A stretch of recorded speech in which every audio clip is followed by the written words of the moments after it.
crowd control on the Clyde. This could easily be the ice block. He Dragon Spread Squads. He's trying to stall as long as possible, but oh, instant Mass Dispel. Meh is hard carrying in game number 1 and takes Alec out. Are they going to be able to recover this so far behind? Absolutely Trill had full control here, and Benruki with stasis from Sidu, maybe one more big heal is left. Are they going to be able to stay alive with it? He's on 10%, and no, Trill and Absurd will close it out. What a comeback.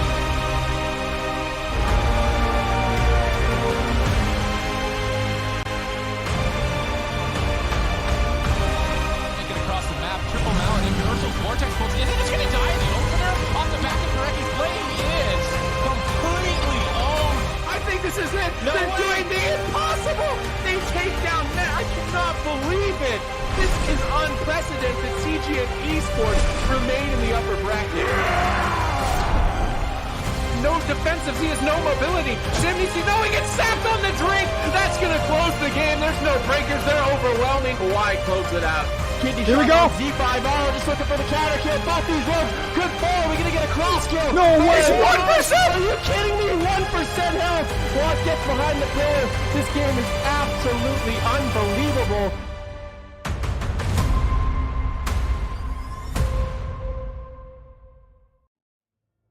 Hey everybody, and welcome to the 4th and final cup of the first season of Dragonflight. Welcome back. My name is Aya. I'm here with Zico, Ven, and Supatees. And just for everyone's information, today and tomorrow are going to be just a little bit different. We're going to be playing quite a few games at once. We're actually going to be seeing top 12 today play Supatees.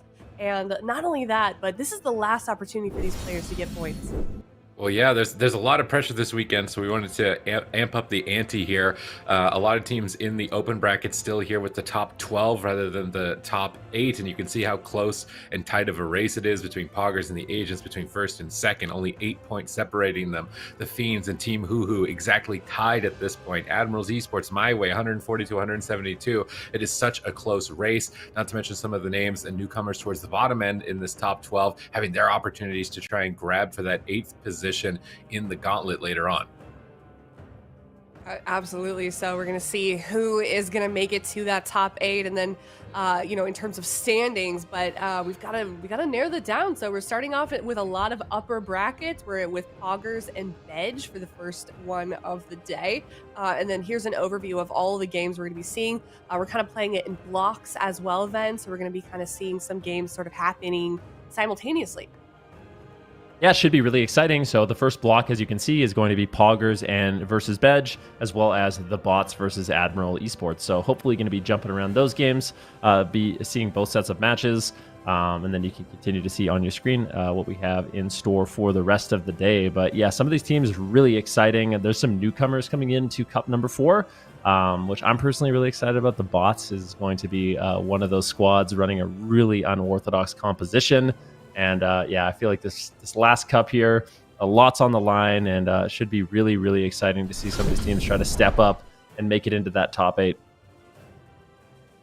Absolutely. We can, of course, take a look at sort of the format as well for how these teams did make it into the grand finals. They had to qualify with the points, basically, and this is the last opportunity that they have. It's kind of solidified for a lot of these teams, like Poggers, if you've gotten all of those points, and then, of course, this is just like, if you look at the left-hand side of your screen too, an overview of basically how that draft process goes. You know, we know that the first game, they're going to pick their blind comp, and then it's going to go into the grand arena, of course. And then after that, the rest of the actual match, loser pick map, winner picks comp, loser picks comp. So kind of the same old draft process as we've always seen, known and loved.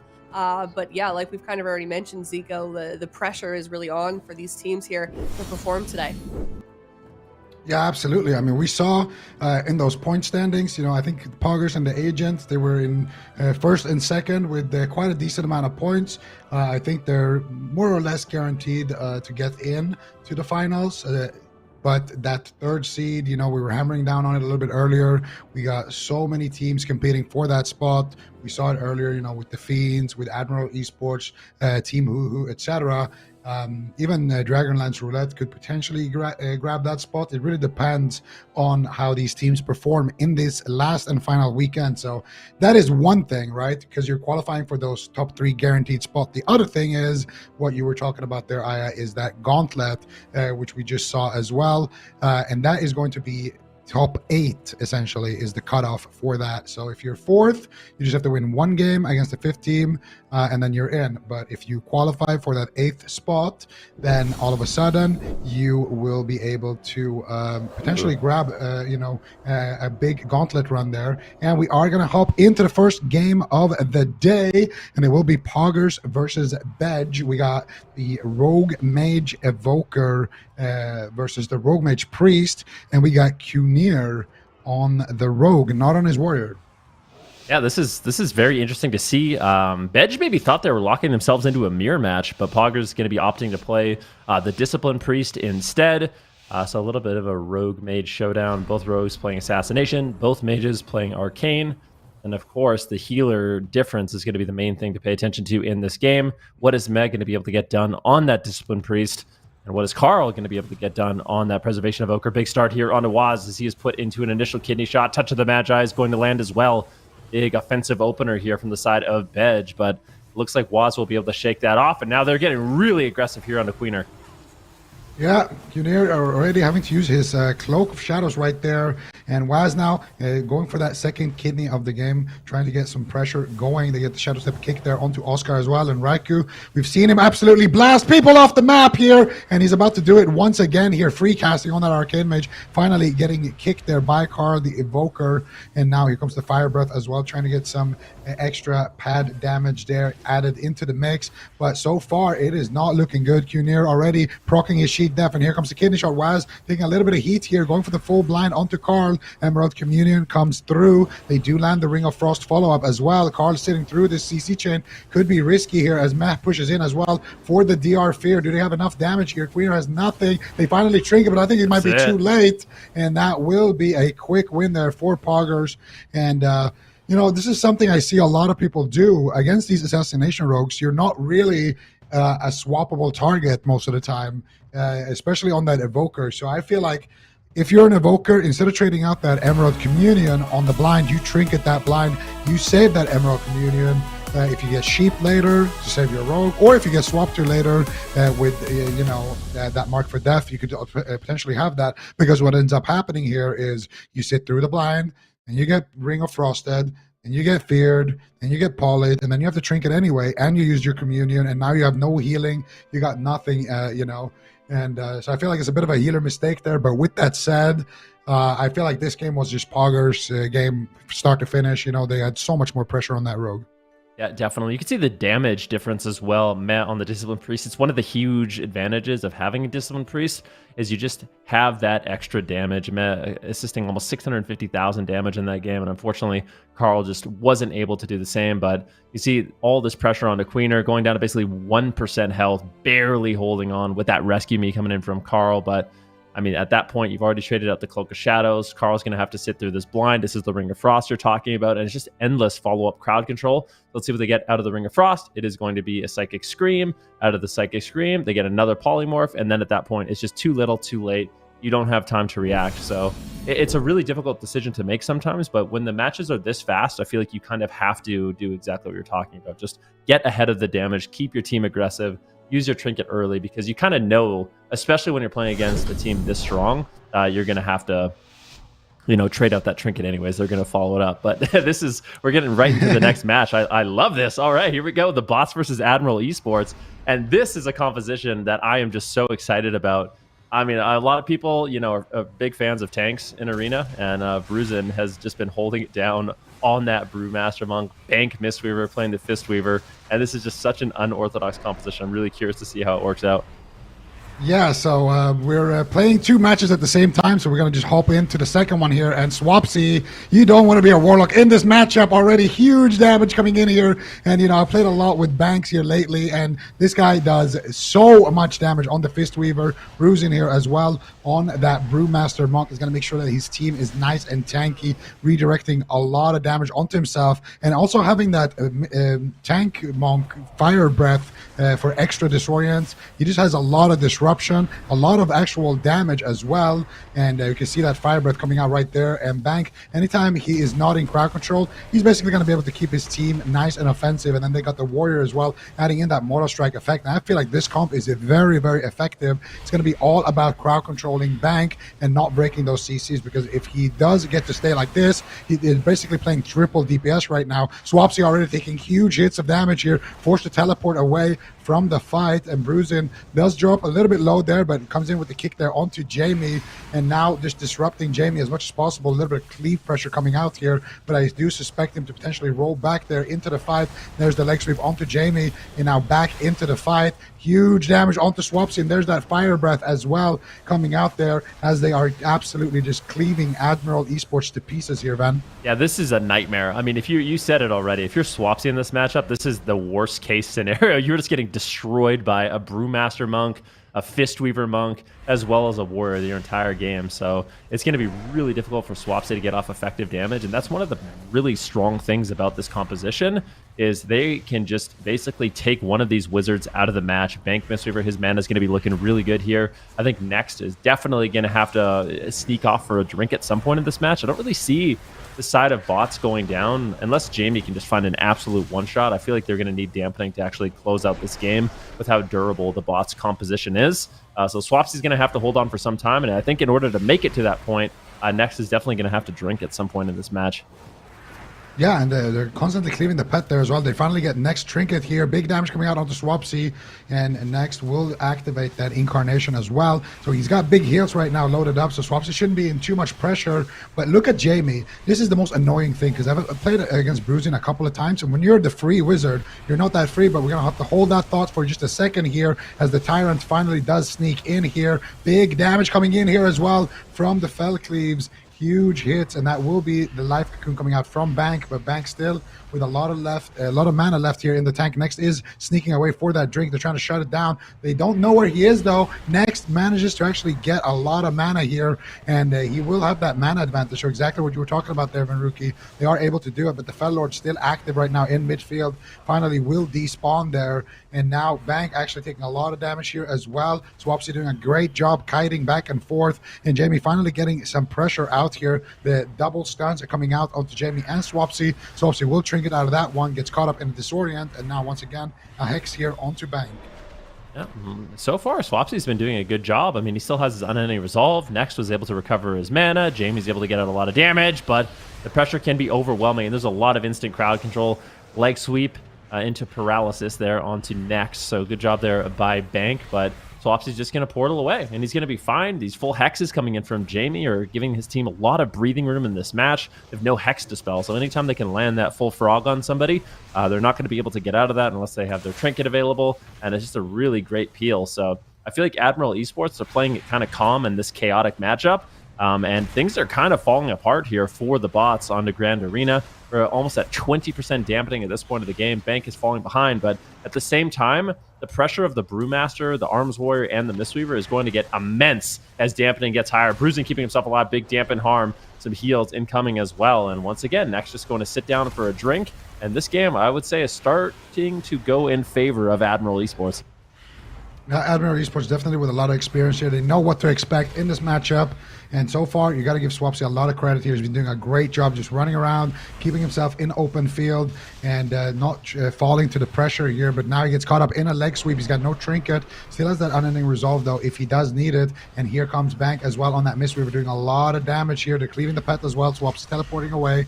Next, once again, with the Incarnation, should be able to keep him alive. And Bank still with decent mana left. Bank is never really going to be able to drink, but I don't think he's going going to have to, because Fist Weavers are very, very effective at healing. They're swapping over to Jamie just a little bit here, as that Fellord is out for Swapsy. Nice stun there to summon off his Tyrant as well. Swapsy is going to be doing tons of damage here. If you can force them away from that midfield, it's going to be very, very scary. But Bruising once again tanking it up here in midfield, and Thomas getting that stun onto Jamie. They're all just stacking up there in the Fellord, just in the safety net, using it as a kind of a area denial there. They're using it to be able to stay aggressive. Thomas taking a lot of damage. Jamie, though, as well, forced to use that Fireblood Racial as well as his Astral Shift. So Jamie dropping lower on cooldowns. Double blind coming out there as well onto Next, as well as Swapsy, and they do manage to sit that one through. And look, Next has been drinking throughout the match, but his man is not looking good. Jamie's in a lot of trouble. Tranquility comes out. I don't think he has a lot of heals to work with here. He goes for the big heal right there. He has a Nature Swiftness as well, but that is about it in terms of Next's mana. He can get a couple of Nourishes maybe and that Nature Swiftness, but his mana is looking very, very thin. That Fire Breath again onto Next. Thomas, though, also could be in dangers here. Banks doesn't have a lot of mana to work with as well, but he does have that Life Cocoon, which will be a little bit less effective as he doesn't run those talents to kind of empower it, but and also because of dampening. But the pressure, like you said, it's starting to mount up. Swapsy taking huge hits here once again, forced to teleport away. He gets caught up in the Stormbolt, big damage coming in, and that will be the unending resolve. Swapsy does recover with the Healthstone and with that, but they got no Fellord for another 5 seconds. They need to try to make it alive up until that point. Thomas tries out to die by the sword, gets back onto his target here, and I have a feeling Swapsy is going to go down very, very shortly here, Van. Yeah, there is an Iron Bark available. He has to trinket and use it. That was a great paralysis, just slowing down some of those heals. But Swapsy, it might be the point of no return. We're at 33% dampening. Bruise and Bank and Thomas are all over him. He will pour it away. Can Swapsy survive? That really is going to be the question. And once again, all three members of the bots, they do connect, but Thomas could be in a little bit of trouble. They do have the Life Cocoon available if they need it. Bank needs uptime. Looks like he will be able to find it. A beautiful Ring of Peace knocking Swapsy out of the safety of his Guardian, and unfortunately, I feel like Swapsy's going to be in a lot of trouble. At the same time, though, Jamie finding a lot of counter pressure here on the Bank. He's forced to use the Diffuse Magic, but they're just going for it. All in on a Swapsy. Can they take him down? It's a race against the clock. A full hex does land, but it gets broken. Swapsy portals away, and Next is actually sitting down for a drink. Swapsy gets his pet out, and this is a beautiful recovery here from Admiral Esports. That was not looking good, but I don't know how much longer Next can keep this up, but at the same time, Bank is almost completely tapped on mana. Yeah, Bank's got nothing left. They got the Tyrant out. This is really the time for Admiral Esports to get some pressure and try to close this one out. Bruising gets stunned up. Big damage coming out onto Bruising, but he is a tank, so he's able to tank this one through. So for now, and Thomas here with the Sharpened Blade connecting onto Swapsy. If they can catch him in a stun, he's got absolutely nothing. No unending resolve, no trinket as well. And Next doing miracles here with his mana bar. He gates the leg sweep, beautifully done there, but he gates right into Bruising. Big damage coming in. There's the double stun as well, and that will be it. The touch of death coming out, and that will be the bots actually taking the dub here against Admiral Esport at 40% dampening. Jamie's going to try to make something happen. Next is going to channel out that tranquility, but Next will bow out, and the bots have done it, Van. Unbelievable. Yeah, I mean, I want to give a lot of credit to Swapsy in the match. I feel like their team actually handled that situation quite well. I feel like if you are kind of the caster that gets focused in this matchup, it can be so difficult to survive. Brewmaster Monks, Warriors, as well as Mistweavers are really, really disruptive. You have all three of them on top of you, just spamming out. You know, they both have Spear Hand Strike, Pummel, lots of stuns, the Disorienting Breath on Fire Breath coming in from Bruisin'. And as dampening got higher and higher, it just felt like Next could not keep up with the damage. The Sharpened Blade really laying in to Swapsy here, but did such a good job kiting. This is kind of the final moments of the match. Swapsy had a really good gate here on the leg sweep, but you can see Bank and Thomas just able to reconnect really, really shortly after, and it's just all these little micro CCs on Next. So they have like the Paralyze, the leg sweep, the Fire Breath, just so many little crowd controls that they can put on the Druid that eventually, especially in dampening, it adds up quite a bit. Yeah, you know what else adds up? Look at that scoreboard. Bank, 5.4 million damage done, 22 million healing done. Not going for a single drink. Insane, actually. That is, I just can't believe it. You know, the Fist Weavers actually got buffed in this most recent patch, and we have no more time to talk about the Fist Weaver game. We are going right back into some more Rogue Mage mirrors. We got Poggers versus BEDGE, game number 2 coming up right here. Same compositions coming out. They're actually going to open up onto Meh. Meh is taking a lot of damage here, but so far not actually using anything here. Meh is just walking that one off, basically, and they're going to do a healer race. They're going after Carl. Carl, though, trades out the Emerald Communion, taking massive damage there as well, and he will be alive for now, but I would definitely say that Poggers come out ahead here once again. Meh using literally nothing, just a Rapture and the Desperate Prayer. Carl having to use that precious Emerald Communion. They could blind him, go after Queener as well if they wish to, but Meh right now also taking a lot of damage, goes for the Dome of Light, that Power Word Barrier. Should be enough heals to sustain him for now. And once again, it's going to be Waz as well in a kidney shot here. Queener already using his Trinket, already using his Cloak of Shadows. I feel like this is an easy blind onto Carl, and then going after Queener, they can get Carl's Trinket, and they have Queener's entire spellbook out of the game already. I think if Poggers does that, they're going to be on match point here. We'll see what they decide to do. Maybe they just decide to set up onto Carl and get his Trinket, and then maybe just blind him and kill with the CC chain. There's the kidney shot. There's the blind onto Carl, and he will Trinket. If they just get one polymorph now onto Carl, this game is basically over. He's got no Emerald Communion, he's got no Trinket, he's got no way out, and there's the fear from Mech, and they find the follow-up sheep here. Raiku's looking for it, but not able to find it just yet. Raikou gets caught up in a Ring of Frost. Queener blinds Waz there as they continue the chain onto Mech, but nice disarm there coming out from Waz onto Queener before that chain, and now Queener's going to be in huge trouble. I think this is basically checkmate if Raikou can manage to find that CC, and he does. Full sheep coming out. Queener, what are you going to do? Full kidney shot, no Trinket, resheep, not going to be able to land, and Carl manages to rescue him through the pillar to keep his team in the fight for a little bit longer. Yeah, Oscar's been doing a great job kind of denying Raikou the follow-up crowd control, but I don't know if it's going to matter. Queener right now, as you mentioned, has no cooldowns left. There is no Cloak of Shadows evasion trinket, and I just don't know if Carl has a healing to sustain through this. Down to 10% health. Some heals finally landing, but the pressure from Poggers is absolutely unrelenting. There's a full polymorph landed onto Carl. Queener, if he gets kidney shot, it is GG. He's trying to escape from Waz, but he gets dismantled. Shadow steps away. Nicely done. Polymorph spam coming in from Raikou onto Queener. That's going to remove all the bleed effects on him, but it looks like Waz will be able to get those back up. But at the same time, now Waz is incredibly low. Kidney shot on Meh. This pressure coming in from BEDGE is overwhelming, and can they do it? They do. They put a point on the board in the Rogue Mage mirror, in quotations, against Poggers. This is very impressive. Very nicely done there by BEDGE, but I feel like there was a bit of a rare mistake coming up from Meh there. Did he paint suppression himself? Maybe he thought he was going to be the target in the kidney and just instantly responded to it. We could have waited like a second to see where the damage was going to come in, but suppression is, I think, only a 40% damage reduction, so you kind of have to be a little bit snappy with when you press it, but we'll see. So here, everything looks really good for Poggers, and then that sheep definitely trying to just peel the situation here as Waz is in a little bit of trouble. Oscar really doing a great job here, getting the damage out, getting the arcane barrages out, and there's the kidney shot onto Meh, and they're both kind of low here, so Meh goes for the PS onto himself, and unfortunately for them, they're gonna drop because of that. Did Meh also have a trinket there? I feel like there was a way for them to survive that, maybe, but maybe he was scared of a blind. I don't know. It's hard to say. I just feel like I actually can't believe Queener was able to survive that one moment. It just felt like any stun on him would have just been GG. But finally, when Waz was able to reconnect, Queener got polymorph. So maybe they kind of thought that they were in trouble and they were trying to switch from offense to defense. But at that point, they kind of lost all their momentum, and it was going to be Waz and Meh on the back foot. So we have a tied series between these two teams, and we are going to be getting into game number 2 between the bots and AWC Esports. So really, really fast pace here today, doing multiple series at the same time, but we got a lot of games we got to get through. So, yeah, this is going to be a very explosive 4th cup, that's for sure.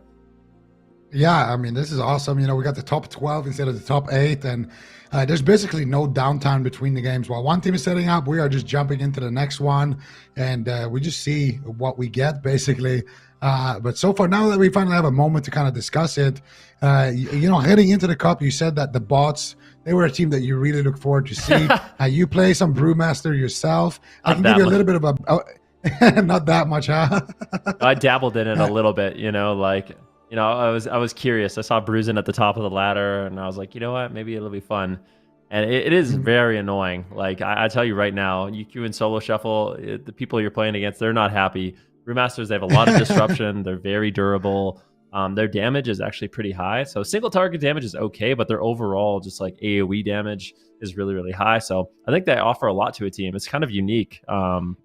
It's a very unique style of tank because it's very aggressive. It has a lot of crowd control. I don't know. And it seems to pair really well with the Mistweaver as well. All three of you just kind of push in. The Mistweaver sometimes can fall behind and actually be targeted and bullied in the match. But I feel like that's where the Brewmaster comes in, and that's where the Arms Warrior comes in, where you can actually protect your Mistweaver a lot and buy him that time to actually get those heals up. They're kind of just like an unstoppable ball that chases you down, and it seems really annoying to play against. I'm not going to lie. Like the bots definitely bringing in unorthodox composition, but to their credit, they're the only ones doing it. Yeah, and I mean, that's the thing. You said it about the solo shuffle. I've actually had, I would say the pleasure normally, but it wasn't really a pleasure of playing with Bruisin on his tank monk. And, you know, in lobbies like that, you know, you get a Blade's Edge game. You got Bruisin in there. You're playing mage. You can't cast. Like, you know, I basically look like Jamie in that last match. You're the free wizard, you know, the one who's not being trained. But constantly, anytime you're trying to do anything, you're getting a fire breath, you're getting leg swept, you're getting kicked, you're getting knocked. They're just paralyzed, Yeah, they're just annoying you as much as possible. Every interrupt in the game is on you while something is being trained down. It is so annoying to play, you know, against and with, because let's be honest, like I was playing Fire Mage. We didn't have a great synergy with Fire Mage Monk either. We actually won though, but it was not. I was not happy. Huh? Basically, after our lobby, I just said, "Thank God I'm out of here. I thank God, you know, it's over, you know." And I've had the pleasure of playing with Banks as well on the Fistweaver, and I've also had the pleasure of being out damaged by Banks on the Fistweaver on my mage in some of our games. So he does a lot of damage, and that was before Fistweaving actually got buffed in this most recent patch. So it's been interesting to see because they can definitely synergize very, very well. You know, the weakness of that Arms Warrior is that they die. And well, you're not gonna die if you have, you know, a tank basically protecting you. So, but enough about the bots. We are going into Poggers versus BEDGE, and Poggers, they're gonna be bringing in Chanimal here, man. Oh, the Destruction Warlock. Yeah, I would say Destruction Warlock's got some single target buffs in the last patch, and we saw it kind of rise to power last week. So this is interesting that Poggers, they're going to get out of the Rogue Mage matchup and try to just take an advantage here, bringing in Chanimal on that Destruction Warlock. Let's see what they can get done. Beautiful start here. Oscar really putting in work on that Mage, that triple Ring of Frost. Can they get any damage out, though? Does not look like it, unfortunately. Chanimal coming in with some beautiful peels. Now pressure on Queener and Waz at the same time. Beautiful coil there from Chanimal. Full blind on Meh. He instantly trinkets out of that. So Poggers, obviously, they want to get aggressive. They don't want to fall behind here. I like that from Meh. Just wants to keep up the aggression, keep up the pressure, and we'll see how Chanimal can really back up Waz here after this kidney shot. Yeah, and right now Queener is taking a decent amount of damage here as well. Shadow step over to Oscar. Oscar in a lot of trouble here, actually, trying to hold on to that ice block, and he is getting some heals there from Carl on the Evoker. And Chanimal now completely free. Queener in a full kidney shot. Nice gouge there onto Carl. Can they find any follow-up, though? Matt is there potentially for a fear. He gets cheap shot there onto Carl. And it doesn't look like Matt is going to be able to do anything here as he is getting swapped to, immediately trades that pain suppression. And I like this strategy here from BEDGE. They got Matt's trinket. They're going to swap to... Ooh, Oscar, though, taking huge damage. He goes for the vanish there with that greater invisibility, which will provide him that 60% damage reduction. Huge damage coming out here from Chanimal. Huge damage coming out from Oscar as well. Chanimal channeling out the Incinerates. Queener could be in a lot of trouble, but he's going in for the triple Garrote here. Gets caught up in a kidney shot. Carl immediately lifting him back to safety. The Dream Breath's coming out, and so far everyone on BEDGE should be fine. The kick Chanimal, the kidney shot Waz, and Waz will also get pulled to safety. So far both teams taking a moment to kind of recollect themselves after a couple of close calls. Yeah, definitely good pressure on both sides. It was sleep right now onto Meh, but they don't really have a kidney shot to follow it up. So they did get some crowd control, but there's just really not the damage there. Oscar having a really, really close call. Bit of greed, honestly. Surviving at like sub 10% health. Queener forced to trade his trinket out of the kidney shot. Now getting aggressive here on the Waz. Chanimal going for the double mortal coil, though, being really disruptive on that Warlock in the back line, going for some fears. He gets interrupted. Now he can just spam out the Incinerates. Arcane Surge, though, on Channel, so maybe a bit of a strategy change, but Queener's just so far on the back foot, he has to run. And unfortunately, BEDGE is forced to play defense. Beautiful fear coming in from Meh, but unfortunately, it will break on Carl, and Carl will be able to get the heals on Queener to keep him alive. So close call after close call. How much more, or how many more times can BEDGE survive these really, really tense moments? Now Oscar getting swapped to, Channel trying to get out some damage here. He gets gripped away there by Carl, and I feel like they have to get out of this pillar. There's the ice block. This is just not going in favor, and a Queener could die. We could just see a double kill coming in from Poggers at this point. Dismantle on Queener. What is he going to do? He needs to find a kidney shot on Waz, a counter kidney shot, but now it's Oscar under pressure, and Channel on that Warlock is just bringing absolute devastation.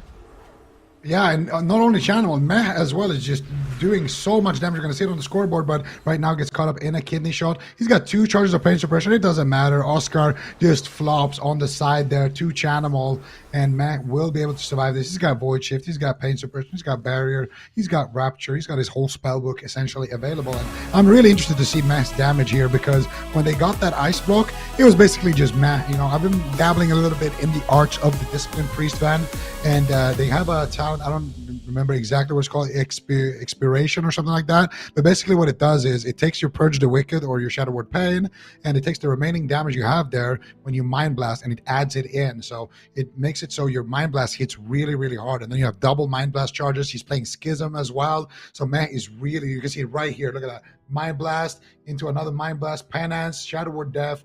It's going to be an ice block just from Meh, just parsing, you know, and it is incredible how much damage you are doing on those Discipline Priests, especially when you get those dark side procs as well for your Penance. Increases the damage by 50%, and you have all of these different modifiers like the Schism as well that just adds in even more damage. You can see here on the side there, Oscar rotting down there to Channel as well. And we're going to see here, look at mass damage. This is what I was talking about. 1.4 million damage from the healer. Basically doing the same damage as Oscar on that mage almost. It's just insane how much damage Discipline Priest does.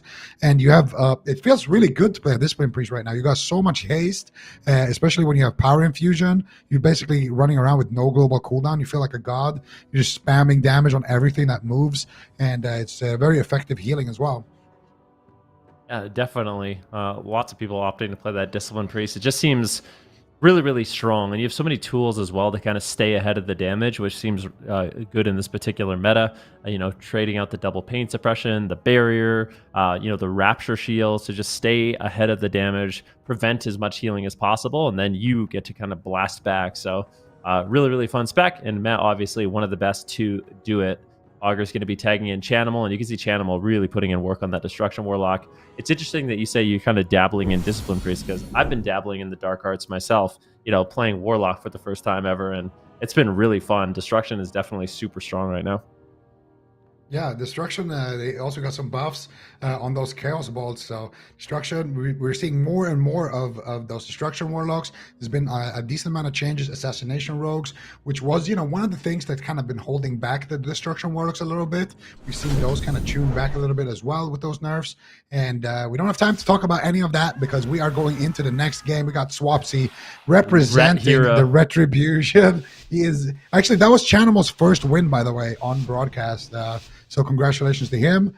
And Swapsy here, the only person who has locked in Ret since they got hardcore nerfed. He does not want to be on that Warlock, but something tells me on that Ret Paladin, he's still going to be squishy. We'll see what they decide to do here as the Gates of Tolvir has opened. We got the Ret Warrior going up against the tank and the Warrior, and backed up, of course, by the Druid. Bank already getting a decent amount of damage, but look at that shield. That it just redirects damage to bruising. I don't know what that shield is, but it's very annoying to deal with. And now Swapsy here on the back foot, taking a lot of damage, and that will be big heals coming out there from Next. Manages to top him off there before he's in any real trouble. Swapsy able to hold on to basically his entire spellbook with those massive cooldowns. And Bank, can he even stay out in open field? Looks like he's going to be completely fine with that life cocoon, but they just shred through it. And there's so much pressure here in this Zugfest, but it will be Banks now caught up in a Stormbolt. Blizzo with the sharpened blade. Here comes the Blade Storm as well. Big damage coming out from Blizzo, and he will be able to get a little bit of cooldowns there, potentially. Bank dropping to about 50% HP. Next in a Paralyze, and Bank actually going to have to bow out there from the melee Blender Ball, which means that he's not going to be able to heal on that Fistweaver. Yeah, and that's the most important thing. If they can keep Bank defensive, and that might be exactly what they want to do, right? The Retribution Paladin as well as the Arms Warrior with the sharpened blade. That's when it's going to be really dangerous for Bank. And he's already used his portal, so he could be in a lot of trouble. He trades out his trinket going for a heal, but it gets interrupted. Bruisen's going to have to keep him alive. The double leg sweep. Bank playing a really dangerous game here on that Mistweaver Monk. And unfortunately for him, he has to run once again. And this is not what you want if you are playing the Fistweaver spec. You have to be in doing damage. Your healing is going to be extremely low if you're not actually kind of in the fight and actually using your Rising Sun kicks and your Blackout kick. So really important that Bank can stay in the fight. And that's why I like this pick from Admiral Esports, because they are punishing that quite a bit. Swapsy right now with the Shield of Vengeance. That's going to pop instantly. They could get the Blessing of Protection or the Divine Shield. Possibly there's a Stormbolt. What is Swapsy going to do? The Divine Shield will be traded. It's overlapped with the Iron Bark, so that's a big win there for the bots. And Swapsy's burned through a lot of his defense. Yeah, he's burned through a lot of his defense, and now they managed to get Bank's trinket earlier as well, so they're kind of tied up here, but with no Iron Bark, it could be a lot of trouble here. Banks, though, caught up in a Hammer of Justice, could be in trouble. There's the leg sweep coming out, though, from Bruisin. Disarm onto Thomas, and there's that Fire Breath onto next. Swapsy could be in huge trouble here. Remember, they have 2 executes right now with these monks, so anytime Swapsy drops too low, he will be in that touch of death range, and he will be in massive, massive trouble. Next, though, with the Incarnation, manages to keep Swapsy nice and offensive for now. Bank trading out that life. They just shred through it in 1 second. Bank in huge trouble here. How is he going to stay alive? He tries to roll away. Beautiful Vortex, though, coming out there on his roll as he does manage to duck around the corner, keep himself alive there with that Soothing Mist. And now Thomas as well forced to use his trinket. There's the Triple Fear coming out by Blizzo. Bank in massive trouble here. Once again, he might fall. He's in execute range. He ports away. He managed to keep himself alive. But Thomas now in deep, deep troubles here as well as they roll over. Fire Breath next, trying to get some pressure here onto Swapsy. Do they have the CC? Do they have the damage? Is the question. Bank is there now with the Fist Weaving, doing massive damage onto Swapsy. But again, next manages to deflect it. And this is a beautiful pick coming in from Admiral Esports. I'm kind of surprised they didn't lock it in game number 1. Might be one of those things where they thought the wizard composition could work. They're more comfortable with it, but Swapsy needs to come in on the Rep Paladin. He might just fall. This is unbelievable. Keep in mind that you have the Blessing of Protection and there's no Purge, so that is going to be a huge safety net for Swapsy in this match. He can use that. Bank at the same time, though. He might have to Trinket, might have to use a Cocoon. He's getting low. Don't want to greet it too bad. And that Cocoon is not really that strong with the build that Bank is playing, so it is possible, even when they use the Life Cocoon, that they can just shred through it quite easily, but that's going to be the Avert Harm coming in from Bruisin as well. Slow down some of that damage, redirect it to him. But a Bank is burning through a lot of his mana. His health does not look good, and I'm kind of afraid here for the side of the bots. I think this is a great pick by Admiral Esports, and it's looking like they could definitely win this match if Swapsy can survive. That's a Blessing of Protection, so a bit of a scary moment. I mean, they're still getting pressure, even though Bank's in so much trouble. I can't believe that they can continue this push and really pressure Swapsy so much in this match.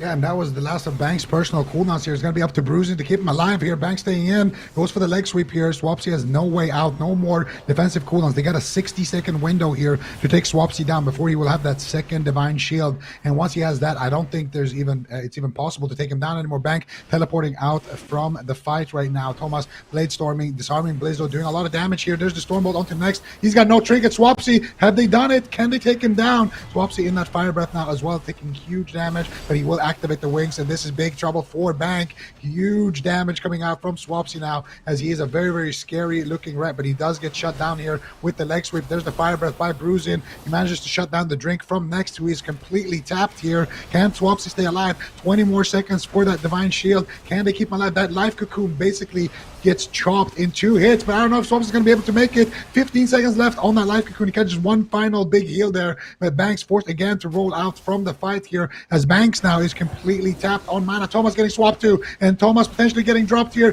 He activates the Diamond Sword. Blizzo's in the Blade Storm. Swapsy could fall. He's got 1 second left on the bubble. He manages to find it, and Banks will be the one who gets chopped here. Admiral Esports tie it up 1-1 apiece. Yeah, really nicely done there by Admiral Esports, and this is where you want to have that flexibility, right? You want to be a team like Admiral Esports. You want to have players like Swapsy that can change, go from playing the Warlock over to the Retribution Paladin. I'd say in this particular matchup, the Retribution Paladin certainly looking good, and at this point, I really don't know. Like, it was kind of a close game, but I get the feeling the more Admiral Esports plays this matchup out, I think it's going to get easier and easier for them. And I don't know if Bank, Bruisin, and Thomas really have anything else that they can run. So if this doesn't work out for them, I think Admiral Esports may have kind of got their number. It's definitely possible. You know, we could see it on a smaller map. We could see, you know, some mid adaptations. Maybe Banks could play the regular Mistweaver spec instead of the fist weaving. You know, there's things that they could change, but I feel like that is the kind of difficulty when you are being a one trick. But a little bit of background story onto Bruisin. I do believe from looking at his B tag says Nukers. Now Nukers, back in the days before he became a tank only player, he actually was a respected arcane mage in the community, and you know, arcane mage would be great in this matchup. So maybe he still has it, but I doubt it. I think from the intel that I've been able to gather on the European servers, he is just all about those tanks. But he doesn't only play that Brewmaster Monk. He also plays Blood DK, also plays Guardian Druid, Paladin. You know, this guy plays all the tanks. No, I'm serious. Like if you look at the solo shuffle ladder if you look at the solo shuffle ladder in EU, I'm pretty sure he's the rank 1 tank of every spec. So this guy, you know, we used to say if you get rank 1 as every mage spec, that makes you Gandalf. I don't know what it makes you if you're the rank 1 tank of every spec, but whatever it makes you, that's him. Yeah, and I'm actually kind of curious to see if he does play a different tank. Like maybe Guardian Druid would be better in this particular matchup. This is where we need Supities to tell us. You know, I don't know how much Guardian he's been playing, but yeah, it's certainly interesting to see. Brewmaster Monk obviously strong. I mean, I think we were talking about solo shuffle a little bit, but just to give you guys kind of perspective, Bruisin, I think, has 2 Brewmaster Monks at 3,300 on the European ladder, and Bank, playing that Fistweaver spec, has 3 Mistweaver Monks at 3,300. So these guys, they play a lot. They know their specs inside and out. We are going to table that discussion for now. We have Poggers versus BEDGE, game number 3, and Raiku's back on the mage. So for the blind lock, it looks like they are opting for the mage instead of Chanimal on the warlock. Not sure I totally agree with this, but maybe they're just looking to, you know, clean up this matchup a little bit. We'll see how they do. Yeah, let's see how they do. They go for that kind of Sap Ring of Frost opener onto Carl, but they're not really able to get anything in that opener. Really weak opener coming out there for Poggers. I think Waz may have gotten peeled right there, but they are going to be going after the Rogue now. Once again, Carl has those Evoker stacks. He's got the Obsidian Scale active as well, so he can't really get swapped to here. Meh now in a kidney shot. Queener trying to go after Meh a little bit. Oscar looking for the Arcane Surge, manages to find it there, I do believe. And here comes the damage from Oscar. You need to be careful where he decides to allocate it. It could be onto Meh, and it could just be a one-shot if he gets crits here. Oscar, though, in a lot of trouble right now, getting absolutely destroyed here by the assassination roll of Waz. Nice polymorph snuck in by Raikou. That will be the Ice Block Master Spell coming out there as well. Emerald Communion being used there by Carl as he does get caught up in a follow-up fear from Meh. Going after Meh once again, but going to be Queener here in a kidney shot schism coming out. Big damage from Meh, big damage from Waz and Raikou as well. Spamming out those Arcane Blasts after he manages to lock Oscar on Arcane. So Raikou definitely doing a lot of damage right now, doing a great job there in the Mage v Mage. But Oscar, he has a chance here to bite back. He just managed to land his own counter spell. So big damage coming out here onto Meh once again. Meh with no trinket. He's got 2 charges of pain suppression, and he still has that powered barrier, though. I feel like Meh is not really in that much trouble. Channels out the Dark Reprimand, and now Meh could be a big damage threat here onto Queener. Queener already proccing the cheat death, and they do manage to blind Carl there, and that is a tough situation there for Carl. Meh, actually, did you see him hard cast a powered Radiance there?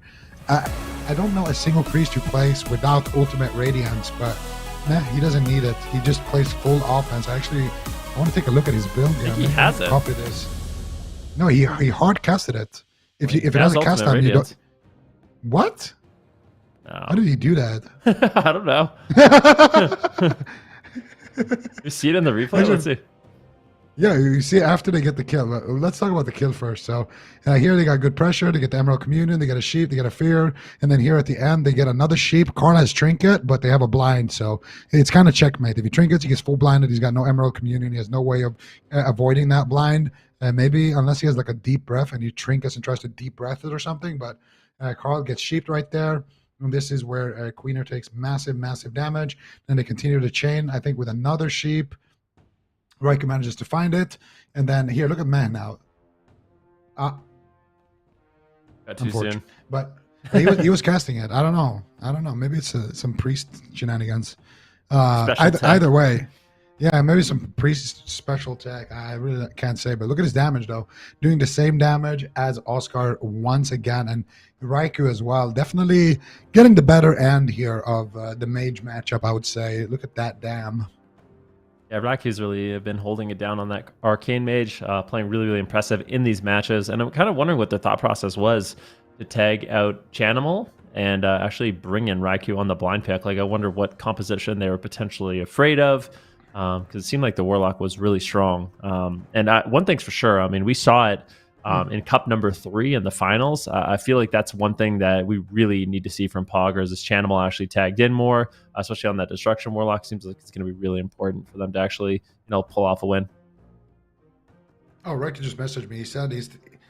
He said his talent wasn't working. Like, he selected it, but it wasn't working for him. So he actually played that game without Radiance. I was very surprised about it, but we can see it here. A little replay coming out. So yeah, I'm not sure exactly how that works, but he manages to win anyway. You can see it right there. He's hard casting it. So I don't know. Maybe he swapped it on the last second and it didn't register, and he was just playing with 2 talents. I really don't know exactly how that worked, but it's pretty significant when you are playing without that talent, because that's your main heal essentially. This is your main instant heal. You put up atonement on your whole team with just 1 click. It's pretty interesting, but they managed to make it work. They clean up the series on the side of Poggers 3-1, and tagging in Chanimal there, getting him hot on the Destruction Warlock, finally showing off their full roster there. And now we are looking towards the next game, which will be the bots versus Admiral Esports, and we are going to see the exact same matchup, but on Ruins of Lordaeron. Yeah, let's see how the smaller map kind of plays out here for them. Potentially going to be more difficult for Next to actually get off drinks. And maybe they should actually just go after Next in the match. Like, I don't know if they can actually stick to him, but it seems to me on Brewmaster, the best thing you can do is kind of get everyone clumped up. Like, you do a lot of AoE damage. You're basically your single target rotation AoEs. So I feel like if they can actually get on top of the Druid, it might just get him out of mana a lot faster, and it will definitely prevent him from getting drinks. But one thing I also wanted to comment on is, you see the shroom there, that mushroom? They need to not stand in that, because that is a lot of free healing for the Druid, and they actually sat in it the entire game on Tolvaron. So I think preventing that and moving out of that constantly is definitely going to be something else that the bots can do to limit the healing we see from Next. Yeah, and they do exactly that. They're actually going after Next here, so they're going for a healer race. I kind of like what I'm seeing here. The Pain Train has moved on from the Ret onto the Resto Druid here, and that is an effective way to not make sure that Shroom gets any value. Here comes the Stormbolt, here comes the Bladestone. Thomas, though, in a lot of trouble. Activates the Die by the Sword there, and Bank still has his Life Cocoon. He still has a lot of healing as well with his Fist Weaving, and Next actually in a lot of trouble. Look at that double breath coming out there onto Blizzo and Swapsy, and another one there landing onto Next. There's going to be the Tranquility Bubble. He's going to use the Heart of the Wild. They're swapping to Swapsy. Swapsy forced to use that Shield of Vengeance, already using his Trinket earlier on. Triple leg sweep coming out. Blizzo's going to trinket out. Big damage here onto Next as they continue to chop him up. He's got the Bark Skin active now, as well as the Sacrifice being overlapped. Swapsy getting cleaved here. Thomas with the Blade Storm killing the entire team here. Swapsy dropping dangerously low. Next as well, forcing to heal himself there with that beautiful Major Swiftness. And now they don't have anything left, and we're not even in dampening yet, Benruki. Oh, this is looking really good, and this is what's so strong, is when you get these triple leg sweeps, the triple fire breaths, you're just disorienting everyone. Next might just go down. It gets a Blessing of Protection, and now Blizzo could easily fall. This damage is overwhelming. Oh my god! And that's what you want for the bots, and this is exactly what I was talking about. As soon as you get on top of the Druid, everything becomes more effective. You're getting triple leg sweeps instead of double. You're just automatically CCing their entire team, and the fire breaths as well. Every single one of those fire breaths is like a dragon's breath disorient, except in a huge cone. So if you're training down the Druid and then also just throwing in your dragon's breath or your fire breath, which is an AoE amount of damage, you're also just CCing the off targets. Like Blizzo and Swaps, you're just getting crowd controlled while your Druid's dying. So it's just a lot more effective to kind of get everyone clumped up here. Yeah, that is an incredible amount of damage. And, you know, we were talking about, oh, yeah, maybe they should swap comp. Maybe they should swap tank. Maybe a Guardian Druid will be good. But they just swap up their strategy, and that's basically all it takes. Look at Blizzo here. And this is the dangerous thing, right? When you're playing against these Fist Weavers, if you drop into touch of death range, you're just dead. Like, they will literally just execute you. So they're not even going on Blizzo. I feel like this is just a massive blade storm that came out and just cleaved basically everyone. They get the triple leg sweep, and there's the blade storm coming out from Thomas, and Nex is getting chopped up. He has to heal himself. Blizzo's getting chopped up, and he gets blessing on protection. So they're just, oh no, well look, Blizzo is low. Let's just touch of death him and swap you know, the pain train over to him, and that's exactly what they're doing here. They're just killing everything, and going after the healer definitely seemed like the move here. And I think actually Next even saw it coming because he was playing Heart of the Wild. You know, it makes you tankier as that Resto Druid, and he was kind of ready for it, but still just couldn't do anything about it, felt like. Yep. I wonder how they pivot from here. I mean, maybe they just have to play a big map. I don't know how much a big map's going to matter, though, because I feel like almost no matter what, Bruise and Bank and Thomas are going to be able to chase it down. So I don't know if they're going to switch up their composition or what. Like maybe it's possible like an Ellie Warrior would be good here, but then you kind of lose the flexibility of like the Blessing of Protections and more defense from the Retribution Paladin. I feel like the match just gets better for Bruisin, Bank, and Thomas if they just kind of get on top of the Druid. So I don't know if we're going to a big map. We're going to see Wizards once again. I'm not convinced that Wizards can win, but now I'm not convinced that the Cleave can win either, because if you're playing a Cleave composition and they're going after your healer, you have no choice but to stack up. Like, what can you do? All three of them are just on top of your healer, and you have to do damage. And in order to do damage, you need to be on top of the blender. So it's just like this vortex of yeah, it's brutal. Like this is a really difficult composition to play into, I think, and it's very interesting because it seemed like Admiral Esports, they're so good right now, and they have so many different compositions, but this double monk Arms Warrior is really giving them some problems. Yeah, and you know, I mentioned a little bit earlier, but the big weakness of those Arms Warriors is, you know, you die.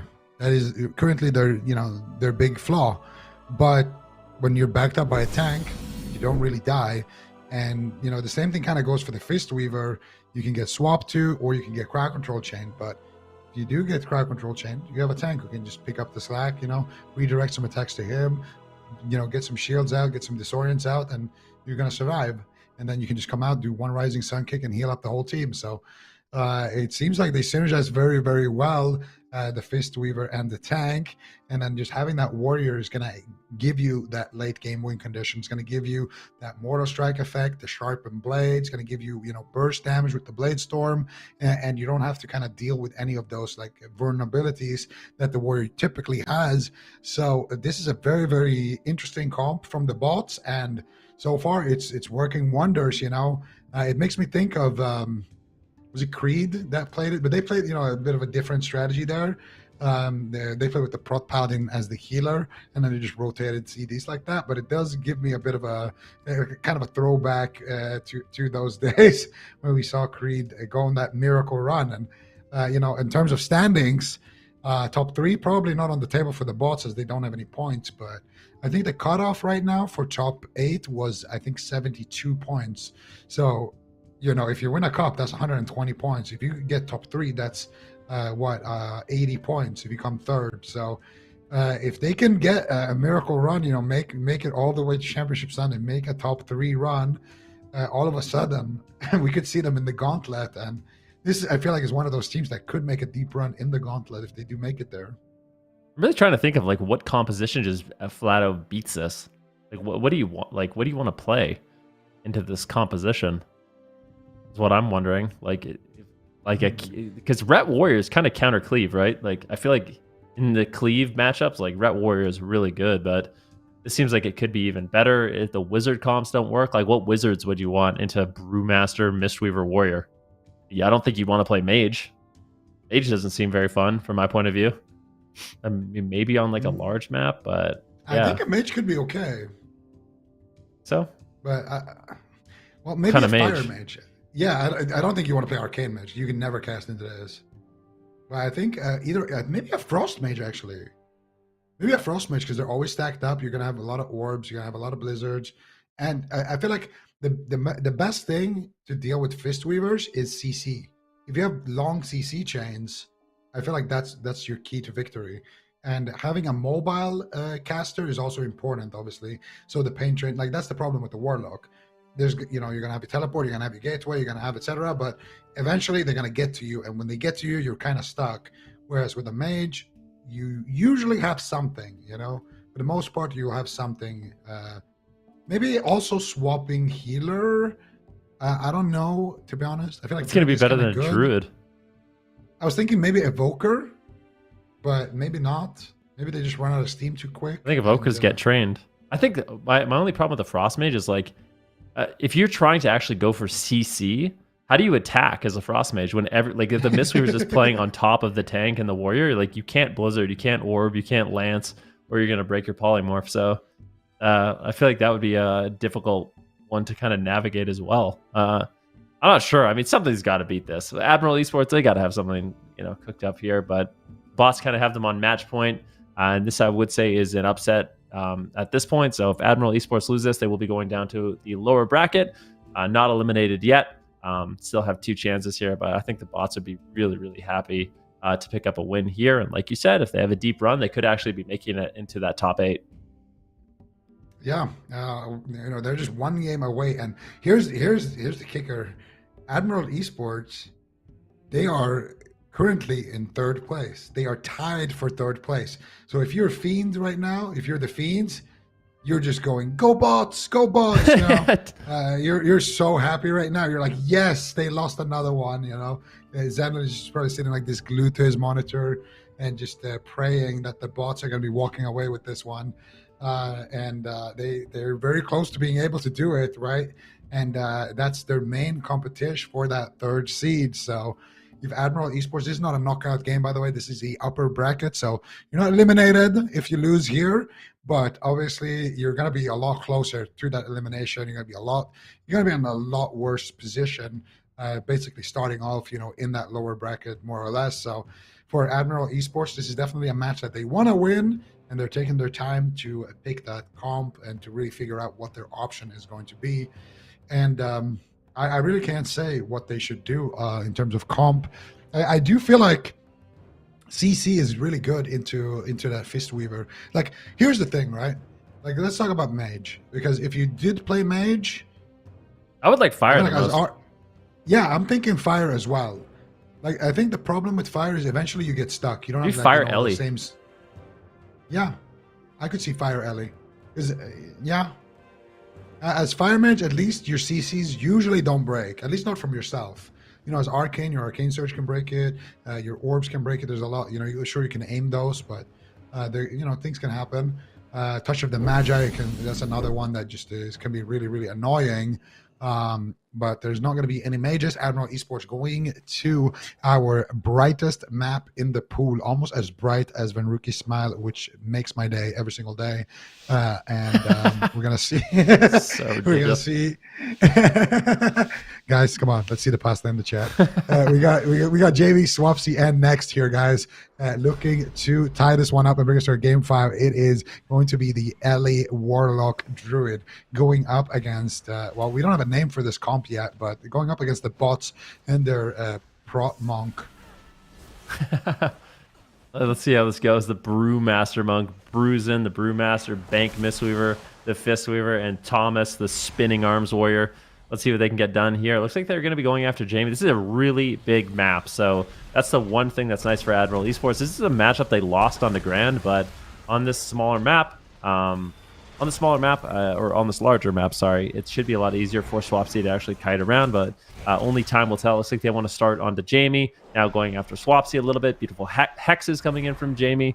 Question is, who are they going to be able to pressure away? Because I will say the one nice thing about having an Arms Warrior on your team against a Fistweaver, like look at Bruisin right now. He's just tanking all of this damage. Like, this is just crazy. He's just sitting in the open. Meanwhile, Bank and Thomas are going to be sitting back. I was going to say the one nice thing about the Arms Warrior into the Mistweaver is that Sharpened Blade makes it really difficult to him to recover. But when you're not dealing with that kind of high level of Mortal Strike, that's actually reducing all that healing. That's where Bank's going to be able to really kind of excel on that Fistweaver, and that's where we need to see the crowd control. I think the hexes have to kind of land full. Jamie's going to have to carry. We need fears on the Bank. We need hexes on the Bank. And I think that's going to be kind of their key to forcing this Mistweaver Monk to fall behind a little bit in this matchup. Yeah, that's the thing. You're going to need to get good crowd control, especially when he has that fist weaving active. And we'll see right now, Bank's doing a lot of damage and a lot of healing here. Everybody's going to be topped up on the side of the bots. And here comes the Disorients onto Next. And Next gets paralyzed off of that as well. Forced to use that trinket. They're going after Jamie here. So last time around, they try to test Swapsy. And now they're going after Jamie. Jamie already with no Astral Shift, taking massive damage. Double Shadow Fury. Jamie, next Q range almost. They're spamming that Touch of Death. He was just a little bit lower there. That could have been the end of the match before it even begun. Now they're swapping over to Swapsy, and Swapsy is playing that instant Howl of Terror. They do get that Hex there onto Bruising as well. So so far so good for the Admiral Esports. So they have a lot more disruption. They have Shadow Fury. They have instant Howl of Terror, Hand of Glue Dance coming out here as well. That Demonic Tyrant is coming out, and they managed to actually disorient it. But Bruising's taking a lot of damage from that Tyrant. Big damage here coming out from Swapsy in those stuns. But if they can navigate through these demons, they will have no pressure, and Jamie will be in a world of trouble. And here we go. This could be the chain. Do we have any more follow-up there onto Next? It doesn't look like it, and that Incarnation will be enough to keep Jamie alive for now, buying him enough time potentially to get to that next Astral Shift, which is only 5 short seconds away. Next getting paralyzed, Next getting stunned, Next in a leg sweep, Next just trying to do what he can. There's the full Hex now onto Bank, and this is their opportunity to go after Thomas. Thomas, look at him using that Die by the Sword on straight up 100% HP. Doesn't want to give Jamie even any kind of pressure here. They're just using so early before they're even in any trouble. And there's the Astral Shift coming off cooldown, immediately forced to be used again as they do land that paralyzed. Thomas now getting feared up. Swapsy completely free here to do whatever he wants. And that could be scary. If Swapsy can get enough pressure, enough fears, that could definitely be a way for them to take down this warrior, man. Yeah, let's see if they can do it. Jamie's going to gate away, and they are playing the long gate on this map, so that means Swapsy is going to have a reduced cooldown on that gate and also allow them to actually escape. Thomas getting blasted. That's going to be the Life Cocoon. Great pressure there coming in from the side of Jamie. And once again, that was a beautiful static field totem that he's going to project far away. Some of new tech that LA Shamans have been using, the static field totem with that projection. Jamie right now getting spun. This is a lot of pressure. This is the Iron Bark. Jamie could easily fall. He's trying to get away. Here's an Ascendance proc, and he's almost in Touch of Death range. Gets interrupted on the lasso. This is an absolute nightmare situation. Next doing what he can to avoid crowd control with the Tranquility. It looks like Jamie will ultimately survive, but now Fear on the Bank. Unfortunately, that's going to break. Actually, they get the Trinket, so Bank's going to use his Gladiator's Medallion to remove that Fear, and that's kind of a small victory. Now, if Jamie can somehow find a Hex, that's going to be great for the chances to actually win. Bruisin falling a little bit behind on mana. Next in the backline, you can see right now, recovering his mana with drinking. And that's what they need to see, consistency from this Druid actually drinking in the match. But if you fall behind, if you gamble it a little bit too much, you're going to be met with a paralyze into a leg sweep. And that's where you can really fall behind on healing. Good pressure here from Admiral Esports as Thomas is getting lower and lower. But as soon as Bank kind of connects to a target, he's going to be able to heal off his entire team. So I'm kind of wondering how meaningful it is for a Mistweaver to be out of mana. We saw Bank be out of mana in game number 1. If that's a potential win condition for them, if they can actually just get Bank completely out of mana before Next is, maybe he just isn't able to do his rotation, he isn't able to get out the heals, and we could see Admiral Esports tying it up.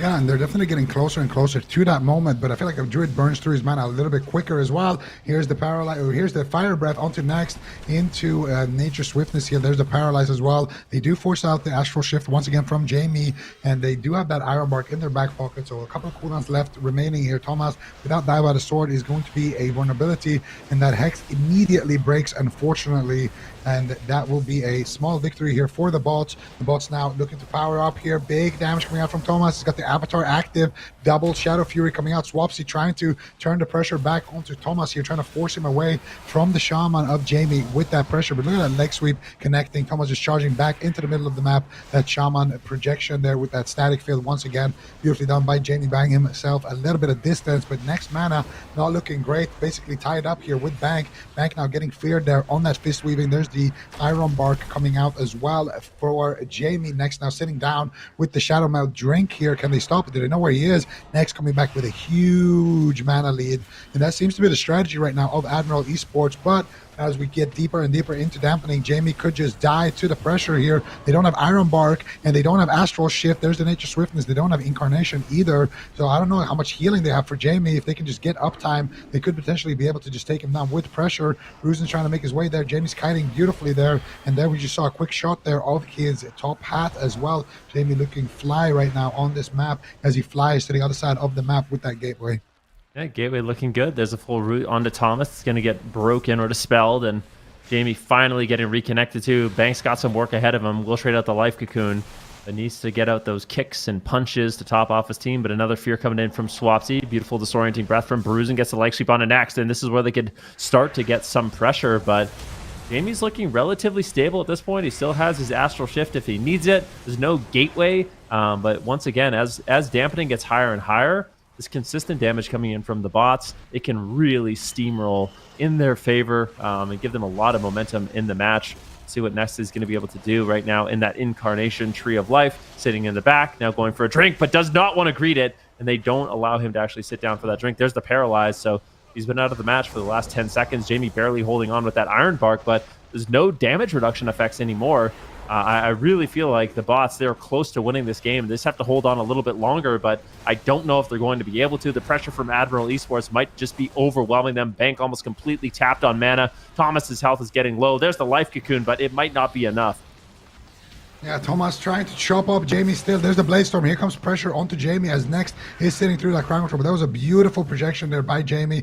Once again, buying himself a little bit of distance during that Blade Storm, during that high pressure moment. But now they do reconnect Jamie. Once again, dropping dangerously low. Bank completely tapped on mana. They need to make it count here. There's the full Paralyze. Next streak gets out, gets the Nature Swiftness. There's the Gateway. Jamie manages to stay alive once again here. But if they do reconnect, he's got nothing. Next has got nothing. Next sitting down for a drink here. Just pre-casting those regrowths. He knows he can't drink right now. Bank completely tapped on mana as Swapsy is trying to carry the team with the fears. Can he do it is the question. Thomas charging through here once again with the Die by the Sword active. Next charging into the middle of the team here, and he might get cleaved for it. Beautiful Fire Breath coming out there by Bruzen. And again, Jamie buying himself a lot of distance here. Thomas, though, how he's going to stay alive? He's kind of ducking behind the pillar for the first time in the match. Now finally does get topped up. Bank somehow keeping his team alive with 0 mana, just sitting there spamming damage. There's the Stormbolt onto Jamie. Jamie has the Astral Shift though, and there's the Paralyze. He might just need to trade off the Astral Shift immediately here as they do connect even more damage. There's the Life Cocoon as well, but the Life Cocoon not doing too much at this point in the game. Demonic Tyrant comes out. Swapsy not getting cleaved. Here comes the Blender. Big damage coming out onto Swapsy and Jamie. Next with nothing left. They swap over to Swapsy, and Swapsy used that Healthstone, used the Unending Resolve. Jamie using that Astral Shift as well. Can they connect? Swapsy's so low. They might just be able to take him down with Thomas as well. Thomas is so low. Can they finish him? Jamie's looking for the Lava Burst. He gets the Earth Shock, and he manages to take him down, but Swapsy still on the back foot. They could potentially take him down here. He's got no mana left. He's so low. This could be a 2v2, and he's in touch of Death Rage. Can they get it? Unbelievable heals coming out here. Next gets the Incarnation, gets a couple of free regrowths, and I think Swapsy might have been able to stay alive by the skin of his teeth, and it looks like we're going to game number 5 here, Rookie. I cannot believe it. I really feel like the bots, they had that. I think their targeting was just not great. I feel like if they had just committed to Swapsy, like he was so incredibly low. I think chasing Jamie was not the right move, because Jamie, what he ended up doing was just sitting in Ghost Wolf form and just walking in a straight line, right? Like, and once you're in Ghost Wolf, you can't be snared, so you at least have that mobility to actually kind of get away, and we'll see it in the replay potentially here, but I really feel like they kind of got to their moment where they could have won. They could have pushed Swapsy over, but a lot of credit to Admiral Esports. It's a very frustrating match, but they managed to hold on barely in order to pull off a win. But this is where I really feel like they're still splitting at this point, but if they had just gone on Swapsy together, like all 3 of them just go on to Swapsy, I really feel like he would have just fallen. Like, look, Bruzen's basically just soloing him at this point. It was kind of a scary situation there for Thomas, but I just think if they had actually just been on the same target, that that match probably would have gone in their favor. Yeah, it really came down to that last moment right there. So, but this is, on the best possible map here for Admiral Esports. And, this is going to be game number 5, and the bots, they're going to have the map pick. We probably go to somewhere small, They can get triple fire breast, triple leg sweeps, where they can just enjoy themselves. But we got no time to talk about that. Who cares? We're going to go to game number 5 a little bit later. Right now, we got Team HUHU versus Dragonlands Roulette. Right now, Existence looking to cleave up Acro and Frankie here on that rogue. Frankie actually on an assassination rogue instead of that Ellie Shaman. So he's been picking that up and practicing it throughout the week. And Demon Hunter Asarog, not really a comp that we see too often, but let's see what they can get going here. They already used a blind onto Zhang. He trinketed out of that one. And Vanos actually sitting through the blind here, getting into a big CC chain. They're trying to take down Frankie, and this could be a mistake here from Vanos. He gets sapped again into a Garrote here. Frankie dropping quite low here, but Vanos manages to keep him alive with that Emerald Communion. But Frankie had to use his trinket there, so Vanos still has his trinket, but Frankie's got nothing. Yeah, let's see what they can actually do here. Frankie trying to kite away. He's caught into a full kitty shot. This could be the end of the match. Vanos doing what he can to keep him alive, and it looks like he will be able to, but great pressure coming in from Dragonlands Roulette. They got pressure on Frankie. They got pressure on Existence. Existence might ultimately fall here as well. The Shadow Priest Rogue just has pressure all over the map. The damage is so unrelenting. Vanos doing what he can to keep his team alive. There's a Vanish coming in from Frankie. He's going to use it, but there's 0 defensive cooldowns available for this team. Vanos just cannot heal. His entire team is dead, and that was just utter domination from the side of Dragonlands Roulette. Dragonlands Roulette definitely looking extremely hot here in the opening of the day, but I feel like I've been saying this a lot to Evoker mains lately. Don't sit blind against Asarog. It's never worth it. I feel like it's actually never worth it. Just keep your communion, trinket the blind. I feel like you never get value out of your trinket when you sit like that. Like, the game is too fast for you to get good value when you go for that kind of play. So personally, I don't like that. I feel like that's the moment where they kind of were where they started falling behind extremely like much. But at the same time, I think the comp from Dragonlands Roulette did look a little bit better. And yeah, I mean, they just had insane amount of pressure. And also Frankie, he's the Ellie Shaman main. He's going to be tagging in on his rogue against Acro, somebody who's been competing for, a really long time right now, been at the top of the ladder for a really long time on that assassination rogue. So there probably is going to be a little bit of a difference there in terms of experience as well, in addition to that composition. Yeah. And the Shadow Priest offensive dispel is just what makes it so difficult, I think, for Vanos in this match. It's all of his really powerful heal over time effects are just getting dispelled, right? Like, I really wish we could see how many offensive dispels Valet had in this match, because he kind of just puts up his dots and then it's just dispel over and over and over and over. And that's where it becomes so difficult for Vanos to actually heal. Then the instant crowd control comes in, and that's kind of the strength of the Shadow Priest Rogue right now, is when there is healing going out, just use like your Shiv, you use your Psyfiend, and then when those things aren't available, that's when you go for your crowd control. And if those aren't available, you just spam Dispel. And as a healer, it can just be an absolute nightmare to kind of deal with that situation. So we'll see if Frankie, Vanos, and Existence have a different composition that they can run, because I kind of feel like the Rogue and the Demon Hunter paired together are just too squishy, right? Like, don't you feel like against a Shadow Priest Rogue, like both of them are just so vulnerable in this matchup that Vanos can never really get a moment to breathe. He has to heal both targets just so much. I mean, yes, I will say on paper, I think the Shadow Priest Rogue is better, but I feel like when you're playing any kind of melee cleave, you need, like, your game plan is sit Shadow Priest, get unhealable pressure as much as possible, and then maybe get some micro CC from the Demon Hunter and try to win with that, Like, you get the trinket with your blind, and then after that, you go for, like a Demon Hunter stun into a Demon Hunter fear or something like that, and you try to close out the match with that. Maybe, a banish as well.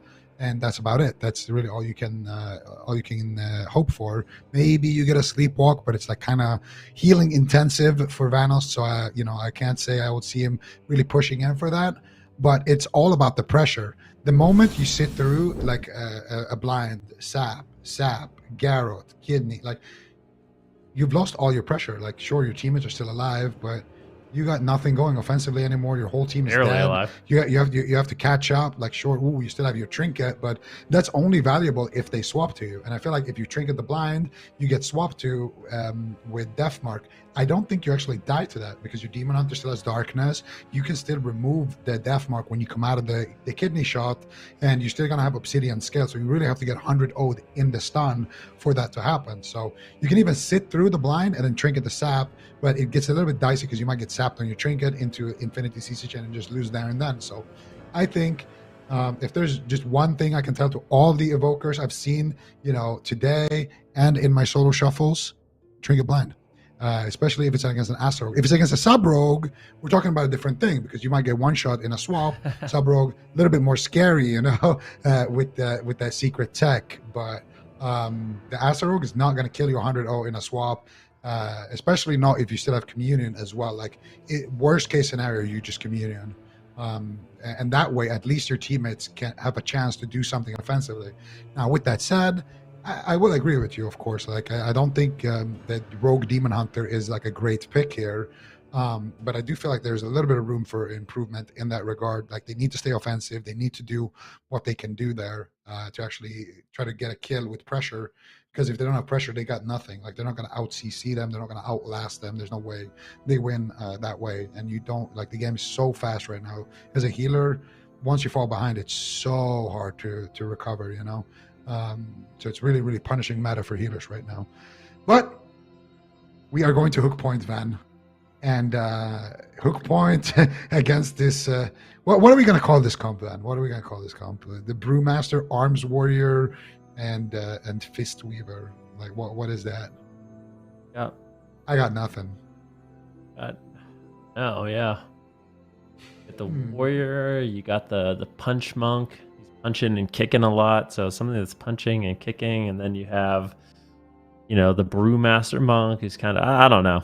We'll have to turn to chat for that one, right? Like, maybe we can get some suggestions on Twitter or chat, what we should call this composition. But I feel like if anyone should be able to name it, it should be, bots. Maybe we'll just call it bots. Bots clear. Yeah, I don't know. I like this map. I'm so afraid for Admiral Esports because that let's be honest, that was an incredibly close game, and they needed the big map. Like, there's no doubt about it. They needed the big map. On this map, I'm pretty sure the Fire Breath range for Bruisin is like 20 yards. So if he's even remotely close to next, like, they're going to be able to get those like off Dragon's Breath. It's a lot more crowd control they're going to have to deal with. They could actually go after the Druid in this match if they want to. I don't know. I feel like bots are winning game number 1, and having this kind of game 5 advantage is just so important for them. And Admiral Esports, it took a long time to kind of load into this draft because they've got to be talking like, what are we going to do? They almost lost, right? It almost came down to a 2 versus 2, and I almost guarantee if that went down to a 2 versus 2, but when it was a Mistweaver Brewmaster versus Swapsy on the lock, like, they would have won. Like, bots would have won for sure. So. Really, really close game number 4, and we'll see what they can get done in game number 5. But the small map is going to be absolutely devastating here for Admiral Esports. Yeah, this is going to be a really, really tough one for Admiral Esports, and they need this to stay alive in that upper bracket. They don't want to drop down to that lower bracket. There's a lot of sharks waiting in the waters there, and they need the points, they are in direct competition against the Fiends, and the Fiends, we've seen them be able to perform some miracles in the past. They've made it to top 4 every single championship Sunday. Whereas Admiral Esports, they've had some really deep runs, and they've had some non-existent runs as well.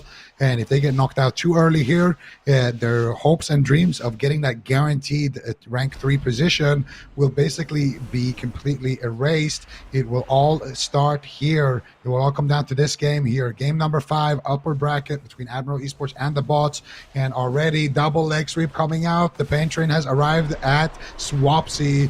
And Swapsy already forced to trinket out of that leg sweep. Doing a good job kiting, though, buying himself a little bit of time here. And that will be the incarnation coming out from next. Next will get paralyzed. And Swapsy so far doing a fantastic job kind of maneuvering around the map as they do stun up Bruisin, and they go after him with a little bit of damage. But Bank is now looking to take some of those AWC points to the bank.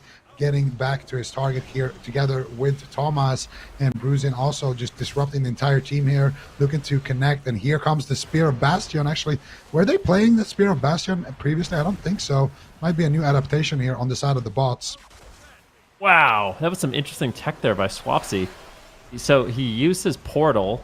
Okay, so he used his demonic circle while he was in the Spear of Bastion, but I'm pretty sure he has it macroed, the demonic shard, so he can actually just use the gateway. So I'm pretty sure he ported, and then before he got vortexed back, he just was able to gateway also. So some interesting tech there coming in from Swapsy, something I'm definitely gonna have to adapt myself on my new Warlock. But yeah, you love to see it, and that is a good adaptation coming in from Thomas. Obviously, their uptime has been kind of limited with all the disruption and movement canceling effects that we are seeing from the Elemental Shaman as well as that Warlock together. So actually keeping a target locked down, especially when we get deeper into dampening, I think is going to be a really effective kind of talent for them in this match. Yeah, absolutely. And Thomas right now taking a little bit of damage, and they are going after those demons as well. They're trying to make sure to try to kill off that Felguard, constantly pressuring it, pressuring Swapsy. Jamie getting kicked there on the Hex. Thomas charging back to the middle of the fray, and here comes the leg sweep. They're going to have that Spear of Bastion as well coming up here shortly, and Swapsy will be in a lot of trouble, already teleporting away with that gateway, but they're just swapping over to Next here. Next getting cleaved up. Next will be able to top himself there with a big heal with that Swift Man. Still has that nature swiftness as well in his back pocket, already using his bark skin there. So Next feeling like he's not pressured too much in the map, and he will be able to use those personal defensives like the bark skin to kind of keep his healing for Swapsy. And here they have the Spear of Bastion, they have the damage here onto Swapsy, big damage landing right now. Will they use the spear though? Are they going to wait with it a little bit? That is the question. Bank rolling over here to his target. There's the Ring of Peace. Thomas though left in the backfield here, trying to reconnect to his target. There he finally does, bruising in a full Hex, but it does break to that Fellstorm from Swapsy. And now Swapsy, there's the Bladestorm coming out. Big damage onto Swapsy. How is he going to navigate this one? His pet's getting swapped too. There's the Lightning Lasso from Jamie, and they are able to stay alive for now. And if we judge by the other games, we're probably going to be going to dampening here. Swapsy so far though, the big question is what cooldowns are we going to have when we get to dampening on both sides? How much mana are we going to have as Next sits down, looks for that drink, Bank shuts it down potentially. Did he miss that? I'm not sure actually if that Ring of Peace actually hit him.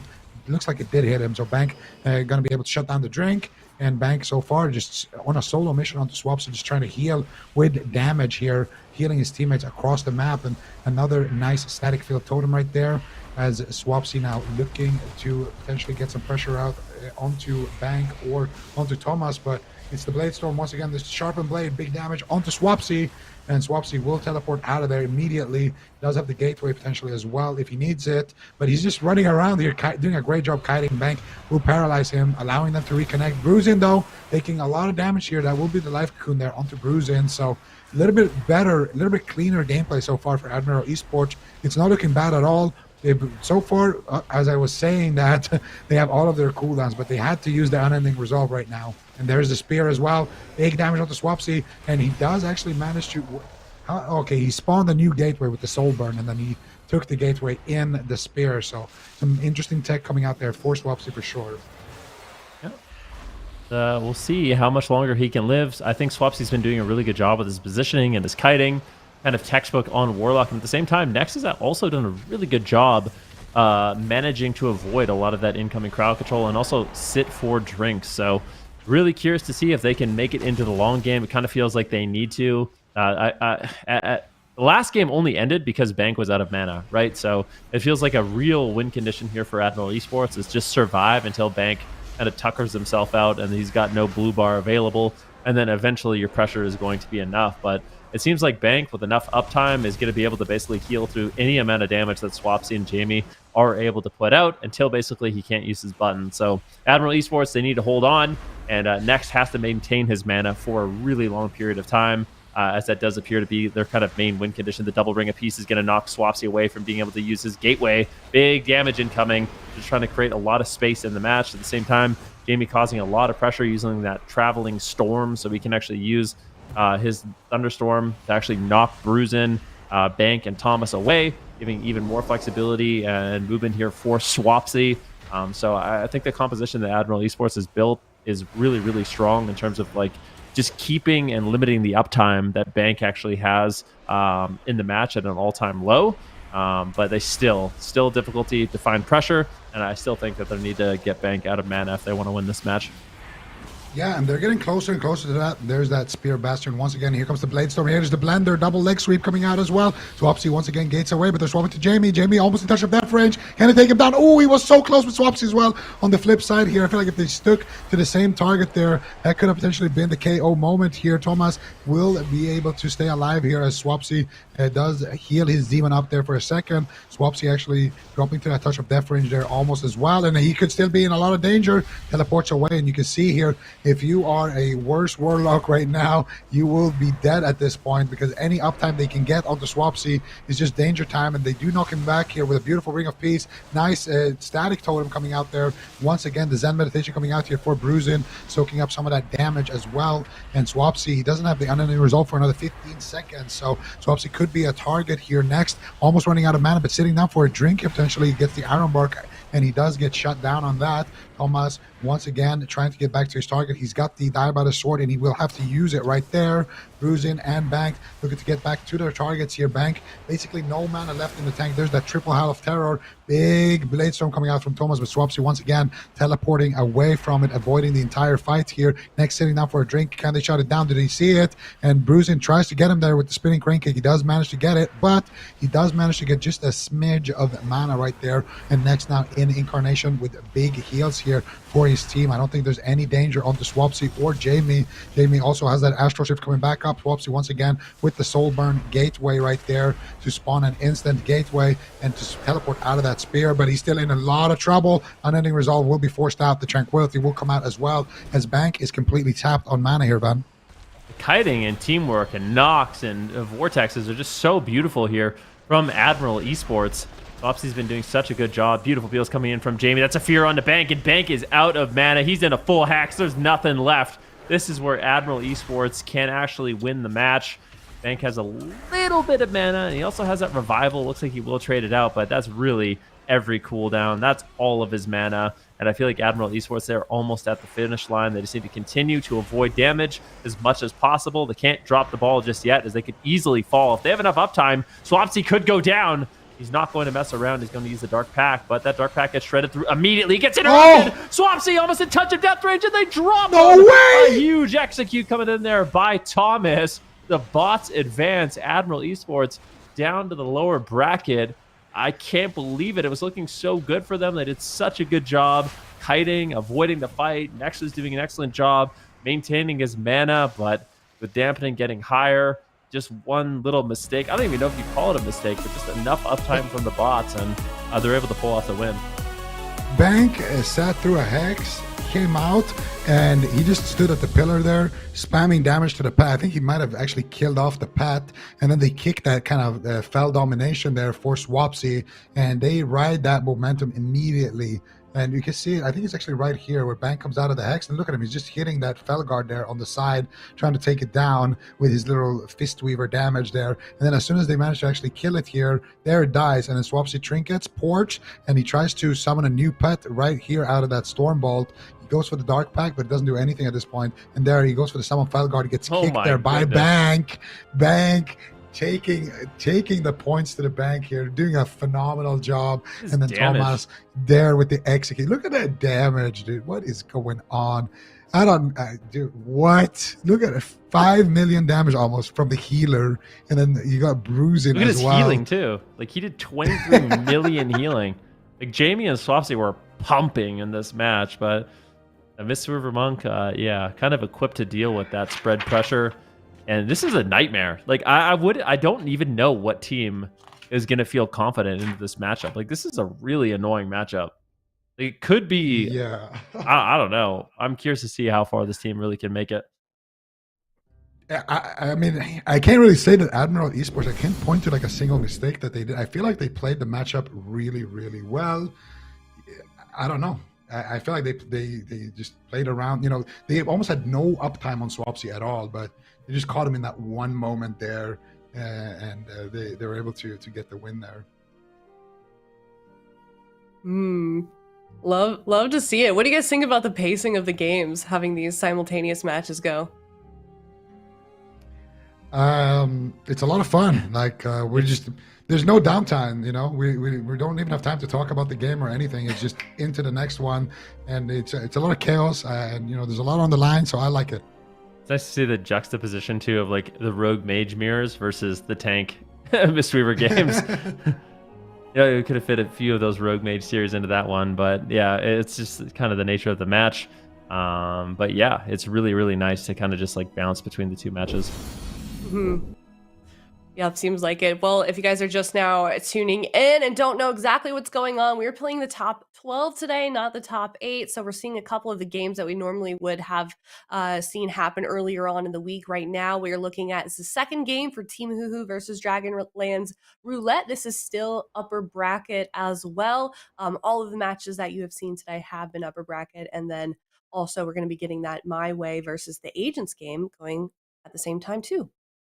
All right, we got Team HUHU, we got Dragonlands Roulette. They're in game number 2. Dragonlands Roulette could have a deep run in this tournament and possibly upset the top 3, but as well as Team HUHU. So these are direct rivals of each other currently in Europe, deciding to run with the Demonology Warlock, Elemental Shaman composition as well into the Assassination Rogue Shadow Priest of Dragonlands Roulette. And we can see here Valet already taking a little bit of damage here. So they did opt out from that Demon Hunter rogue composition that they were running a little bit earlier. And we can see here Valet finally manages to recover. Pops that Vampiric Embrace. Here's the Siphene as well coming out. They're going after Frankie. Smoke Bomb attempt coming out onto him. Big damage, but Vanos is there deflecting with that Tranquility. Vanos trinketing out of the blind immediately here. No hesitation whatsoever. And Frankie does manage to recover. Now it is the time for Team HUHU to kind of bite something back here. Big damage coming out onto Acro. He's got no Cloak of Shadows already. Beautiful pressure coming out there on Frankie, on that Ellie Shaman. Acro moving in though for that kidney shot onto Frankie. Frankie with that Thunderstorm manages to knock Acro back. He manages to buy himself a little bit of time here as Acro is looking to W key at Frankie. Zank looking for the bash onto Vanos. Vanos looking like he's avoiding it for now. Silence coming out onto Vanos here, and Vanos does duck into the Tree of Life incarnation, but he gets disarmed. Belay is there as well for the fear. He does manage to find the fear right there. Frankie in a lot of trouble. Big damage onto Acro though as well. At the same time, either one can fall, and it will be Acro getting absolutely destroyed there. Unbelievable damage coming out, Sid. Dude, Frankie tremored too early, and they killed the tremor and got a full fear, and I was thinking Frankie is dead 100%.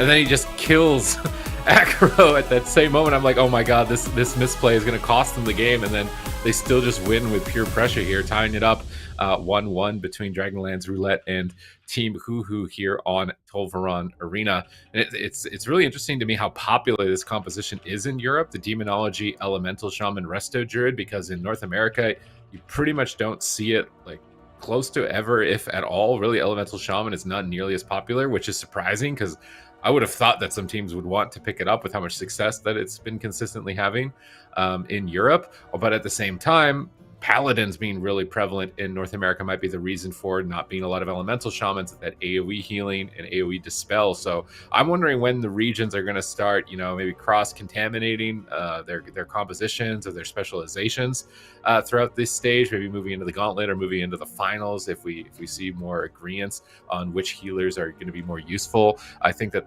Mistweaver Brewmaster team was a good example of there are comps that can completely counter certain setups. I really think that Swapsy's team picking Demo Ellie in that matchup was a mistake. You don't want to try and win with kind of pad AoE damage into a Mistweaver Monk, let alone a tank Mistweaver Monk composition, because that's what it's built to deal with. You need to pick crowd control, and you need to CC the Mistweaver Monk and stop them from attacking your team, or they're just going to run you down. So we are seeing adaptations already. I'm just wondering if there's going to be even more moving from here.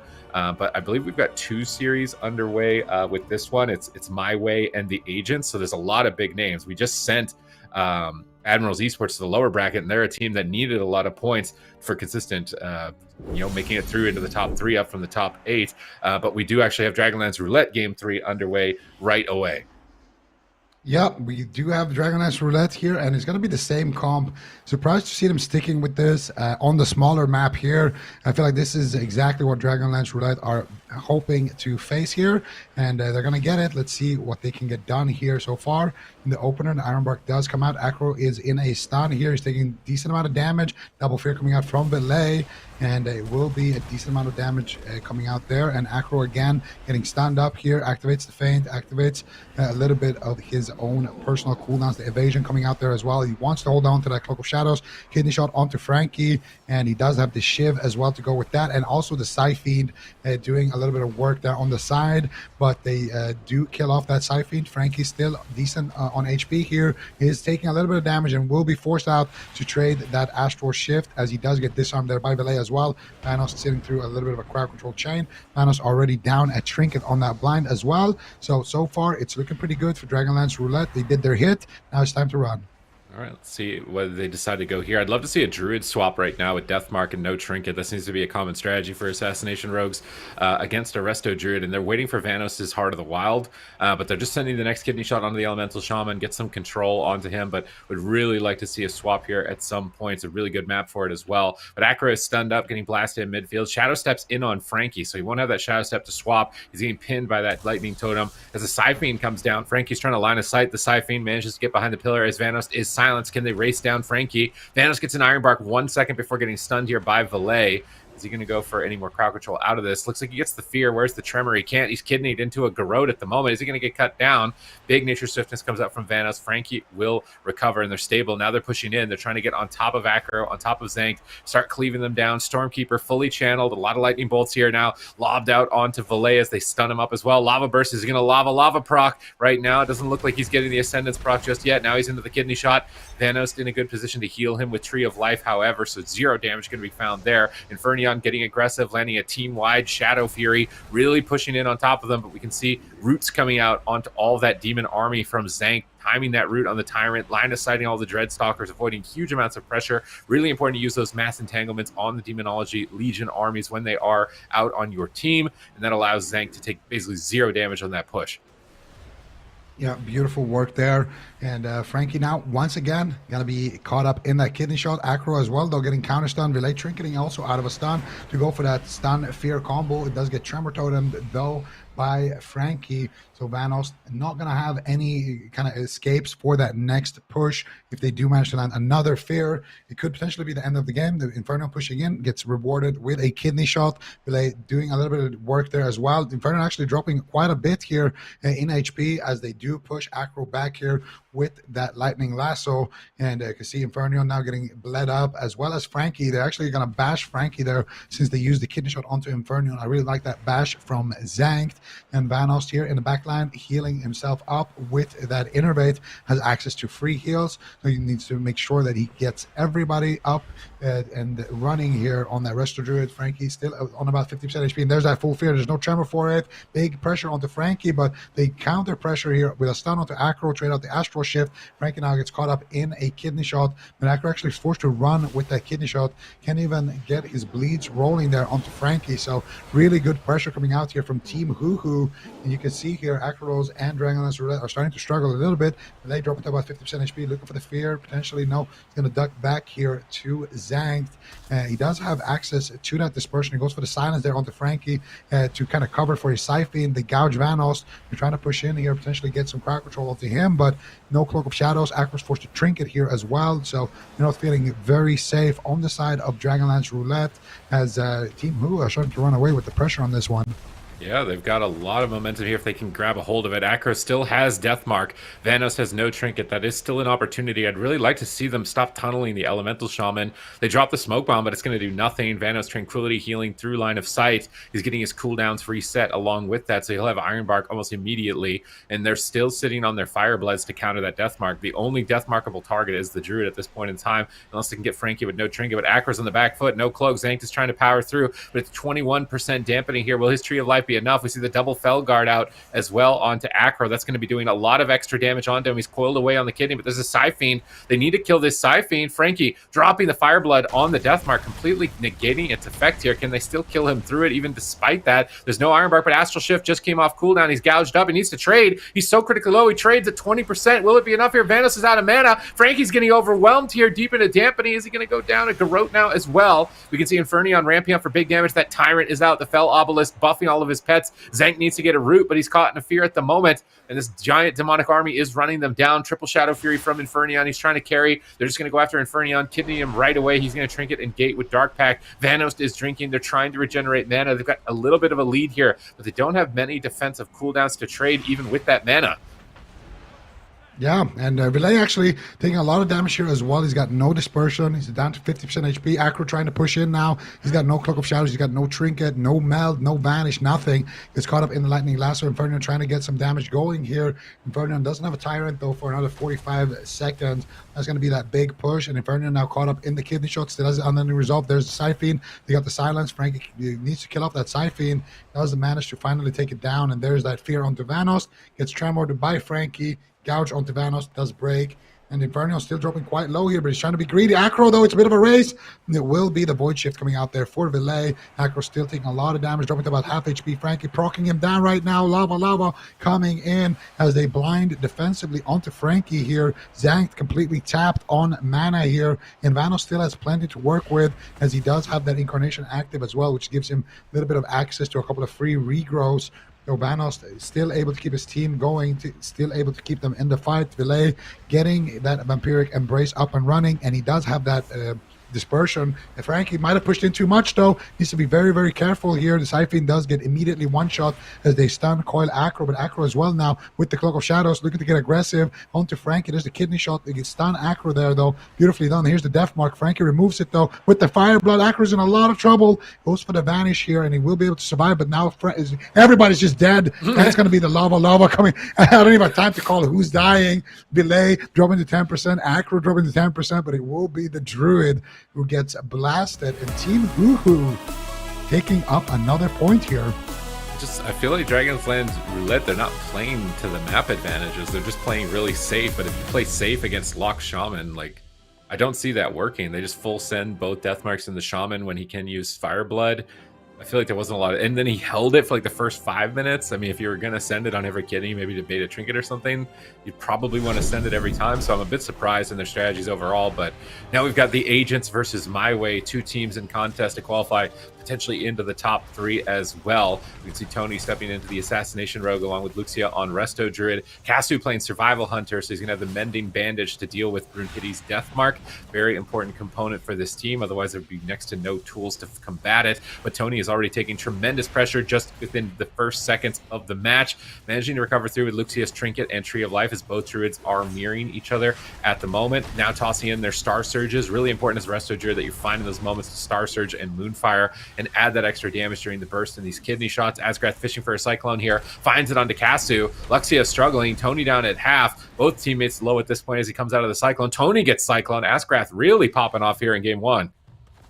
Asgard doing a great job there, keeping him low with that Cyclone, and now Zeepai looking for some pressure here. Tony actually dropping quite low there, and Brunhilde actually pops that Death Mark here, looking to get aggressive onto Tony. Tony actually responds with the evasion. Caster dropping quite low here as well from Zeepai. Big pressure coming out. There's the bash as well onto Caster, and that will be the Trinket Exil coming out there for Caster. Luxia as well, using that Tranquility heal there. And now there's no Trinket on Luxia, there's no Trinket on Caster, there's no Exhilaration. Tony's dropping to 50% HP as well. Zeepai here, though, in trouble, dropping to about 50% HP. There's the DR stun. Zeepai will Trinket and trade out the Astral Shift as his healer is in a full trap, and that should be enough defense to keep Zeepai alive. Stormkeeper gets loaded up here by Zeepai. They're going after Caster. There's a kidney shot. Big zaps coming in here as they try to send Caster. Mending Bandage, though, coming out there, and he does have the Feign Death as well to remove all of those effects. Zeepai now in another kidney shot. There's the Smoke Bomb. They have nothing for this one, and it will be the Tony Bomb coming out there. Full trap coming out as well,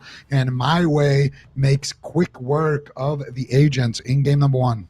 Really big plays there by MyWay in those final moments. Luxia jumping into the bomb and bashing the rogue to prevent Brunhilde from peeling for Zeepai during that kidney shot. Really clutch maneuvers there by MyWay, and this is a huge victory for them if they can manage to win this series, be in the upper bracket for the remainder of the tournament, and have a really good shot of earning a huge amount of points, potentially also sending the agents out of the tournament in the lower bracket, so they won't even be able to contest their advance in the upper side. It's getting really close. It's getting really dicey for all of the teams in this competition. And you'll see that final play here in this replay as Luxia jumps into the fight to stun Brunhilde during the assault.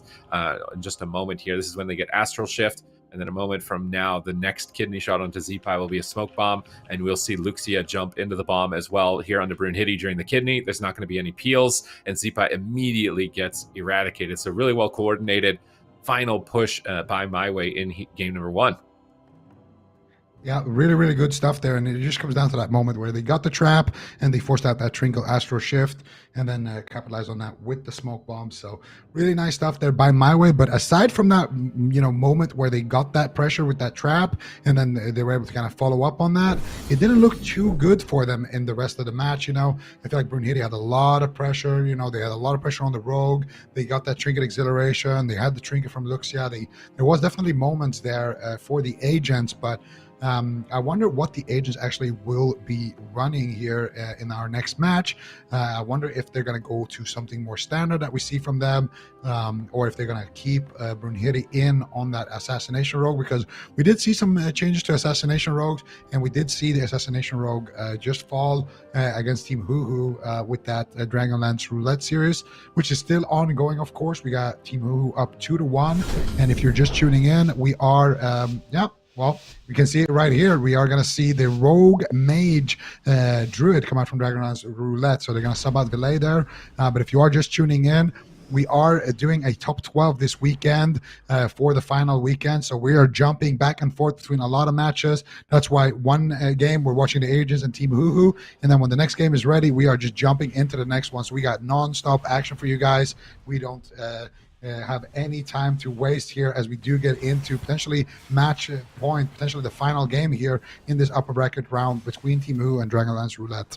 So Vanos dropping a Vortex here on Gelu, trying to pin and trap him in midfield. Bashing Acro around the corner. Is he going to go down here? Big heals in from Zank, but Cloak of Shadows was forced regardless. I think it is more than a fair trade for Stormkeeper and Demonic Tyrant in this position, though, on Acro's part. And it looks like Dragonlance Roulette, their strategy is probably going to be to try and dampen even harder, bringing in an Arcane Mage in. The Kleptomania is going to get really big value during these kidney shots, during these bombs, but Gelu is shifting powering behind the pillar when Acro is kidney bombing. I feel like that was not... You'd want the mage to be included on the kidney bomb, right, Zico? I mean, for the most part, yeah, I would say so. But a lot of the time, you're kind of just playing to rotate that klepto. So maybe a little bit of miscommunication to go for the kidney bomb there. Maybe just a regular kidney and save the bomb for a little bit later. But as the mage, you definitely want to just klepto and then immediately reset it to get that klepto back as soon as possible. Start rotating through those cooldowns. Big pressure coming out onto Frankie. Does get the overgrowth here. Do they have a klepto for it? I don't think so. They're going to swap over to Infernion instead. And Geto actually is playing that Supernova, which we have seen some mages opt for and some mages not run at all. So interesting to see. Going for a little bit more disruption there on that mage.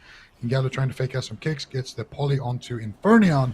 And again, it's going to be Frankie and Infernion getting the best pressure here as they do force Dragonlance Roulette back to the pillar. Ring of Fire coming out for Gelu. And Infernion is just going to jump into that Ring of Fire to make sure that he gets his damage out. Acro going for the kidney shot onto Frankie. Beautiful shutdown by Infernion. Here comes Tyrant for Infernion with the Nether Portal. Big damage coming out here. Ring of Frost comes out for Gelu. And a lot of pressure coming out. And so far, Vanos behind on mana, most likely due to those Kleptomania purges. But at the same time, I think that Vanos is going to have a timer here to sit down and drink while they're trying to line of sight this Tyrant. And that's exactly what he's going to do there in the back line. Can Zank do the same is the question, as both teams are kind of playing a 2v2 right now. Zank doesn't look like he's going to be able to find the drink, has come out and heal. And Vanos is going to come back out with almost full mana as they force out the Ice Block here as well from Gelu. Oh, it's tight on both sides here, but it's match point for Dragonlance Roulette. The pressure is on. They really want to avoid going into the lower bracket here. There's big, heavy hitters in that side already with Swapsy down there. And possibly if MyWay are able to beat Asgrat's team and send them down. So, like, this is a really scary tournament. You want to avoid that lower bracket as long as possible. Frankie still has Trinket Wall in this position. Vanos' Trinket is coming up. They're in a good spot. They got Ice Block from Gelu, but Frankie's taking tremendous pressure. He pre-walls. He's anticipating some damage here, and Vanos is trying to get through the blind with no Trinket for a few more seconds. 8 seconds on his Trinket. Is Frankie just going to die in that 6-second window? Can they cut him down? Gelu's trying to cast it. There's a lot of interrupts. Big swap onto Zank. He's going to Barkskin right away, but Frankie's still falling behind. Vanos trades out Iron Bark. It's a scary moment for both teams in that exchange. We see Acro stunned up in midfield, but he's just getting aggressive, going for another kidney. Gelu, in the meantime, is soloing Infernion. He's going to have to portal away from Gelu's assault and max range while Vanos recovers. Nether portal out for Infernion, trying to ramp towards that Pit Lord. Dreadstalker's out here. He needs to make sure he gets a lot of Hand of Gul'dans at this moment in time, but they're line of sighting him. They're drinking. He can't really get any Hand of Gul'dans here. He's going for a Tyrant instead. It's not going to be the biggest Pit Lord coming out of this with no Hand of Gul'dans casted at this time. He's just reloading his Dooms, trying to get line of sight. There's the Pit Lord. It looks like it's going after Acro. He's got no evasion. They're going to need to Frost Nova this Pit Lord. Is freely attacking Acro. He's going to step away from the fight, but will the Pit Lord connect? He gets rooted up here by the Resto Druid. So good crowd control on that Pit Lord. Frankie is now falling behind in the exchange. Zank has huge mana advantage at this point. So long as Dragonlands Roulette can stay alive, and I'm thinking mostly just protecting Gelu, just making sure he's always safe, trying to fake as many kicks as possible, I think that they should be able to take this.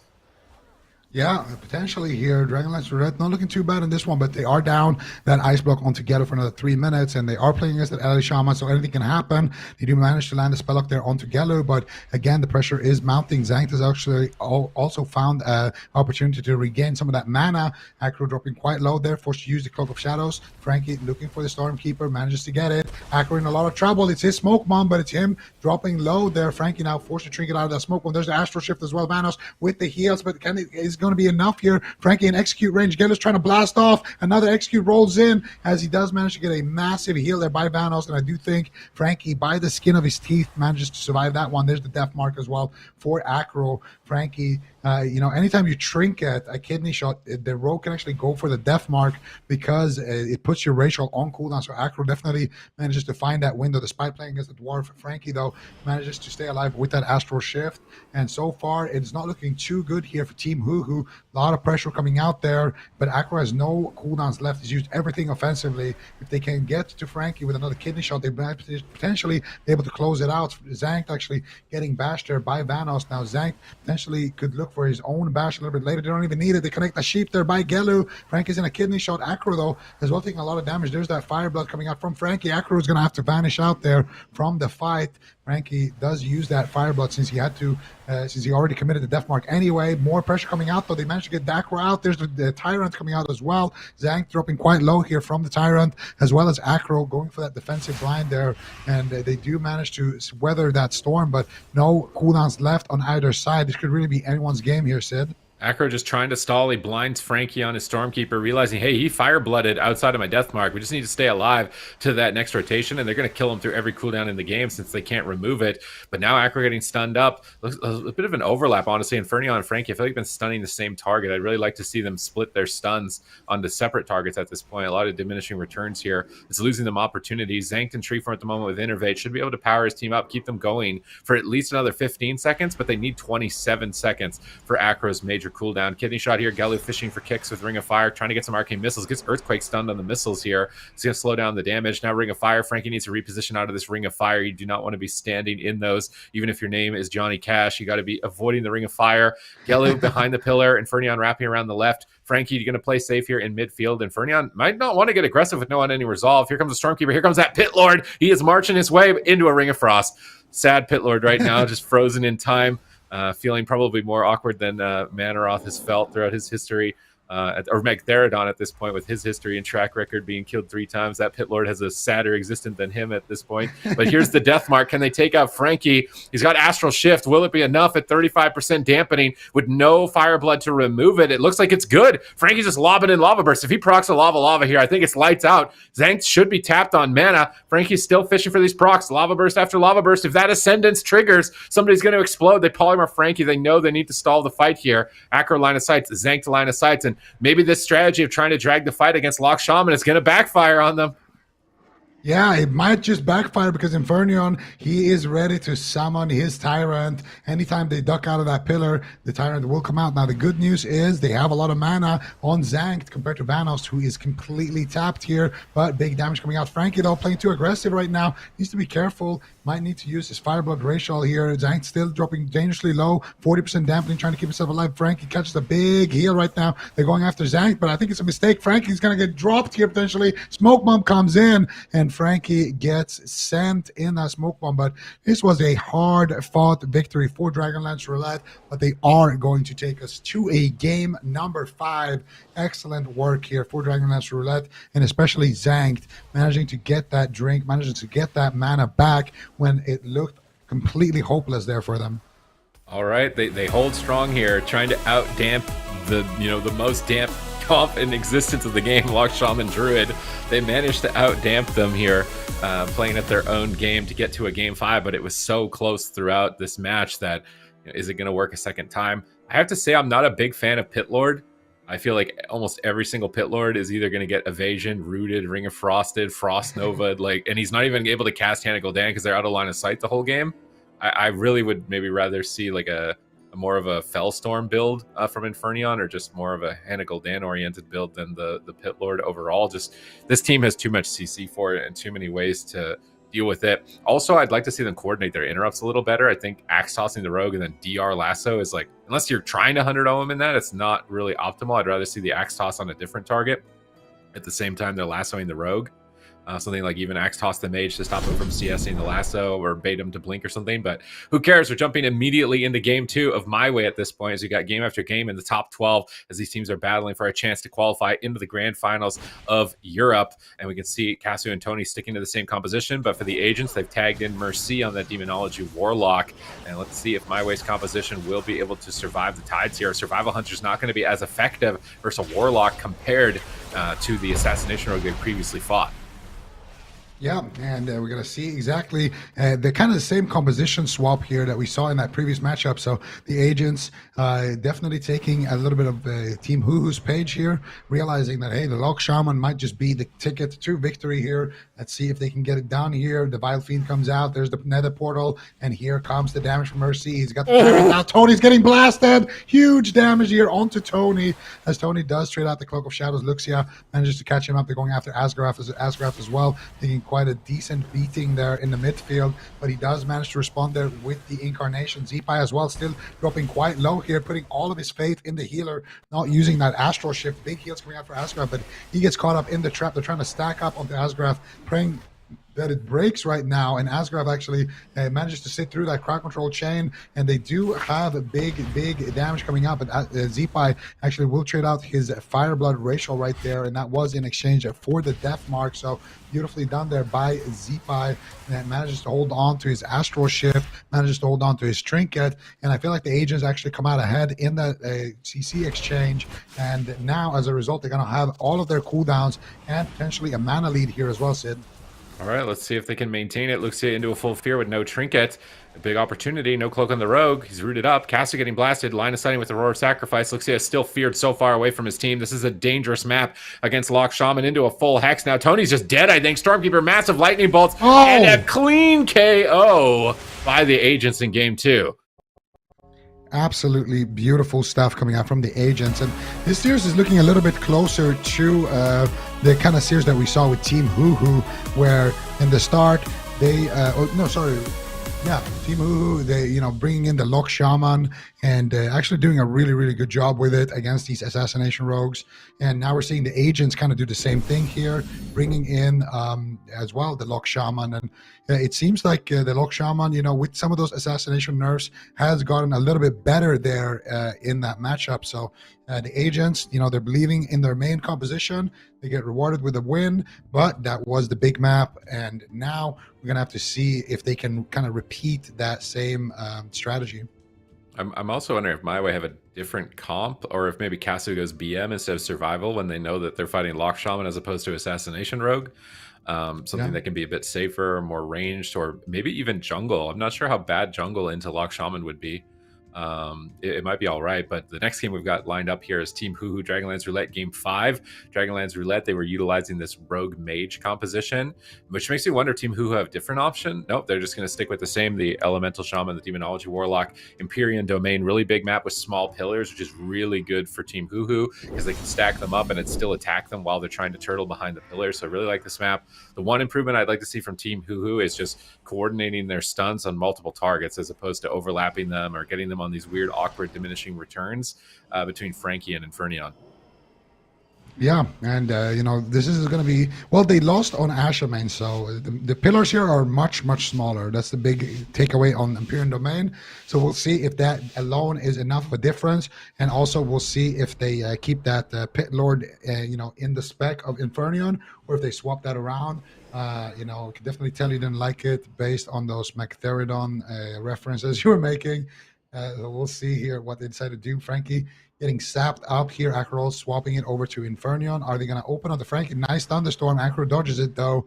Doesn't want to get taken out. Frankie immediately gateways out of that Garrote, and Acro kind of a bait opener here, honestly. They just want to get the Druid out. Ooh, Incarnation getting popped here by Vanos as Acro actually looking for that restart, but he does get pulled out, and now here comes the damage. This is the real go. They're committing a little bit more into it, but they stun up Gelu there on that Arcane Surge, and as a result, they're not going to find any pressure, and there's that Lightning Lasso coil combo there onto Acro, and this is looking a lot cleaner here, and not using their DRs on the same not using their stun DRs on the same target, but actually spacing them out there, making some of those improvements you were talking about.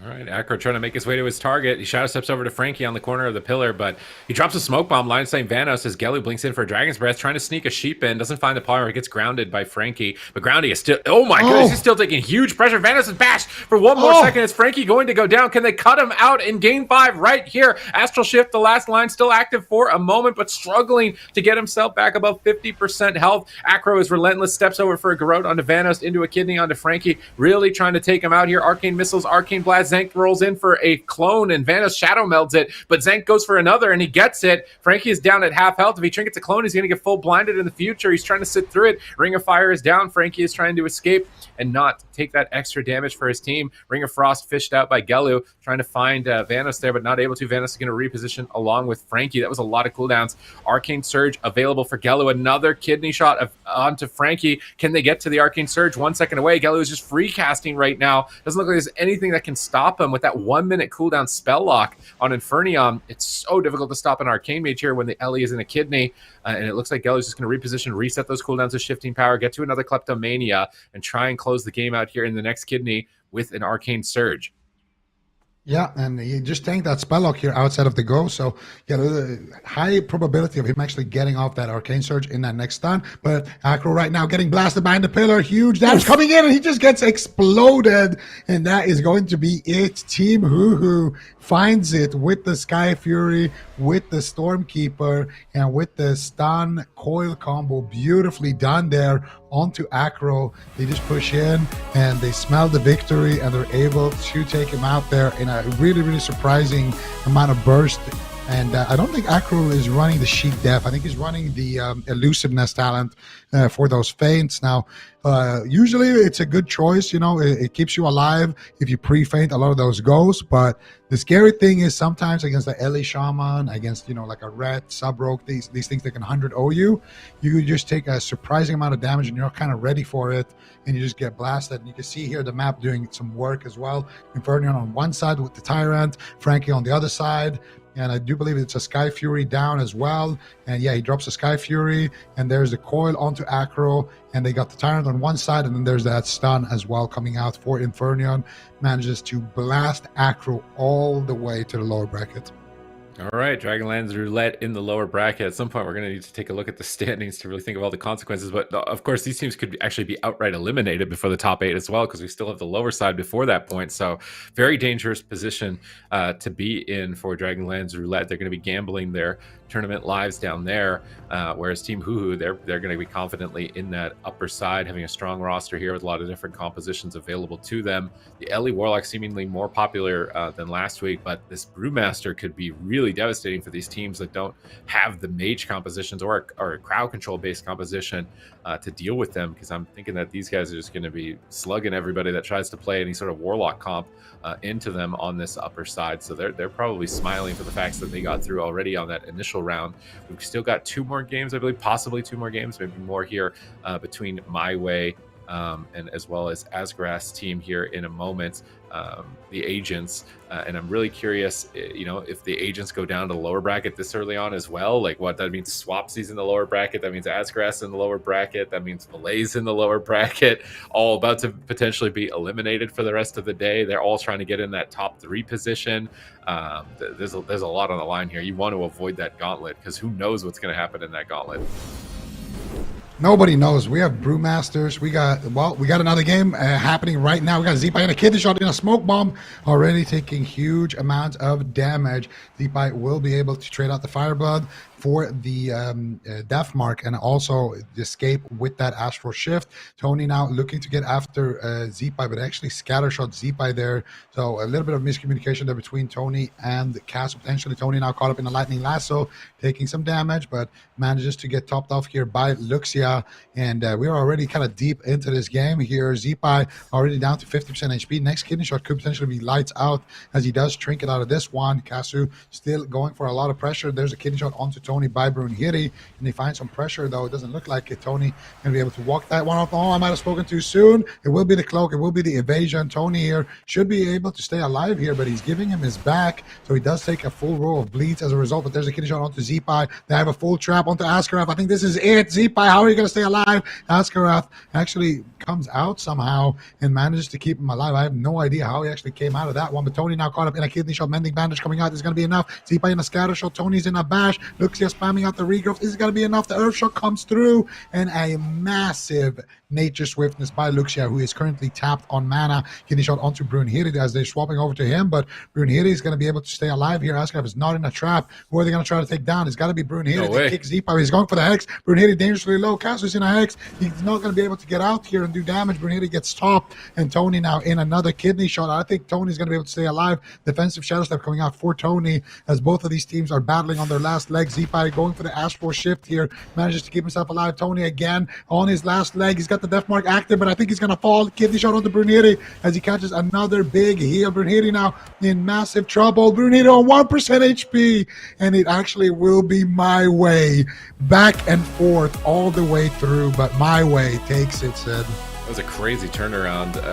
Brunhiri, as soon as he pressed Fireblood and Deathmark was coming up in 5 seconds, I was like, you're dead, Brunhiri. And then, but then I was looking at Acro, and he's getting Star Surged by Asgrath. I'm like, wait, he might die before he gets to press it. But he survived to it. He pressed it, and it was gonna end the game there for their side. So now MYWAY are on match point.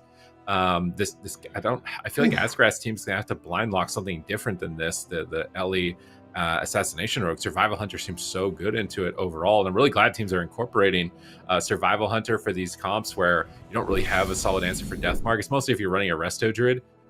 It seems really good to bring in a Survival Hunter in this Assassination Rogue meta to assist with the weaknesses that they have as a drawback, because that way you don't need to always be worried about saving Fireblood. You can use the Mending Bandage in between, remove the bleeds, put the rogue behind, and keep your rogue ahead because the other team doesn't have that. So really good adaptation so far for MYWAY, but that was close. Like, he was 1%. So this could easily be 2-1 in the opposite direction and could still easily close with the agents in a Game 5 victory.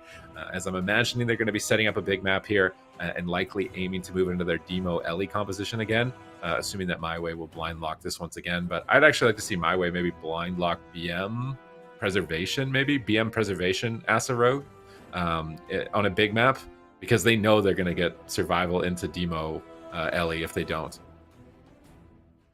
Yeah, and then maybe they decide to lock in the Asarok, but then they don't get like full value out of the big map, right? So it comes down to, would you rather play into the Asarok without the Survival Hunter, without the Mending Bandage, or would you rather play into the Demo Ellie with the Survival Hunter, so without, you know, the damage that the BM Hunter is going to bring, and kind of the sustained unavoidable damage that the BM Hunter brings. So it's a tough call to make there for MYWAY, but the good news for them is, of course, that they are up 1 in the series, so they're going to have you know, the choice of flexibility there on their side. Even if they do lose this one, they can, you know, set the terms in that next game. Yeah, the Preservation Evoker could be interesting as well. Luxia does play a phenomenal Preservation Evoker, so it is on the table for sure. And maybe they could even, yeah, they could keep the Preservation Evoker, go BM, and then just use that to remove the bleeds and to remove the death mark. So definitely some options on the side of MYWAY. All right, so we have to wait and see how this draft unfolds. I'm imagining, what is the best big map for them? I'm wondering if like a big pillar backfires on them at all, because they're running they want to run a demo lock. So like, what's the next biggest map with small pillars?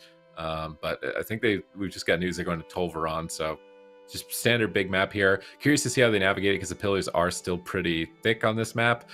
So being able to, you know, chase down the Survival Hunter and the Rogue and make sure your pets aren't getting rooted out of line or getting crowd controlled could be very difficult. But I would really like to see them MYWAY swap their comp.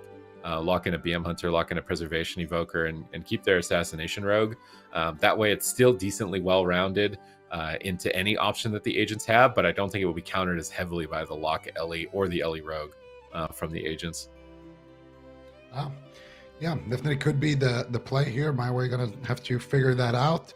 But in terms of standings, this is, you know, this is a pretty big one as well, because the agents are neck and neck with Poggers. Poggers already won their match, so if the agents want to, you know, stay in that upper lead with Poggers for that guaranteed at least top 2, they're gonna need to want to win this one. They don't have to win this one. They could make a deep run in the lower bracket, but we already have a lot of teams down there. So for the agents, they definitely want to try to you know, grab the win here in the upper bracket. And likewise for MYWAY, I think is one of the teams on the cusp to actually make the top 3. I think they had, if memory serves right, I think 140 points. If I can take a look here real quick. Yeah, so MYWAY have 140 points, and Admiral Esports just got dropped down. They have 172 points. Team HUHU, they have 180 points, and the Fiends have 180 points. So for MYWAY, they really need a deep run in this tournament, and they need to, you know, try to get rid of some of those teams ahead of them. The Agents being one of them. The Fiends, of course, we're going to see them a little bit later. In Team HUHU, we already saw them. So Team HUHU being able to actually grab the win for them was very, very crucial for their standings, because now they're going to surpass the Fiends. The Fiends, if they lose in their match, then that's where we can start seeing potentially the Fiends drop behind. We can start seeing MYWAY drop behind or pull ahead as well, depending on what happens here. So those are really some of the teams to watch. Dragonlance Roulette as well, losing earlier. Definitely a big one, but we have BEDGE versus Bane here. We don't have any time to waste. We are in the lower bracket in this one, and this is a RMP mirror, Sid. Another RMP showdown. Which one's going to stay alive in the tournament is now the question.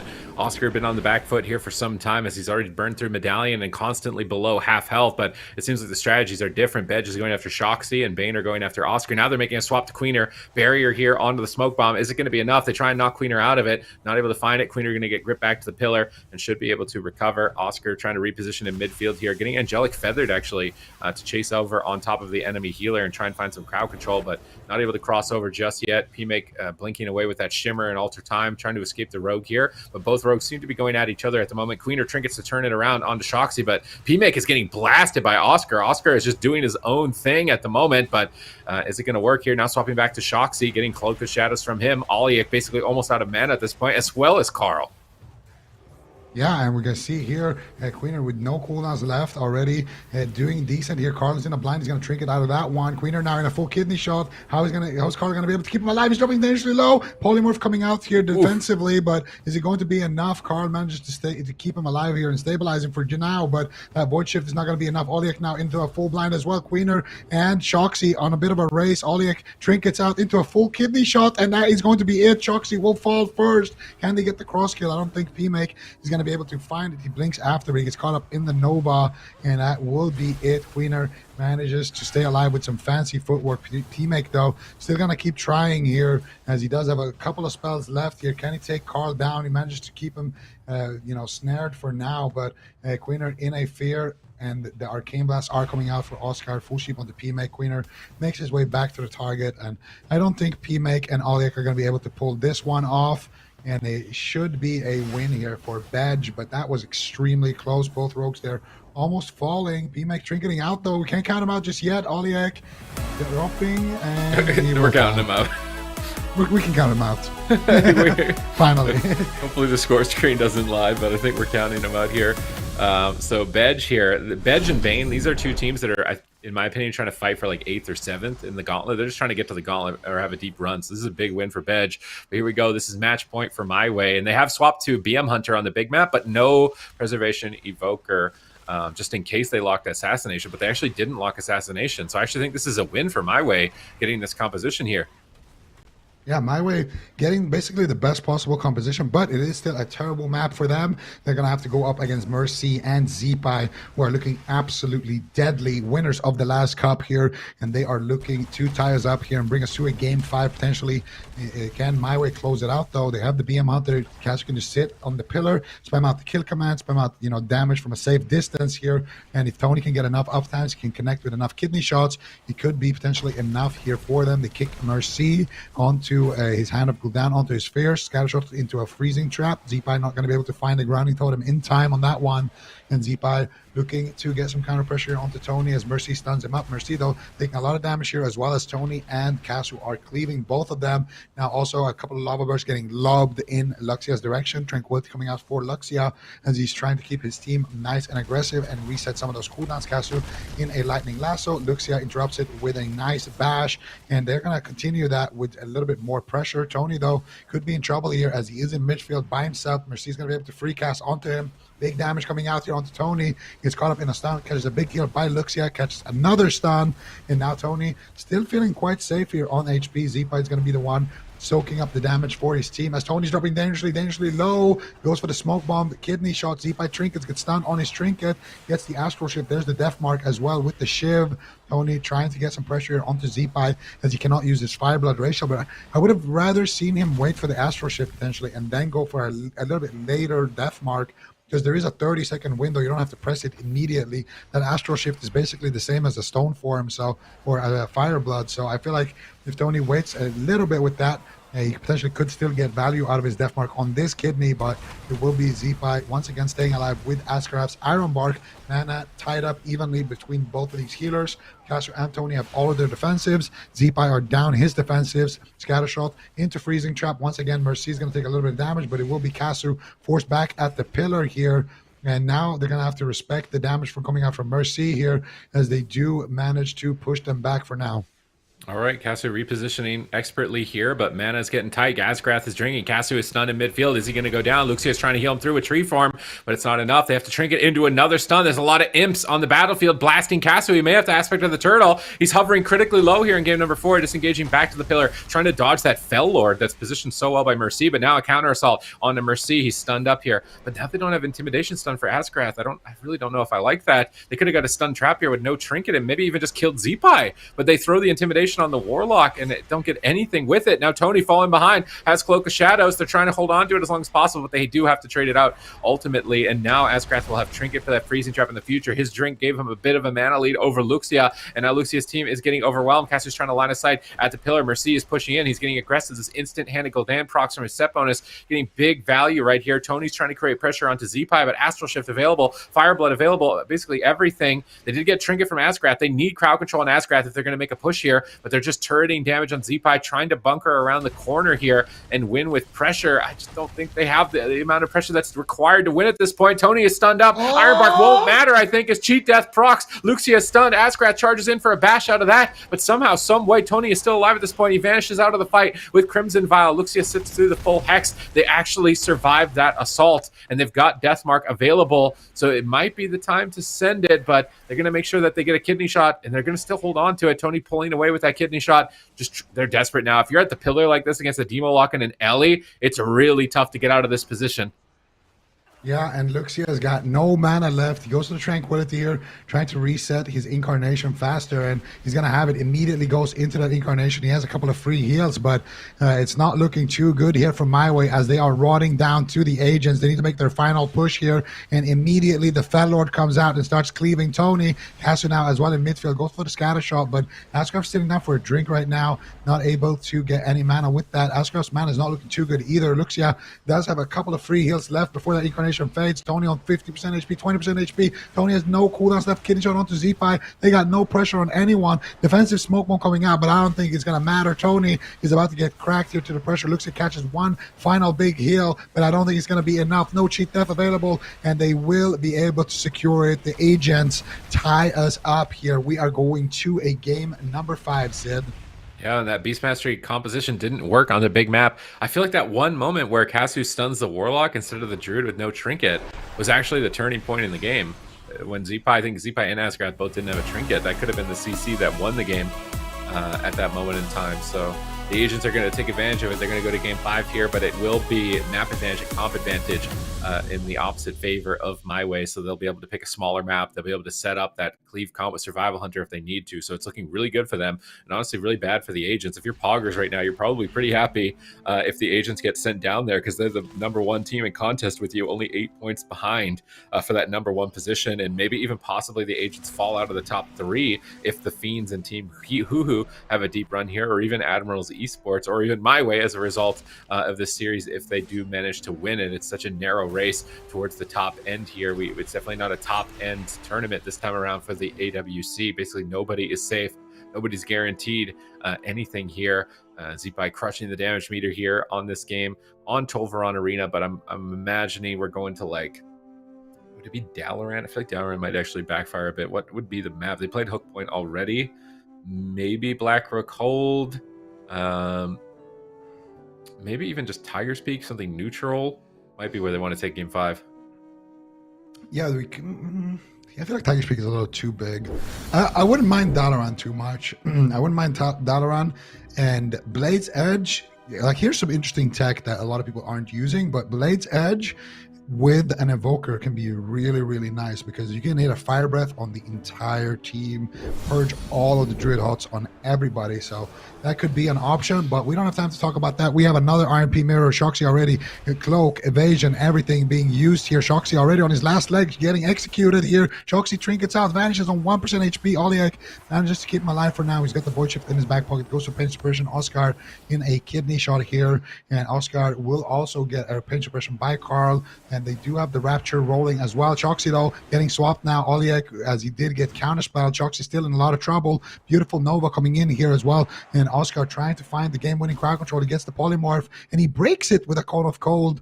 Oscar definitely making a big mistake right there, and he does get the DR Ring of Frost P-Make forced into the ice block as well, and this looks like BEDGE is just running all over this match here. If Carl can get a Fear as well, they could potentially just win the game, and there it is, full Fear, full kid shot onto Shoxy. Shoxy, massive trouble, and that potentially will be the game. Executes rolling in. Shoxy's on 1% HP, gets grip back. Penance coming in. Oleg gets kicked on the last tick. Wiener trying to secure the win. He gets feared. Oscar ducking in for the execute. One more execute should do it, but he manages to stay alive. The Powered Radiance coming out. There's the Penance. There's the Flash Heals. Shoxy will potentially recover. Oscar again with the counterspell. P-Make though trying to reverse the pressure, but Shoxy's in a kidney shot. I don't think he's going to be able to stay alive, and that will be a quick win here for BEDGE.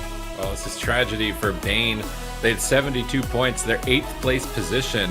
So BEDGE gets this win, and I think if they get a little bit deeper than this, they would pass them on points. I think if they can get one round further than this, they would actually pass Bane on points and get into that last place for the Gauntlet. So Bane right now, they're fighting for their Gauntlet slot, the possibilities of their Gauntlet slot in the future. So there's a huge amount of pressure on them if they want to be that 8th place team. And we can see that right here. BEDGE is at 36th and Bane is at 72. And what position would this put BEDGE if they win this game in the tournament? Put them in 8th, right? So if they get 8th and lose, how many points is 8th? I think if BEDGE wins the series, they will make top 8 and pass Bane. I'm not entirely sure. Because I think top 8 is only 20 points. So if top 8 is 20 points, they'd go to 56 and Bane would still be ahead of them. I think BEDGE has to win this and win the next one. Potentially. I mean, we probably, yeah. So BEDGE are going to have to win this and the next one, and then they will overtake Bane in that top 8. So there's a lot on the line riding in this one. And we still have more teams as well fighting for those spots as well. You know, one of the teams that is not on this list whatsoever, but is looking extremely good, is, of course, the bots that we saw earlier. They're still in that upper bracket. You know, if they can get a top, I want to say it, if they can make it to the finals, I think they actually will make it from 0 to hero. For them to so qualify, they'd have to get third. That's 80 points. I'm looking at the stat. If they get third, that's 80 points. They would pass Bane's current position if Bane loses. And then, of course, if BEDGE doesn't make it to where they can earn 50 points, there's a lot of weird math here. But the bots need a third place, like at least, and that's assuming things go their way. I think they need even a better than a third place, because I think you get 12 points just for making, you know, just for making it to top 12. So I think the cutoff is actually. They might need second. You know, yeah, I think they need second. Yeah, I think they need second. So I think they literally need to run that tank clip all the way to the final. So it's going to be interesting to see if they can make it all the way through. But also, you know, in that lower bracket, they are fighting for their lives in those RMP mirrors. And if BEDGE can come in, you know, they already have a couple of points. And if they can actually tie that gap a little bit, all of a sudden their chances of qualifying are going to look a lot better. And we are, ladies and gentlemen, in game number 5 between MYWAY and the Agents. This is MYWAY's map pick. We thought they were going to go to a small map. They did not. Let's see what did they actually change. They didn't change anything. Why did they go to a big map? They went to a big map, and they're playing the exact same matchup. I feel like this is good for the Agents, Sid. Yeah, I don't know why they wouldn't want to go to a small map unless they think they can out-damp the Agents and drink, which they definitely couldn't in that last game. But we'll have to wait and see how it plays out from here, because now they may have sealed their own fate, because this was their map selection, their comp setup. They had everything from winning the blind pick, and it might not work out for them as a result of this selection. Let's see if Zipai Mercy can play on top of them enough to keep the pressure so that Luxia runs out of mana before Asgrath. They're launching an assault towards Zipai, but Tony is getting feared by Mercy. Kasu trying to disrupt the refear with a counter shot there, as Tony is able to reconnect, but Tony's the one getting blasted. That efflorescence on Zipai is healing so much. They're going to swap to Mercy. I really think this is important against the Resto Druid, is to swap off those hots, but you have no reliable purge unless Kasu is running the trank darts. He actually is running the tranquilizing darts. He's going to have to make sure that he's keeping on top of that, landing as much as possible to strip off those hots when they get crowd control effects onto Asgrath, because that's their only way to deal with all of these hots from the Resto Druid. Yeah, definitely going to be important to try to purge off those life bloom stacks, especially if you can get lucky and remove one life bloom. It removes all 3. Tony right now taking a lot of damage here in the midfield, dropping to about half HP here, and he's not playing with that feint. You know, he's playing with that cheat death, so already forced to use his vanish there. Whereas if he did run that elusiveness, that could potentially have saved that cooldown. But at the same time, he might get one shot by Zipai if he's not running that cheat death. So it's a tough choice here for the Rogues. And we're going to see the Fel Lord active right now onto Kasu, but not really getting a lot of you know, value right there for Mercy.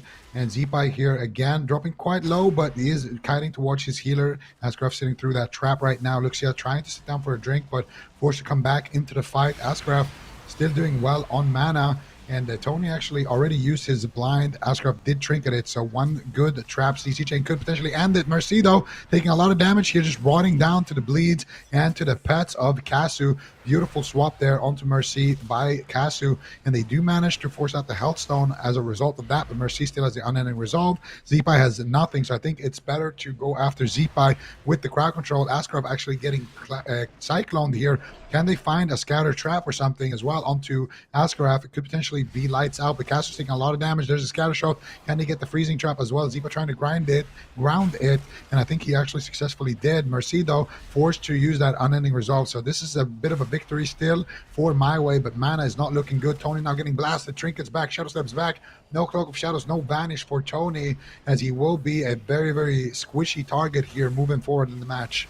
All right, let's see if he can hold out here. Asgrath has a mana advantage. He has positional advantage too. Luxia is trying to drink. Zipai pops him out of stealth here. Asgrath repositions to drink, and I don't think they're going to be able to stop him unless Kasu pulls his pet over. He's trying to disengage in, flare him out of stealth, and they do manage to, but now Luxia gets caught in a fear. Tony's getting clothesline. No trinket. Match point. Is he going to go down? Dreadstalkers connect, but Zipai being pressured at the same moment here. Down at half health, 4 seconds away from his Astral Shift, 2 seconds away from his Astral Shift. Mercy now getting swapped to as Tony is retreating behind the pillar. Luxia trying to find any opportunities to drink. His Innervate comes up up in 2 more seconds. He need to make sure he gets every big expensive heal off during that time and that he doesn't get purged. He's moving in. He goes for a bash on a Z-Pie. Kidney on a Mercy. Asgrath ducks in to bash Tony to stop his damage as well. Star Surge is being lobbed in, going all in on Tony, but now Asgrath is stunned. He's got no trinket. Can they kill him through it here? They need to ground this freezing trap. They go for a scatter shot. Instead, they're on top of him to eat it, but they go for a garrote. Do they have any more crowd control? They don't. And now I'm pretty sure Z-Pie will be able to recover, but Deathmark is still available at any moment here for Tony. When is he going to pull the trigger? He needs to probably send it on the next kidney shot. Here's the kidney shot. Where's the Deathmark from Tony? He's going to send it. It's match point. Can they send Z-Pie to the grave? He knocks him away in a Shadow Fury.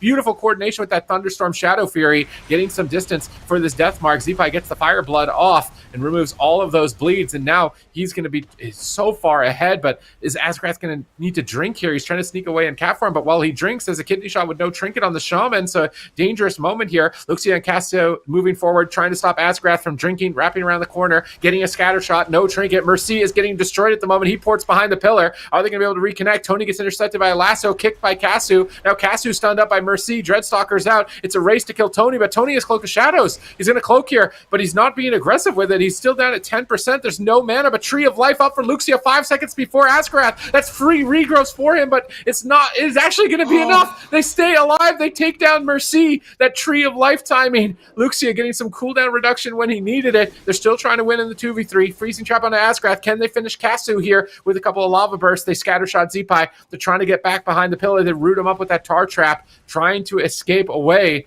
and recover, but I think they've managed to do it. They pull off the miracle. They send the agents down to the lower bracket. Unless there's some astonishing amount of damage here in the next couple of seconds by Z-Pie, I think that they should be able to close this out and take him down. They're playing it ultra safe, just line of sighting together at the pillar until the pets kill Asgrath, it looks like, with how low his mana is. He goes into bear form, trying to hold out, but I cannot see this being possible. Even just keeping full hots on Casu at this point, and he shouldn't die. They're still desperate though. Scatter shot on Z-Pie, just attacking Asgrath at the moment, still moving away while he's rooted up there by that steel trap. And they're just trying to maybe buy time for Luxia to drink. This is full respect by Luxia and MyWay. Yeah, they're going to tap out. They know it's over. And wow, there's a lot of pressure on the agents now. MyWay with the pop-off here in Game 5. Beautiful. You can see how happy that makes Luxia, because they are still in the running for that top 3, and this is a really, really big win for MyWay. And you got to give a little bit of respect there to Tony as well. There in the final moments when he has that Cloak of Shadows, he's low. He's not feeling 100% safe there to push in, but he decides to push in. I think this is actually the moment right here. So Tony drops quite low. He goes in for the Garrote. He gets the Rupture as well onto Mercy. Right after this, he cloaks right here at the pillar. And then he goes in, gets up his bleeds, and then he just runs back on top of Luxia and just smoke bombs. And he just lets Casu and the rest of his team do the work while Z-Pie is just trying to finish him, trying to get that cross kill, but he denies it there with that defensive bomb. Casu manages to finish the job and then immediately duck back there with that turtle. And MyWay, very, very surprising. I would say this is a bit of an upset here, but they managed to find the victory 3-2 against the agents, and they will continue in that upper bracket when the agents, they're going to be down there in the lower bracket. And this is not exactly good news for the teams down there, and I'm thinking specifically for Admiral Esports. They're on a collision course right now against them, against Dragonlance, Roulette. There are some scary teams down there, and if you are a team like Admiral Esports, basically on the cusp of making that top 3, I'd be sweating. Yeah, I certainly would be too, but what an intense series. You're absolutely right. So we'll see what kind of chaos the agents will make down there, and looking forward to seeing MyWay the rest of their games. But that's going to be the first 4 matches of the day done here, and now we're going to be moving on to some more simultaneous series we're going to be seeing. It's going to be BEDGE versus Bane up next as well. So Batiz, we've already gotten 2-0 into that as well, but what's your take on how these two teams are doing? I mean, BEDGE is, I think, outmatching Bane here. It's although unfortunate for them because they're coming so late into the cup stages that Bane's consistent performances throughout other ones might still get them into the top 8 because they're getting 12 points even if they lose here, which means BEDGE, I think, has to win at least another series after this, if not maybe another one, given the fact that they do get 12 points at this point for Bane, so that puts them up to 84. BEDGE would currently be at 48. I think they need to win 1 series because they're both going to get 12 at this point. So I think if BEDGE can win 1 more series after this, they're going to take Bane's spot. Okay, well, we'll have to see how they can do that momentarily. But now we've got a team that we haven't yet seen. Hannick will feed coming up against Admirals Esports. We saw them play Admirals Esports earlier against the bots. They actually did get sent down here to the lower bracket, Zico. What do we know about this team here, Hannick? Hannick will feed. Let me see here. That is yeah. So Rip Lil Peep, he's Resto Druid. Hannick is a Shadow Priest, I believe, and then they have a Warlock on that roster. So I think they're playing Demo SP, Destro SP with the Restoration Druid, and that's exactly what they're running. So let's see what they can do here in the lower bracket. Yeah, nailed the prediction. Well, it's game number 1 here. Admirals Esports versus Hannick will feed. So we got a bit of a wizard showdown here between these two teams, and I would say traditionally the King Wizards are kind of the Destruction Warlock and the Elemental Shaman. So we'll see if Jamie's going to be able to get a lot of work done on that Elemental Shaman. Obviously going to be bringing in a lot of burst, but isn't going to have the same kind of crowd control that Hannick will have. So Hannick is going to have those really scary moments with the silence, the Psychic Horror on the next. And if Admiral Esports can survive that, then I think they're going to be in a good spot for this match. You can see now big Lightning Lasso coming in from Jamie, pressuring down both Offgosh as well as Hannick in this match. Okay, let's see if they can give it the pressure here. This is an interesting composition. The first time I think we've seen Shadow Priest Demonology, but I think it could be pretty nasty in a Wizard mirror here that Admiral Esports have decided to toe off with them here in this lower side. If Admirals Esports loses this series, that is absolutely devastating for them overall in terms of qualifications. I would think that almost certainly puts them into the gauntlet as opposed to getting into that top 3. So they really cannot afford to lose at this point. But Rip Lil Peep is going to try and do his best here with Hannick will feed to send them into that dire situation and possibly even grab a spot in the top 8 if they could have a deep lower bracket run. We see Offgosh just getting pressured down by Jamie at the moment. They're bullying Offgosh here at the pillar, line of sighting with that Lightning Lasso, avoiding any crowd control, getting fears onto the rest of Druid, pulling him off the pillar here really far into the open. Swapsy's fearing Lil Peep so far away. Offgosh trying to read. Oh no, they killed his pet. That's going to be a really big downside here if they're just keeping Flame Shocks up and proccing Lava Burst. His Felguard is going to be so susceptible to just going down. He's going to have to make sure he's using the health funnel and getting a couple of hots tossed out by his Resto Druid. Hannick now getting swapped to in midfield here. Offgosh getting cleaved at the same time. Pressure onto 2 players is exactly what you need facing a Resto Druid. He's really getting taxed here. Is Lil Peep going to be able to keep up the pressure of Admirals Esports? Offgosh ports behind the pillar, dropping down that Fell Obelisk, trying to ramp up his demons here as Jamie's caught into a full bash, but Offgosh peeled away by Swapsy for a moment. Not able to connect too much damage just yet. This is the kind of matchup that you do suspect to take a little bit of time here. Yeah, I think it certainly can be the case. Jamie right now loading up a Stormkeeper, trying to go for that one-hit KO, and at any moment the LE Shaman can't take him down. Look at the Felguard. You can see when we're looking at Jamie's frame at the bottom, you can see who he's targeting. Right now it's Offgosh, but quite often, we'll see if Offgosh just goes down. I don't know if they were able to take down the pet. Doesn't look like they were able to, so even though it's been pressured quite a bit here by Jamie, Jamie's just really mixing it up, and this is how you tax a Restoration Druid's mana quite a bit, is you really just focus fire on multiple targets, forcing him to kind of hard swap all these different heal over time effects. Swapsy right now going to be going into the Unending Resolve, uses the Fire Blood Racial as well, so really trying to slow down some of that pressure. That should be more than enough to survive, but definitely good counter pressure here by Hannick will feed in the match. We got a Fear now on to next, and their pressure is starting to mount. And really, Hannick will feed has stabilized. They've got a lot of on their side of momentum. Offgosh now getting blasted by the Elemental Shaman, and these Wizards really just going back and forth here on the ground. Slight mana advantage here to next at this point, which I'm imagining is Jamie's damage is going to be a lot higher than Hannick's on that Shadow Priest, but they're setting up stuns. This is the advantage of the Shadow Priest, so they can get crowd control, but they intercept the stun with a coil, preventing pressure and preventing a chain of crowd control effects there. So really good peels by Swapsy as the Jamie looks to reposition behind the pillar, but he gets caught into an axe toss. He's going to thunderstorm the pets away, trying to get some damage. But here comes a lava proc for Jamie, where he's going to be lobbing out these lava bursts. So now the question, you can't really find his target. There's a Scythe down. They got to kill that, immediately sniping it with a lava burst.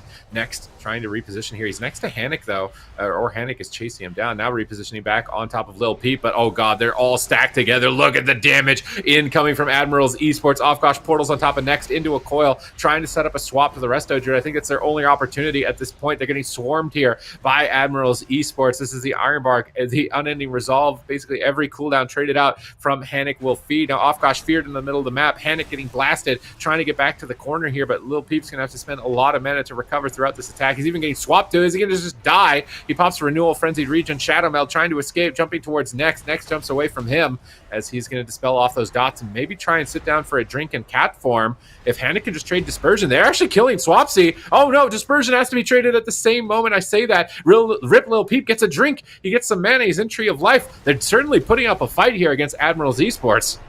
And no doubt about it whatsoever. Offgosh, though, caught into a stun. Big burst coming in. At the same time, Jamie gets pressured away. And this is just so back and forth between these two teams. 23% dampening. Both Druids running on fumes in terms of mana. Is anyone going to be able to sneak away and get a drink? It's not going to be easy. Jamie blasting Offgosh right now, but he gets caught with a Mortal Coil to slow him down just a little bit. Good pressure for both of these teams. I would say Offgosh is probably the most vulnerable in this match. Swapsy really wanted to end it here.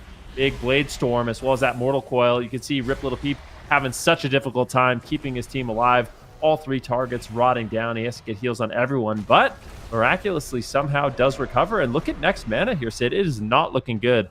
This is not. This is a good opportunity. They've got Siphene coming up. They've actually got it active at the moment on Jamie. They could get Stun Silence Mind Games. There's some good win conditions. Rip Little Peep taking some time here to try and sit down for a drink. Jamie sees him, though. He's pushing into midfield. He's getting an Earthquake. Earth Grab Totem hits the Druid, stops him from drinking. Now he's got to heal with limited mana. Can he keep his team alive here for that one momentum swing to try and get a kill? Offgosh is struggling. He's bashed up in midfield. No trinket. Iron Bar comes out. Will it be enough here? Rip Little Peep doing everything that he can to keep his team alive for that miracle opportunity, the miracle shot to take game number 1, but they're all rotting and withering away to Swapsy and Jamie's pressure, and that lightning bolt will seal the deal as Admirals Esports close it out at the 6-minute mark, and Hannick will feed. We'll have to navigate the rest of their series here, but I believe we do have 2 series going on at the same time. I'm kind of curious how Bane's series is going, if it didn't just close while we were on the desk at that point with their RMP mirror. But this was an impressive showing here from Admirals Esports. Definitely not going to be going out of this tournament so easily. Yeah, definitely not. And we haven't seen these kind of wizard matchups in a while. It's very back and forth. I mean, both teams have very threatening damage and crowd control. Admiral Esports, their burst is just super overwhelming at this point. You can see Jamie just really popping off. Rip Little Peep just doesn't really have that much to recover, and dampening so high. You're limited on mana. They're going after basically everyone. Jamie's rotting everyone down, and when he's getting Ascendance procs, Stormkeepers, that's when the damage can be completely overwhelming. And unfortunately, Hannick, I don't want to say that he fed, you know, as their name would suggest, but he did have the Void Shift there. There was some buttons he could press, but it's just such a long, taxing game, right? Like, you're playing a match that can go on for such a long period of time, but at any moment, someone can just get one shot by Jamie. So you really have to be on point. You can't, you can't misstep whatsoever, but we are going to be hopping in game number 3 between BEDGE and Bane. A little bit of an RMP showdown once again. Oscar getting pressured down here. BEDGE has Bane on match point. This is an elimination series, so Bane really have to battle it back. They have to get the reverse sweep. Let's see if they can do it. Okay, this is it for them here. Potentially the gauntlet on the line. Can they manage to stay alive here? Oscar, Queener, and Carl have been dominating them so far in this series, so it would be an upset for them to get the reverse sweep on Tolvaron Arena. They got Trinket out of the way on Queener, though. That's a big opening. He is running Night Elf. They could ship the Death Mark. Here comes the Death Mark with a full Palmer. If there was a chance to win, it would be right now. Can they close it out? Queener is on the run, but those dots are ticking. A full fear out of the Palmer. Pressure onto Oscar as well. They could get an Ice Block here. P-Make blocks offensively into a DB, but Life Swap swoops in from Carl to stabilize Queener at that last possible second. Bane certainly putting up the most fight that we have seen so far in the series here in game number 3. Yeah, definitely. P-Make getting a little bit low. He gets interrupted on a shifting power, slowing down some of that defense and offense. Let's see what they can get done. Beautiful interrupt there. That's nicely done there by Oscar, getting that interrupt onto Oliek. P-Make still rotting down low at the same time. Oscar is also, but he luckily still has his Ice Block available. So a little bit more defense on the side of BEDGE. Mana even for both of these teams right now. Oscar gets knocked out of the barrier. And let's see if they can actually secure a kill right now. Who's going to be able to find the setup? Oliek is just so vulnerable with no Trinket. P-Make with no Ice Block. I feel like BEDGE is just one setup away from winning this game, but they managed to get some pressure here onto Oscar. They get the Ice Block. He gets Mass Dispelled. Can they continue the pressure is going to be the question. Yeah, let's see here. Mana's basically completely out for both sides. Blinds are available here, and Oleg has no trinket. So, oh, there's that full blind. There's no ice blind. I think that's lights out for P-Make here, unless Shoxy's got something to say about it. He's holding on to dear life at the moment. Alter times at 20%. Blinks in the middle of the map here with a barrier. He can alter back if it doesn't get purged off, but he might just die before he can and gets absolutely destroyed by a Shadower Death of Carl there. And BEDGE will advance now into the top 8 with a good opportunity to steal Bane's spot if they can win one more series. Yeah, they really have to go for it, but they're looking sharp. Like the RMP is looking really, really strong. Their crowd control definitely on point in that match. So we'll see if BEDGE can have another win and kind of take over that spot. It would be really, really interesting to see. But yeah, really, really nice series between these two teams, and that was kind of RMP domination coming in there from BEDGE. All right, really well played here. They held out even despite that really bad situation. I mean, I thought the game was over at one point for them when both players were getting really low on health. And I do wonder if P-Make regrets his offensive block where he tried to block for the kill and then doesn't have block at the end of the game here for a final stand. But now their gauntlet lives are not in their hands. BEDGE will have an opportunity, and they look deadly, and you can never underestimate Rogue Mage. So this could be a team that could be very threatening. We're still underway with Admirals Esports versus Hanik Will Feed. Curious to see how Hanik Will Feed will play out the rest of the series, considering they only have 3 players. I'm imagining this is their only composition on their side. Do you think Destro or Demo would be better for their team with a Shadow Priest? It's hard to say. The one nice thing about the Demonology Warlock is it's one of the only casters that actually has like a Mortal Wounds effect, right? So having the Fell Guard when people are at the pillar kind of clumped up, you actually get the healing reduction, which I think when you pair it with an Elemental Shaman, it can be really, really strong. Destro overall, I think is really good, and I actually think Double Warlock is probably a legitimately super strong Wizard composition right now, like Destro, Demo, Double Destro. I've seen on the ladder a little bit actually do well. Is it better than the Elemental Shaman? I'm not so sure about that. But I do think I would actually give a slight advantage here to Admiral Esports having that Elemental Shaman. It's just such a crazy amount of damage in the match. You still have the offensive purges. You have the Tremor Totem, which is really effective against both the Shadow Priest as well as the Warlock. So not only do you bring an insane amount of offense, you also bring some really good team utility into the Wizard battles. And then Swapsy is going to be able to get all that consistent damage, put up the Mortal Wounds, and it's just really threatening for the side of Hanik Will Feed. I'd really like to see Hanik set up like a swap to next, with a stun, silence, mind game, Siphene, and just try and one-tap the Resto Druid. Pull them in, bait them into thinking that you're like, oh no, I'm scared, I'm behind the pillar, we're dying, push in on us. And then when next moves in the middle of the map to heal his teammates, just set up a really big swap, double fear the DPS, and go after the Resto Druid. I think that's really the only advantage they have with the Shadow Priest is that mind game Siphene combo on a Resto Druid with spam purge with no hots.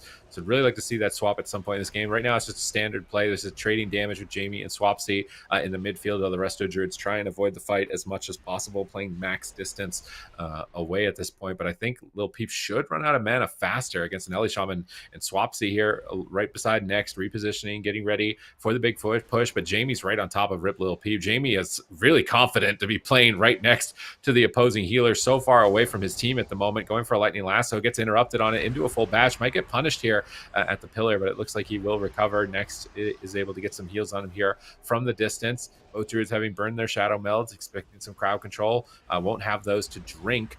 Moving into the next couple of minutes of the match. Big damage right now into Offgosh and Hanik. They're both getting blasted by Jamie. Stormkeeper is loaded. Where's he going with that? Lightning bolts onto Offgosh at the moment. Rip Lil Peep forced a Tranquility Shield.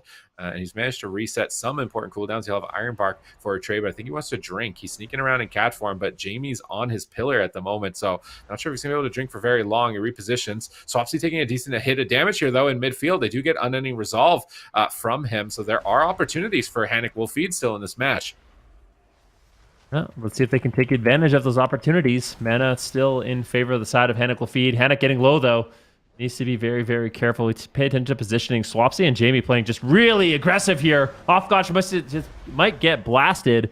Jamie at the same time taking a big swing of damage. Needs to be careful, but he gets topped off. And I do like it. I feel like it's nice for Jamie and Swapsy that they can play so aggressive in the match. Really play on top of Rip Little Peep. Which I think is good. You kind of want to have that aggressive positioning because it allows your healer. I mean, look at the way Rip Little Peep is pressured in this match compared to Next. I mean, Next finally getting blasted here a little bit.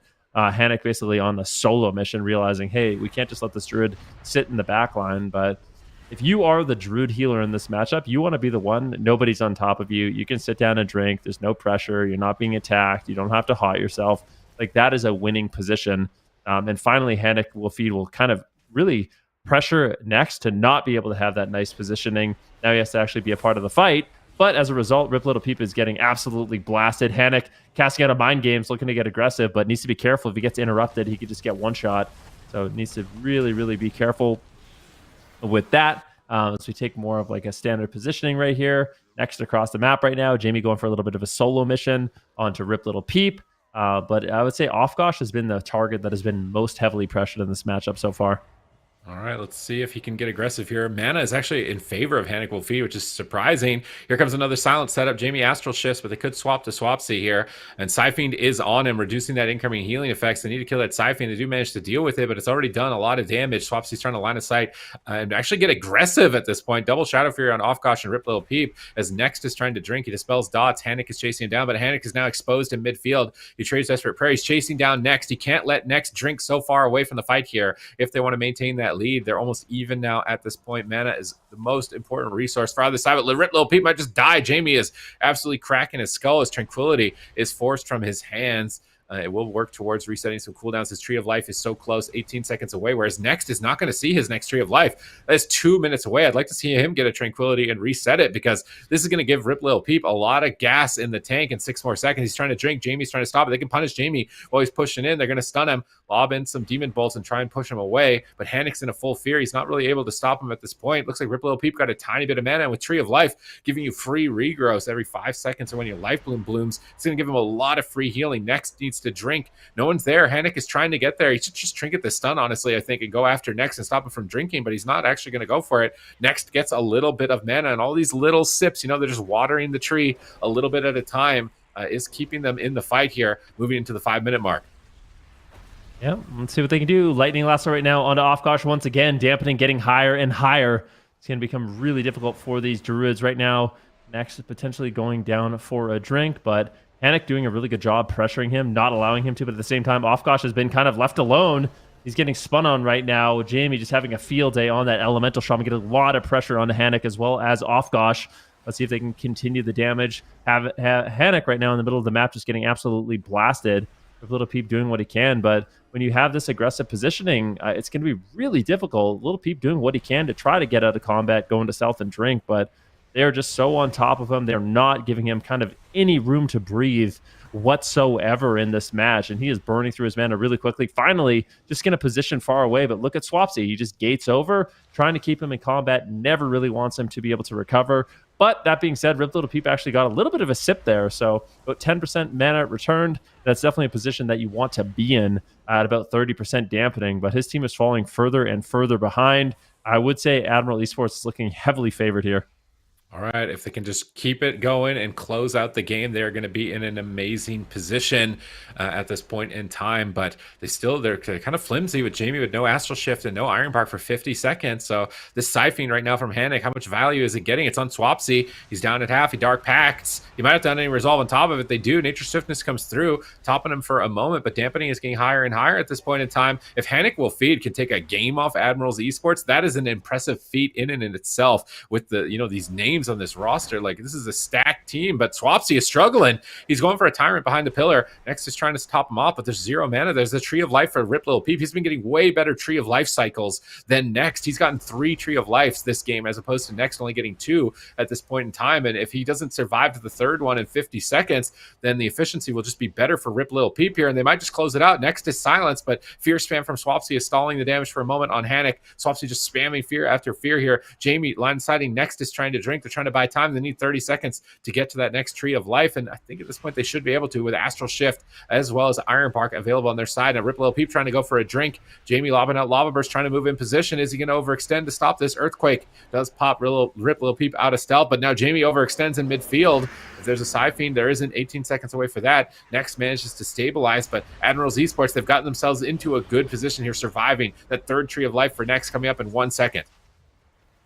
Yeah, let's see. Offgosh getting low. Can he recover? 40% dampening, no mana left. This is looking like the finish line as Offgosh gets blasted, forced to portal away. He's got no Felguard. and they shut it down. Swapsy gates in, just really trying to play aggressive, but he gets his pet back. But at the same time, I mean, Rip Little Peep, there's just no gas left in the tank. He's got no mana whatsoever. Good interrupt there by Offgosh, slowing down that lightning lasso coming in from Jamie, but I don't know how much longer they're going to be able to sustain. Hannah goes into the dispersion, just trying to avoid as much damage as possible. At the same time, though, Next has no mana.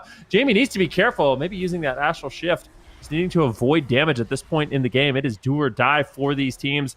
Hannock still has his Void Shift, so one last line of defense, but if everyone's rotted down low, you really don't get much value on that Void Shift. Rip Little Peep getting low, Offgosh getting low. Jamie just all over the place with his Lava Burst, with his Lightning Bolts. Is looking like it could be a potential triple kill as Offgosh does portal away. Still in a lot of trouble here as Jamie chases them. Earthshock connects, and that is going to be it. Maybe we could see Hannock. Can he get a cross kill? We'll see. I mean, Next has no mana. There's a possibility, but it's looking more and more unlikely as this game goes on. Rip Little Peep's going to go down, and I don't think Hannock could do it, unfortunately. Admiral Esports will go up 2-0, and they're looking good. I feel like, for the most part, they were in the driver's seat. Like, this game looked really good for them.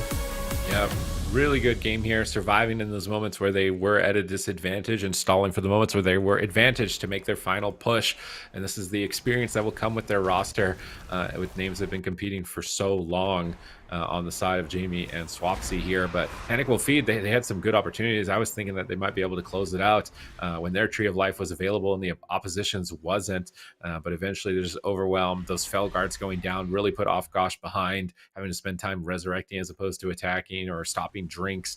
Definitely put a wrench in their plan for the advantage that they had built up to that point. But still, I think an impressive performance for the first time that we've seen them on broadcast and playing that unique composition. Nobody's running the Shadow Priest Warlock. So let's see if they can manage to get a reverse sweep here. It's going to be a tall order in my mind, having seen these games play out so far, but absolutely nothing is impossible. And honestly, the end of this cup and the gauntlet can be an opportunity for miracles. Like, that gauntlet tournament has Dark Horse, loser run all the way through it, try and get through the entire thing and make it. Like, that could be an absolute dream run. Like, one of the best moments ever in esports history possibly could be created from that type of tournament.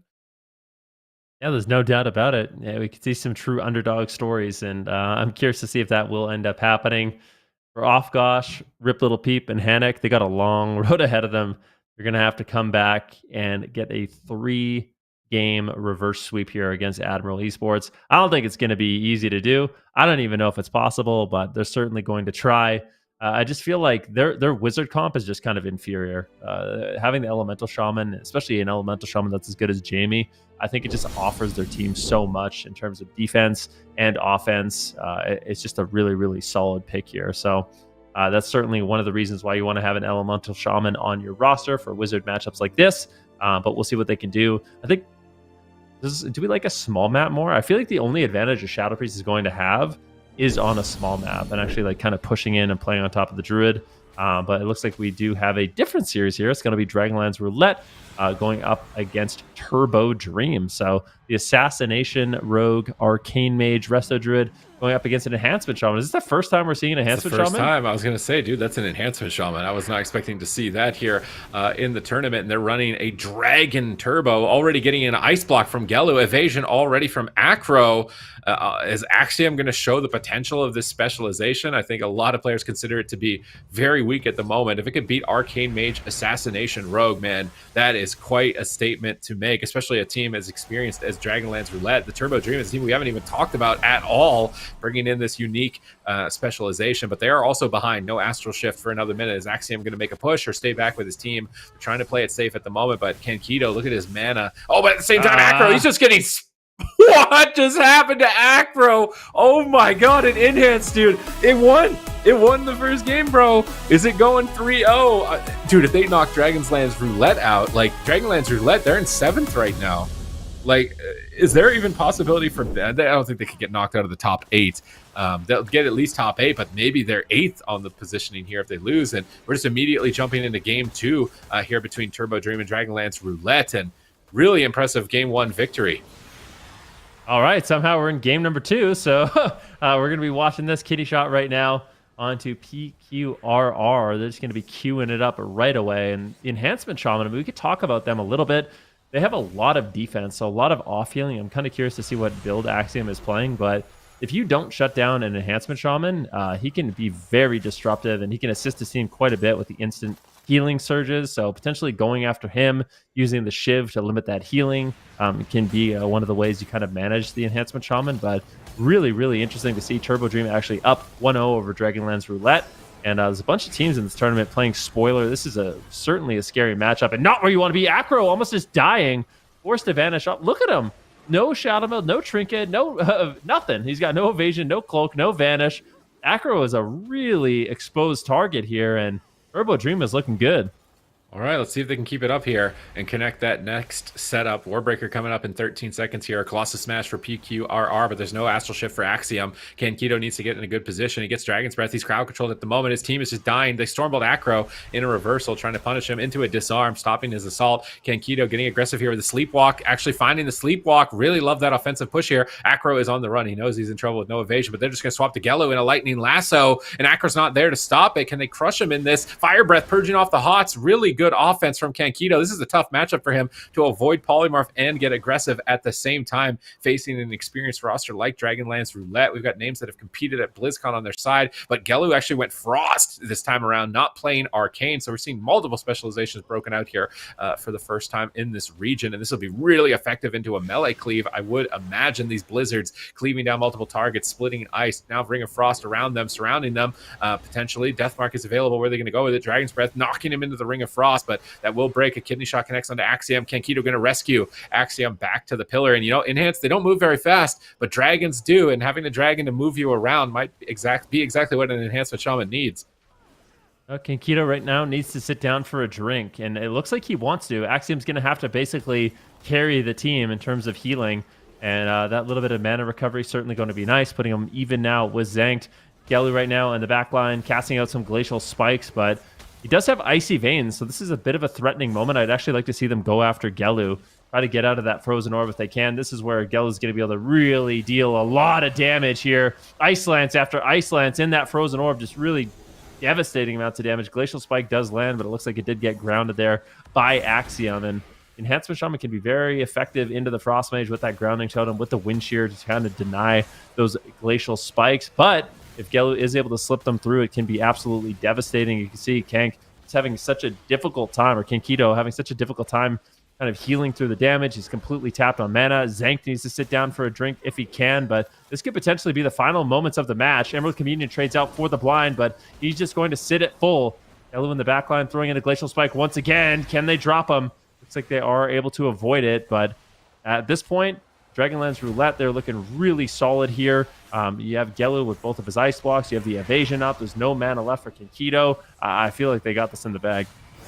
All right, let's see if they can hold out here. No trigger, no vision. Sleepwalk onto the healer by Kankito, but now he's kicked. Axiom with nothing left. He's dismantled. Dream Projection from Kankito, trying to get as many hots up as possible. Nullifying Shroud to stall some time, but does he have the healing to keep Axiom alive at this point? Time Dilation is slowing down the pressure for now, but they really need that Stormbolt. They need that Colossus Smash. They need damage onto Acro here very soon. They've baited Ironbark. They could go for the kill, but they're struggling to stay alive at the moment to go for it. Kankito going to rescue Axiom behind the pillar, but now a Frozen Orb is pinning him. Is he going to be able to get back to his target and continue to heal at the same time? Jumping in here onto Acro, who is disarmed, but Stormbolt comes up in 6 seconds. That Stormbolt can win the game. There's no Ironbark. If they connect their damage here, they might be able to close it out onto Acro. They're charging in. Stormbolt available, but Lightning Lasso going to be used instead here. I'm not sure if I'm the biggest fan of this. Zank is just freely healing. Men is getting tight on both sides. PQRR pre-die by the sword, the Glacial Spike, but that's a huge hit onto Axiom. I'm not sure if Kankito can deal with this. Obsidian Scales to free cast some Living Flames, but he's got no mana to keep healing. Axiom's trying to help out with some healing surges, but it's not enough. Gelu Baba swapped to Frost. Absolutely crushing it here. Maximum value. Good awareness on his part to realize, like, this is the time to bring in a Frost Mage. Yeah, and the Frost Mage is going to be really effective in a matchup like this. You have the Frozen Orb, which allows you to just spam out the Ice Lances, lots of snares, and not only that, but if they do end up ignoring you and you can get away, that's when you can be really threatening with the Glacial Spike. So you're kind of like forced to go after the Frost Mage, but it's not an easy thing to do when you have an Assassination Rogue just spam kidneying you. It can be really, really slippery. And then if you decide, hey, we have to go after the Rogue, this Mage is too hard to hit, then you're just met with Glacial Spike after Glacial Spike. So it can be a really difficult thing to kind of manage in a matchup like this. And I really like that Gelu is showing that flexibility, bringing in, Frost Mage, and it seemed to work out really well for them. Okay, so but they won the blind pick, so like is a frost mage going to be as effective on hook point, where it's a really small map? Acro doesn't get to escape and reset like he did when he was out of cooldown, so you know, you have the spec advantage that you can blind lock, but as far as comp advantage or map advantage, it's not going to be in your favor, which could be a tipping point for them. And honestly, disappointing for their team, because this is the team that made it to the finals in Cup 2, I believe. So to see them out before they even get to the top 8 here for the final cup would be really disappointing, I think, just even for themselves. So let's see if they can hold strong here with the Frost Mage as they build up those ice walls and try and blockade out Turbo from making their dream run here in the lower bracket. Build a wall and keep him out. Yeah. Actually, he wasn't playing Ice Wall, but it's my he wasn't. Yeah. It's my favorite Frost Mage ability, so I'd talk about it even if he's not playing it.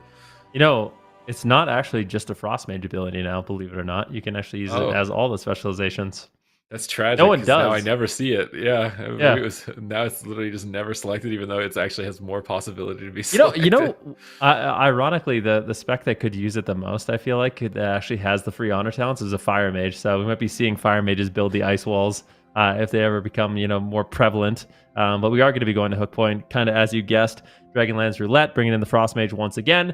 And for Turbo Dream, I think it's important to mention, I feel like the only reason they lost is their healer was out of mana. Like, it wasn't like some big, beautiful setup coming in from Dragonlands Roulette, anything like that. It's like they were out of mana for like a minute and a half, like barely holding on. I wonder if they have something besides the Evoker that could be more mana efficient. Because I feel like as long as they have mana, you're actually pretty stable with the Enhancement Shaman. They provide a lot of off healing.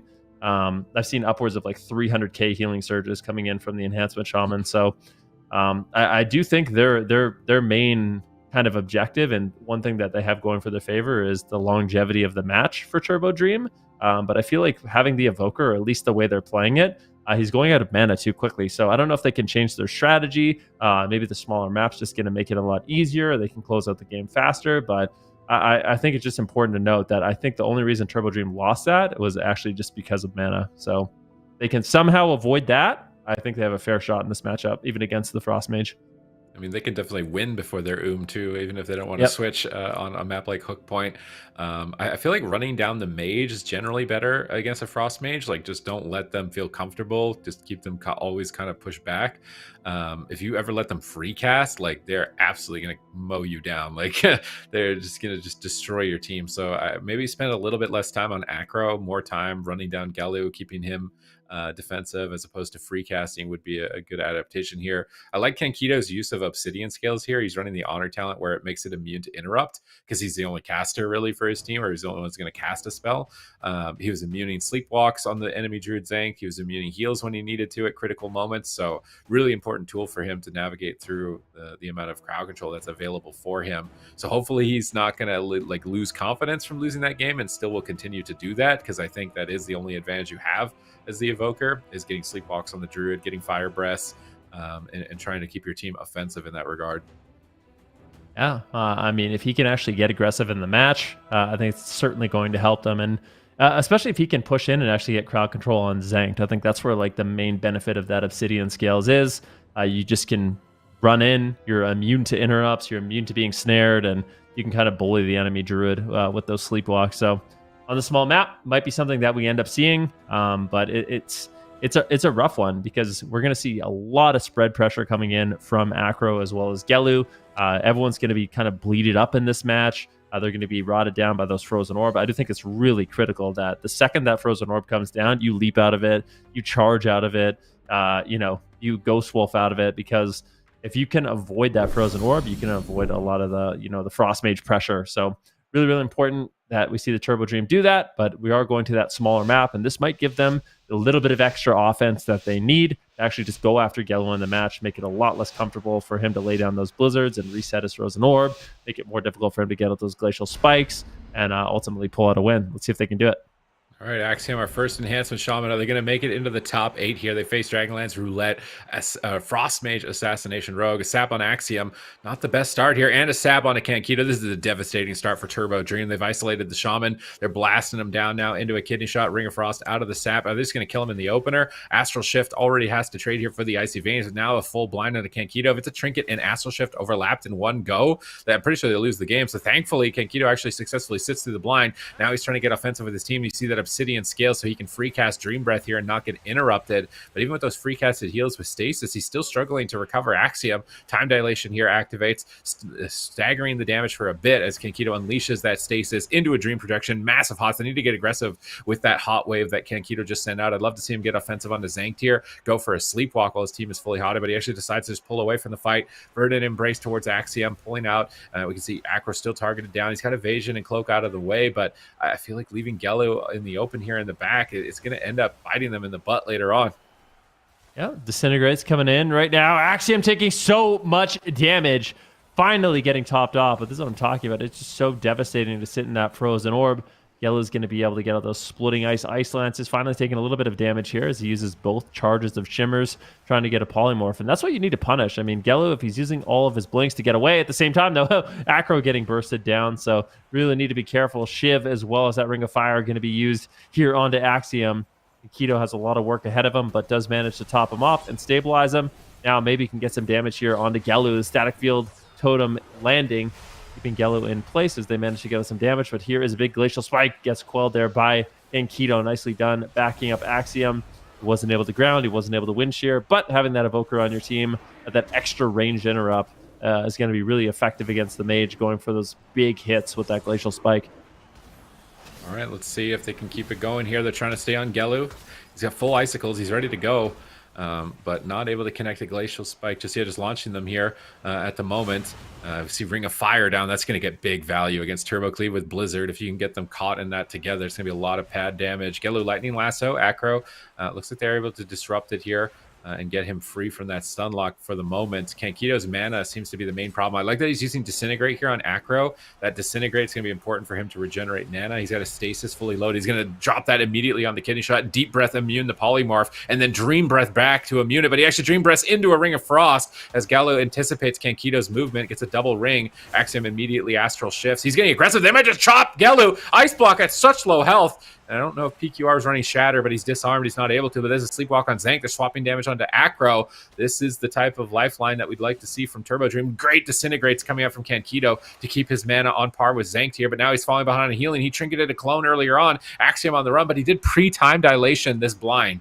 So Axiom should be able to survive. He's at the pillar. He's trying to get back forward. He needs Maelstrom to get some healing surges, but Sap is still up. PQR comes out with an intervene right at the last second here, redirecting a bit of damage here and buying time for Kankito to get out of crowd control, going for that tip the scales Dream Breath, trying to get some big heals out, but struggling. Dream Projection hot up now as well. Glacial Spike incoming. They have to stop that. And nice quell from Kankito. Now going offensive, but Zank pre-trank shields, but Acro's dying at the same time. Insane plays. Back and forth. Can they finish? Acro, nice landslide into Fire Breath. Kankito is popping off right now, and Turbo Dream take it in game 3, moving to match point. That was really nicely done, and there was such a momentum swing. PQR getting a beautiful reflect on the Cyclone. That's how they were able to get Gelu's Ice Block, and it was just after that where it seemed like they had a really difficult time actually finding pressure. Turbo Dream was kind of able to just ride that momentum, go after Acro, and when you're on that Assassination Rogue, you've got no evasion, you've got no vanish, there's no shadow meld, you got no cooldowns, basically. You are a very susceptible target against a team like the Enhancement Shaman and that Warrior, but we are going to be jumping into game number 3 here between Admiral Esports and Hanik will feed. Next right now, completely tapped on mana. We're going to the end stages right now of dampening where it just becomes so difficult to recover. Let's see if they can do it.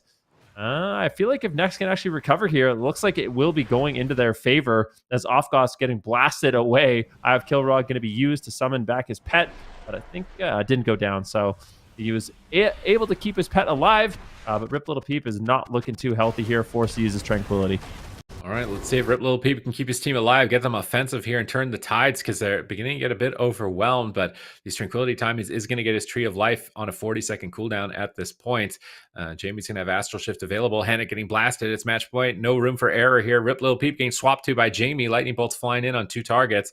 He does manage to recover through Jamie's assault. Now Jamie on the back foot trying to go after Offkosh and line of sight with Next at the same time. Offkosh getting overwhelmed on match point. Are they going to close it out here? Rip Little Peep has absolutely no resources left. He's ducking for cover, but Offkosh is left behind. Void Shift comes through, but Hannick is now in a panic. Is he going to have to trade his dispersion on top of this? Vampiric Embrace is trying to support the team and stabilize here with Desperate Prayer. Rip Little Peep is trying to drink, but Jamie sees him. Jamie senses weakness right now with Rip Little Peep having 0 mana, but Tree of Life gives you free regrowth, gives you Omen of Clarity proc, so perhaps he can keep his team alive here in what could be the final moments of match point. He's doing everything that he can, but Offkosh behind the pillar is going to get crushed by the burning legion of Swapsy generated at that time, and Admirals Esports will be moving into the top 8. Hannick will lose their opportunities to get to the gauntlet. Yeah, really unfortunate for them, but they put up a good fight. I just feel like this matchup wasn't particularly in their favor. Unfortunately, they ran into a team, had a really good composition into them, and Shadow Priest, Destro Warlock's not really going to work, but this is where we kind of got into the game. You can see Rip Little Peep just under so much pressure, Offkosh under so much pressure as well. I have Kilrug to save the pet, but it's just basically anyone that's in the open is just getting absolutely blasted here by Jamie. He's able to get out the Lava Burst on everybody. Rip Little Peep is forced to use the Tranquility, and they're just slowly but surely burning through their cooldowns and having to play a very defensive position here. Yeah, brutal game, brutal series for them, honestly, overall. I mean, getting such a rock star roster to face in the top 12 obviously is going to be very difficult to overcome at this point, but very happy to see them bring their unique composition into the competition this week. They will still have, potential tournaments in the future to compete in. So I'm excited to see if their roster develops, if they can pick up a 4th player moving forward for those competitions in the future. But for now, they will be out of the tournament, and Admirals Esports will still have an opportunity to fight for a spot in that top 3. And they're directly in contest with the Team HUHU. They're directly in contest with the Fiends. And I think it is the Fiends that we've got coming up pretty soon. And they're in the lower side, so they might get eliminated, which is big opportunities for Admirals Esports for the rest of this weekend.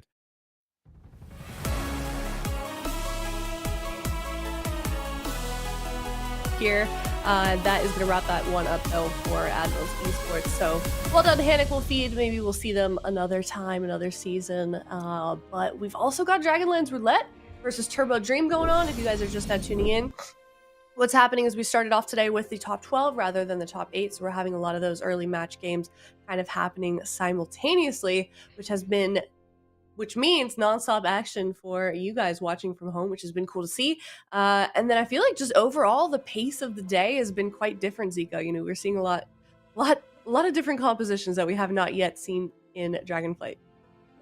Well, that's the beauty of it, right? Because usually we have the open bracket, then, we get the top 8, so we get to see the best of the best. But now we've extended it to that top 12, for that final cup. And that, means that we get to see more teams. Some of the teams that, they make it to the top 12, but they don't make it to that top 8 necessarily. You get to see what they're running. And sometimes, there's some big games that get played, in that top 12 before that top 8. So it's been nice to see. I'm thinking immediately of the bots. Again, they've been kind of the dark horse so far of the weekend. And I just the Brewmaster Fistweaver is really the only team that's running this in both regions. And a lot of the time a team will just come in like this, just surprise everyone, and other teams will start looking at that. Wait a second, we have a Windwalker. Maybe he can play. We have a Mistweaver main. Maybe he can go Fistweaver, and all of a sudden it kind of breeds like new comps into the meta, and it's very nice to see. Yeah, they kind of remind me a bit of Creed when they first, came onto the scene, just kind of what we're seeing from them. So yeah, I'm excited to see what they can do. I know you were excited for them in particular, Ven. How do you feel like they've done so far compared to your expectations? They kind of did exactly what I thought. Like when I think about this composition, it just doesn't really have many weaknesses. Like you're good into cleave, you're good into casters because you can kind of just train down one caster and keep him out of the game. You're really difficult to crowd control because so many casters right now, their main rotation's AoE. So if the healer is on top of the DPS, it's really hard to kind of isolate them. Maybe a Boomkin could be good, like actually getting Cyclones. Like maybe that's like going to be the evolution of the meta as the actual crowd control that's going to stick, because Fear just breaks to AoE, Polymorph just breaks to AoE, so having maybe a Cyclone could help them out, but we'll have to see more from them later on. We are going to be going into match number 4 between Turbo Dream and Dragonlands Roulette. Let's see if they can actually pick up a win. Gelu gets off the Frost Mage, surprisingly, and he's going back to the Arcane Mage. Curious to see if this works out better for them. Yeah, and again, this is our first enhanced shaman that we've seen so far in the AWC, and so far it's going very, very well here for the Turbo Dream, but this is the chance for Dragonlance Roulette to potentially turn the Dream into a nightmare. Can they do it is the question. Acro right now, look at the Cataway here, looking to stay alive. He's been the target so far for the Turbo Dream. A lot of these matches, it's been the one who actually did go down, but they're going to go after Gelu, and this time around on that Arcane Mage, and Gelu, you know, on that Arcane Mage, definitely doing a lot of work here onto Axiom. Already in execute range, they got a full sap onto Kankito, and Kankito sitting through that blind. I think it's going to be a mistake here. The Communion does come through. There's the Sheep as well. Axiom trying to stay alive with that Fireblood Racial. They are barely keeping him alive there, but I have been criticizing Evokers for this all day long. Why don't you guys trinket the blind? Just trinket the blind and save the Communion. I've said it. This is the first thing I said today, and coming back on set, it's going to be the first thing I say once again. Just trinket the blind. You're not going to die to the swap. There's nothing else you can trinket. Just trinket the blind. Most of like every single time we've seen somebody sit through that chain, it's ended with them having to trinket anyway and having to use your team's entire defensive arsenal, and you lose all your pressure. So just trinket the blind. It's not a sub rogue. You're not going to get 100 ode. You don't need to save your trinkets for a long chain later. There really is nothing to worry about except for maybe a death mark swap, but you're most likely not going to die in the kidney shot, and if you don't die in the kidney shot, you're going to be able to access your personal cooldown. So I feel like, and even then, worst case scenario, you just use Communion, you know? Like you use Communion and Trinket and Lost instead of just using Trinket, potentially using Communion on a swap. And, worst case, you have to use Communion. But at least you get to keep all your offensive pressure. You can see it here. He gets Kidney Shot. They Smoke Bomb. Axiom has a Trinket. Astral Shift. Fireblood. Use basically his whole spell book. Then they get a Sheep. Then they get a Bash, I think, that he has to Trinket anyway. And right there, yeah, the Bash comes through. And there, actually, he Trinkets the Bash. So I just feel like it's just pointless. It's just a bad trade. Just Trinket blind. They synergize. People are saying this all day.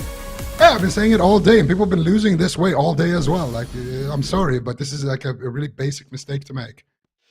All right, well, we are going to be getting into game number 5 right away between these two teams. Let's see how Kankito decides to respond to that full blind, if he's just going to trinket it. But I do agree, it just seems like so many matchups right now are momentum-based, and if you just fall behind on momentum, you're not trading cooldowns at the right time to stay ahead of the damage, then you just fall behind, and it can be almost impossible to recover. So we'll see what ends up happening here. Right now, Axiom's going to get sapped. We have the Invisible Ring of Frost going to be dropped by Gelu. Kankito's going to run into it. Who are they going to open up on? It looks like a big amount of damage here onto Axiom. Might be able to just kill him in the opener, potentially.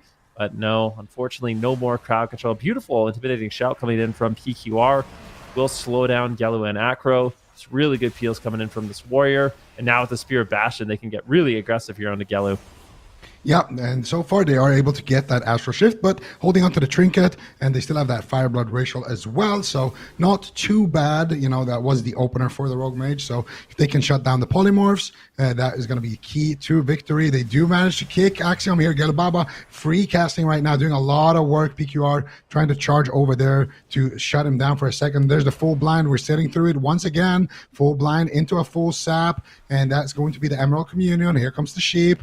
Here comes the Smoke Bomb, and they will be able to stay alive in that CC chain, but once again, it did cost them everything here, and they still have that death mark available. Gelu now, though, forced into the ice block there. Really, really nice pressure coming out here from the Turbo Dream, as Zank also getting slept there. Beautifully done there by the Evoker. And now, once again, it's going to be Gelu as the main target here instead of Acro, but Acro also doesn't have that evasion, so they could swap over to him. Nice lift off there for Kankito, but again, if he trinkets any of these polys, he's going to be caught in a full blind later, so it's definitely a tough situation to be in. Now, as the Evoker has to sit through that poly, Axiom dropping dangerously low, Dream Protection comes out, big heals coming out here for Axiom, and Axiom will potentially stay alive here. Gelu trying to get some pressure there, and it will be enough to keep him alive for now. Beautiful recovery by Turbo Dream. Definitely. And I mean, this is game number 5. So really, really tense moment for both of these teams. Axiom right now in a kidney shot as Kenkito is there to kind of back him up. Another intimidating shot coming in once again. And Acro playing it really, really patient with his trinket. He realizes he is a swap target here, and they have been going after him a lot in the match.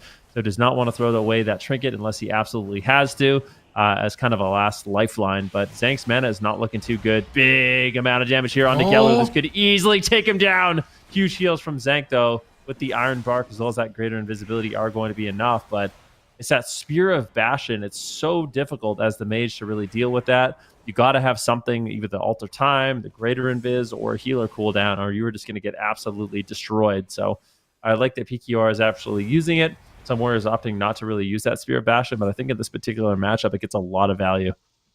Yeah, and that's going to be a full Ring of Frost onto Kenkito. They do not get the sheep there. Nice wind shear by Axiom. There's a full blind now onto Kenkito. He's trying to sit through it. Once again, they trade out the Astral Shift. The big self-healing coming out as well. There's the Polymorph as well to follow it up, but you don't have a stun here onto Axiom, so blind does not get any value. Kenkito gets to sit through it once again, and it's going to be Acro getting swapped to. Sleepwalk getting counterspelled there by Gelu. Arcane Surge coming out. Here's the damage with that precog. Huge hits coming in here, and Axiom without that Astral Shift definitely going to be feeling the heat here. He has to trade out his Gladiator's Emblem, full polymorph onto Kenkito, and Axiom's Battlemaster will fall here. He's in execute range, and he will trade out the Fireblood Racial right there, and they have the Death Mark. He doesn't have Astral Shift, and they have no mana left there on the healer. Acro now forced to use his trinket, so it has to be that next Spear of Bastion onto Gelu that takes him down, or that next Stormbolt onto Acro. Otherwise, it's not looking too good here for the Turbo Dream. They're going for the Warrior, actually, with a kidney shot. Axiom playing defensively, actually shuts it down with a Lightning Lasso. I would have much rather seen that used onto Axiom and just connect the Death Mark. I feel like they have a free win condition here onto him, but they're going to opt going for that Warrior with the Disarm. Warrior still has all of his personal cooldowns as well. Here comes the Smoke Bomb. Here comes the Spear. Are they going to be able to take it down Acro? Big damage coming in. Nice knock there by Gelu, and a nice Dragon's Breath to kind of shut it down there before they get going too much. Here's a kidney shot onto Axiom. Where is the Death Mark, though, by Acro? He's still holding on to it. They don't have Fireblood. Did you not notice that they used it? Or I feel like he definitely could have used it by now onto that Shaman, but they're going after the Warrior once again. That's going to be the Trinket parry coming out there. Axiom now in midfield here. He has the Astral Shift. They might need to use it. He does use it. He's in execute range. Kenkito trying to keep him alive, but he's got basically no mana left. He lifts him away from there, but PQR left in midfield here, Maruki, and it's not looking too good for him. That's a bit of a game of chicken here. Acro holding onto his Death Mark. Kenkito can remove it, but PQR getting so incredibly low. He just can't use that cauterizing flame. So as long as Acro kind of has that in his back pocket, he's not going to be able to use that, but he might have to. PQR is just getting so incredibly low, and he will get dropped. A great push there by Dragonlands Roulette. But once again, I mean, this is just one of those matchups that kind of came down to mana. Kenkito really didn't have much left in the tank. He just wasn't able to recover, and unfortunately for them, they will be eliminated. Dragonlands Roulette with a beautiful win, and not only implementing the Arcane Mage, but the Frost Mage also. Yeah, really, really beautiful stuff right there. Dragonlance Roulette managed to turn it around, though, but you got to give them a lot of credit on the side of the Turbo Dream, making it as close as they did. Really, really good job. But we are in the Fiends versus the Agents. This is a huge win here for the Fiends if they can somehow take it. But it's not looking too good here, as the Fiends, they've already used their whole spellbook. Asgarath is basically all cooldowns available, all trinkets available on the side of the Agents. The Tyrant's coming out here for Mercy, and Mercy looking to potentially grab this victory for his team already. Wrath is already getting chopped up through that pillar behind there. They stand up Zenlin. Wrath already on 1 HP. He's got the Sheet Death in his back pocket, drops to 1% HP, and he does connect the Shadowy Duel there. Does manage to stay alive for just a little bit, but Ascraft is there, adding insult to injury. Zenlin grips Rat back to his safety of that pillar. Some defensive smoke bomb coming out. Zenlin spamming out the heals with that Guardian Angel form, but he just doesn't have enough mana left in the tank, really. He goes for the power infusion, really trying to keep his team alive, but they're just struggling to stay alive, using all of their offense to stay alive, which means they don't have anything left in the tank defensively. Ascraft in a stun. They don't get the trap. Look at that shutdown by Mercy, fearing Big Mex, stunning Rat, but they do find the trap, actually. Big Mex somehow manages to get it, and Rat, I think, could be on his last leg here. Sheet Death procs, and he will get dropped right there. Yeah, really good pressure there by the agents, but honestly, really impressively done as well from Rat, Vicmix, and Zenolin. It was not looking good. Like when we got into that match, they were on the back foot completely. Their setups were getting denied. Zenolin was almost out of mana. Now we are going to be getting right into game number 2 here. So Zeepai uses his Astral Shift. Let's see if they can actually take them down. But I wanted to say, I mean, the Fiends did a really good job keeping pressure up when most teams would just absolutely crumble. So I think that's one of the things that this team does so well is even when they're on the back foot, they're continuing to look for those setups, looking for those win conditions, and that's what makes them so deadly. Because a lot of the times when you play against a setup-based composition and you have them on the back foot, they just never recover. But that's not the case. So the agents, they really have to make sure they are prepared for anything. This is a big setup here on the Zeepai. Can they take him down? That's Cheap Shot. Absolutely devastating, forcing him to trade out his Trinket Asgrath, sitting that full kidney shot coming in from Rat. It was just a kidney shot and a cheap shot, and they almost ended up winning the game. Now it's going to be Rat forced to run away once again, as you can see the Burning Legion chasing him down, Mercy summoning in all his demons, and this is exactly what you want if you are playing the Elemental Shaman Warlock. Just have the enemy team at the pillar. This is your win condition. Yeah, and right now it's looking pretty good. There's a kidney shot onto Asgrath, cheap shot onto Zeepai. Big Mix charges in. He gets the trap out of the kidney shot. Big damage onto Zeepai here potentially. Asgrath sitting through, but looking again, Mercy and Zeepai. That pet stun coming out from Zeepai. The other pet stun coming out from Mercy. The bash coming out onto Rat. He gets stunned. A beautiful stun right there. Zenolin forced to use that Void Shift, and they do manage to hold on to that Cloak of Shadows though. She def almost proccing there as well for Rat, but he does manage to stay alive. But what are the Fiends going to do? We've seen them in this position time and time again, but somehow they do find these win conditions. There's the kidney shot onto Zeepai. Some damage coming out here. Rat trying to sap Asgrath here potentially or something. I'm not sure exactly what he's going for there, but Asgrath gates away, manages to get combat, manages to keep his team nice and healthy. He's only getting counterspelled. Rat in a lot of trouble. Doesn't have Cloak of Shadow, doesn't have anything to trade. Guardian Angel coming out for Zenolin. Zenolin in a full fear. I think the Guardian procs and Rat will just get deleted behind the pillar. This was the Fiends map pick. Why did they pick this map? I just want a map where Rat can actually get resells, potentially get resets. I'm not sure what map is actually better. Like, what map do you imagine would be better for them? Like a small map? Just like help them get their setups more? I think the biggest thing is... Yeah.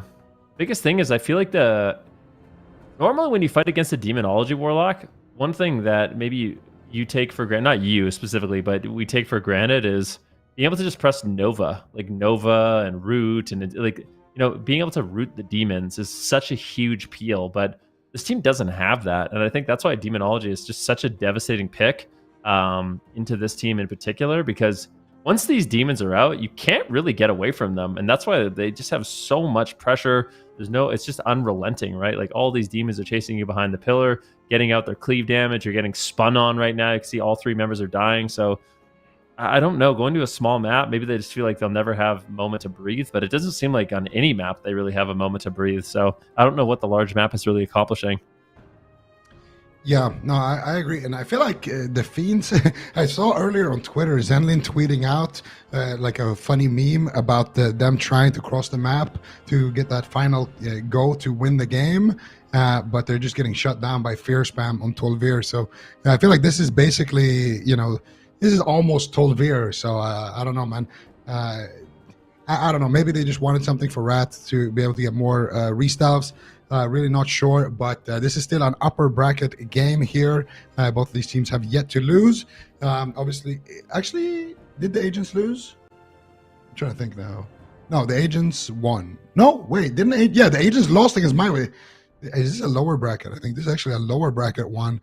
So does that mean that the Fiends are out if they lose here? So this is match point for the Fiends. This is really, really important because they are tied for 3rd right now with ADMIRALS Esports. So they are not in a great spot right here, Van. I mean, definitely not. I feel like we've seen this matchup before, and it's been brutal every single time we see it. Like, let's be completely honest. It's not easy for them. The Elemental Shaman, the Demonology Warlock, they have a lot of disruption for the setups. And also, as that setup-based comp, you want to be able to run away. You want to be able to reset, but you just can't against all the demons. So I don't know what exactly they're going to do. Maybe they have to look for, you know, swaps onto the healer a little bit more in the match. Maybe they need to change up their composition. Yeah. That's not really going to happen. But we are going to a small map. So this is, I think this is going to be a bloodbath. I feel like the Fiends, they're either going to go in, they're going to win really fast, or it's going to be they're all dead. Like that's basically how I think this matchup is going to go. Yeah, potentially, but I feel like at least they will have an easier time to actually make it to their target without getting spam feared. It's gonna be faster pacing on both sides, and I feel like that potentially could favor the Fiends. It could potentially favor Mercy and his army of demons. Either way, we are about to find out. The Fiends on match point, but we can never count these guys out. We've seen them do the impossible before with reverse sweeps, and they're basically locked in for sure to play in that gauntlet. So for them, it's all about that top 3 finish. If they can reverse sweep, they still have a shot at getting that guaranteed spot. If not, we will see them in the gauntlet, and it is going to be an opener here onto Asgrath. Actually, they're actually going after Asgrath, but he's in bear form. Asgrath trading out that beautiful bark skin as well as that overgrowth, and with those 2 cooldowns he will be completely fine. And now Rat here taking a lot of damage here, going for that banish as well, gets the Guardian by Zenlin, and Zenlin spamming out those heals as well. Onto Big Max, who is getting swapped here right now by Zeepai, and they actually are blinding Asgrath, going after Zeepai here in a kidney shot. Do they have a sap? Do they have anything to follow that up? They do get the sap. Big Max with that ray of hope. They're going after Mercy now. Big damage onto Mercy. Mercy will just teleport out though without even using his trinket. And that really is the name of the game so far. Try to get trinkets. They cheap shot Asgrath. They do get a fear onto Zeepai. Rat potentially looking for the shadowy duel, but decides against it. Zenlin in a full hex. And now Rat and Big Mix could be in trouble then. Oh, definitely. This is just such a dangerous situation. Rat getting stunned behind the pillar. Earthshock, cheat death, lightning lasso. Do they have the damage to take him down? Rat barely holding on. Cloak of Shadows evasion. It's a Divine Shield Wombo combo unless you get stunned. So Rat is going to be able to survive for the time being, but really burning through those cooldowns and making an attempt here onto Asgrath. He's going to respect it and trade out the Bark Skin, but is Bark Skin going to be enough? It's on the gateway right now. Zeepai doing a good job knocking Rat away, and now Rat is just getting blasted once again. Zenlin really struggling to keep him alive. There's the Blade Storm. Big Lava Burst incoming. Rat trades out his last Vanish for 45 seconds. Remember, Cheat Death has already been procced, so another huge setup here on Rat. There's no more lifelines. There's no more surviving. This game is not going to last another 6 minutes. I can guarantee you that. So at this point, the Fiends, they need to find those miracle setups I was talking about. They're on the back foot. They need to try to make something happen, but there's really not that many openings. Yeah, and they are in that kind of triangle formation right now on the side of the agents, but now they're going for a swap over onto Mercy. Chastise onto Zeepai, kidney shot onto Mercy. He's being greedy, but he does trade out the Unending Resolve, goes for that instant Howl of Terror, teleports behind the pillar. He is in that shadowy duel right now with Rat, but now Asgrath connects with that Overgrowth. They stun up Asgrath. Can they find any more crowd control? Zeepai going for the Hex onto Big Mix. They do get the trap. Asgrath actually trinketing out there, and this could be the opening that they've been waiting for. Look at the young Rat. He's got Shadow Blades active right now. He's got a full blind here. They could go after Mercy. He's already low. Will they go after Mercy? Fear Zeepai here potentially. That could be their way for victory. What are they going to do? They're dropping dangerously low. Rat has got one Vanish left in the back pocket. He needs to make it count. He's running over towards Asgrath. Asgrath sees it coming. He's trying to pre-halt Mercy. They're getting into formation. Asgrath trying to reposition here. Actually looking like he might get a Shadow Meld re-stealth there. Trying to prolong the go here. Just sitting in stealth, waiting for them to lose. He knows the blind is coming, and when that blind comes, it's going to be big trouble, but they're getting Mercy quite low. The Rat is just waiting in stealth with Asgrath. There's the full blind. They get the full Hex onto Rat, though, but the Rat has a trinket for it, and they pre-bark it. They're going after Asgrath. They trap up Mercy, but they get stunned by the pet of Mercy and the Lightning Lasso by Zeepai. They're going after Asgrath, but I think Asgrath will be able to stay alive, potentially. He still has, actually doesn't have the Tranquility, but he does have a big heal there, and he does manage to stay alive. And the Fiends, you know, they try to play around the situation. That pre-Iron Bar coming out from Asgrath is the only reason why they went for that play, and it backfired big time. Mercy with that pet stun, Zeepai with the Lightning Lasso manages to save the swap. Oh no, they're all just rotting down. Triple Shadow Fury, triple kill. Zen uses the swap, but he gets hexed and might just get killed. Big Mix, oh, he could maybe survive here. They're actually going for it. Can they take down Zeepai? There is no way. Are they going to win this game? There's a full trap on Asgrath right now. Zeepai tries to get away, but Big Mix is getting blasted. At the same time, Rat taking a huge hit of damage. I don't know how Zenlin has done it. He's a miracle worker. True Holy Priest. Let's see if he can keep it going. There's no mana left, no cooldowns left, and Rat will get dropped. But really impressive performance here by the Fiends. They play this composition so well. I just think this is just not a good matchup for them. The Agents will be eliminating them, and the Fiends, unfortunately, that's going to be the end of the road for them. Very, very tough end of the road there for the Fiends, but the Agents have done it. Beautiful performance by the Agents. I feel like the Agents, they are definitely leveling up as a team. They won that last cup after not even making the top 8 the cup before that, and now once again they're making strong performance after strong performance and knocking out the competition. And one team that's got to be extremely happy about this has got to be Admirals Esports. This is their main competition for that 3rd spot, and they just got knocked out fairly early in the tournament. So really, really good stuff, and we can see it right here. So this is right at the end of the match there, where they just fall behind. They got nothing left, and it really comes down to that blind setup that they did earlier. That was their big kill window, and I wonder if they should have committed to Mercy, because Red had a vanish there. He could have just stayed in stealth and let Zenlin and Big Mix kind of kill Mercy, and then go for that sap kidney, and then potentially help them try to take down Mercy in that kidney at the end of his CC chain. So we'll never know. That pre-Iron Bark, by Asgraf definitely made things tricky. And that's the thing about these druids, these really good druids, they know when they have to make those calls. He has to trinket the trap. He knows, okay, we're going to be in a really, really tough spot after this. What am I going to do? I'm just going to Shadow Meld and sit in stealth. And I'm just going to wait. And then as soon as I come out, I'm going to Iron Bark, I'm going to Overgrowth, and I'm going to, even if they don't blind into it, I will buy myself more time.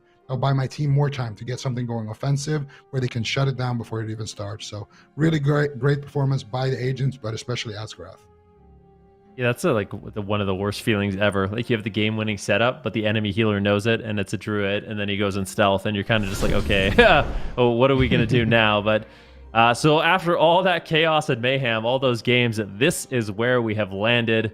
We see the upper bracket right now. It is going to be Poggers versus the Bots. So that should be an interesting matchup. I wonder what Poggers has prepared, how potentially the Rogue Mage is going to do into this Mistweaver Brewmaster competition. Then we have Team HUHU going up against MyWay. And in that lower bracket, the elimination bracket, we're going to have BEDGE versus Admiral Esports and Dragonlands Roulette going up against the Agents. So a lot of similar teams to what we've seen in the top 8 over the past 3-4 weeks. And I'm curious to see who can make it all the way. Can any of these teams make it through that lower bracket into the finals? And how my big question is, how deep of a run is the Bots going to be able to make? Because I feel like they're one of those teams that could make a very convincing run to actually make it into the top 8. I feel like they're kind of like the dark horse at this point, where they could just, they haven't earned any points, and then they could potentially actually make it in. I completely agree with you. I think the Bots, this is going to be their big test, because I feel like when we had Sid here earlier, we were talking about what potentially can shut down the Bots, and spread pressure and having those wizards, it's not really the best way to shut down these tank-based compositions. It's more about having something that can CC the Mistweaver and isolate a target. But we're gonna have to table that discussion for a little bit later, and we are going to Admiral Esports against BEDGE. We got Queener already in a stun right now, already with no cooldowns left here. Basically nobody has cooldowns whatsoever on the side of BEDGE. Carl has no mana left. He's got nothing left in the tank here, and Admiral Esports locking in that TSG once again, and so far it is looking fantastic for them. Queener already dangerously low on HP, catches a big kill by Carl. Oscar has the Ice Block, might have to use it here on this Asphyxiate. Swapsy doing some work there. Queener actually getting gripped. The shell slips back over onto Blizzo. Can he get some crowd control over onto next? Doesn't look like it. Oscar with a beautiful fake cast there with the missiles. Can he get something going onto next, though, is the question. Next right now into a Garrote Silence, and they do manage to potentially force the Ice Block of Oscar here. He's trying to hold on to it, but then he will have to use it right there. Right next to him, though, could potentially go for like a Dragon's Breath Sheep or something, and they will kidney shot next. Queener, though, running here as he is disarmed. Oscar sitting through, but I don't know, dude. It's not looking very good here for BEDGE. I'll be extremely surprised if they can turn this one around. They're basically getting triple killed here by Admiral Esports, and they will be able to take down Queener. That was absolutely brutal. Yeah. I don't think they're going to be able to recover. I mean, if we get a replay of that match, that's like the worst case scenario. Everyone on the enemy team, 100% health, no openings whatsoever. And on the flip side, your entire team is dead. So I think this is actually a really nice pick. And yeah, really nice to see Admiral Esports actually lock in the Warrior Death Knight with that Evoker. And so far, I mean, it's looking good. Yeah, it's looking very good. I mean, what are these drafts? These are the fastest drafts I've ever seen in my life. We are already going to game number 2. It's on Tolvir Arena, BEDGE versus Admiral Esports lower bracket game. And let's see what's ended up happening here. If BEDGE wins this series, by the way, they will qualify potentially for that top 8.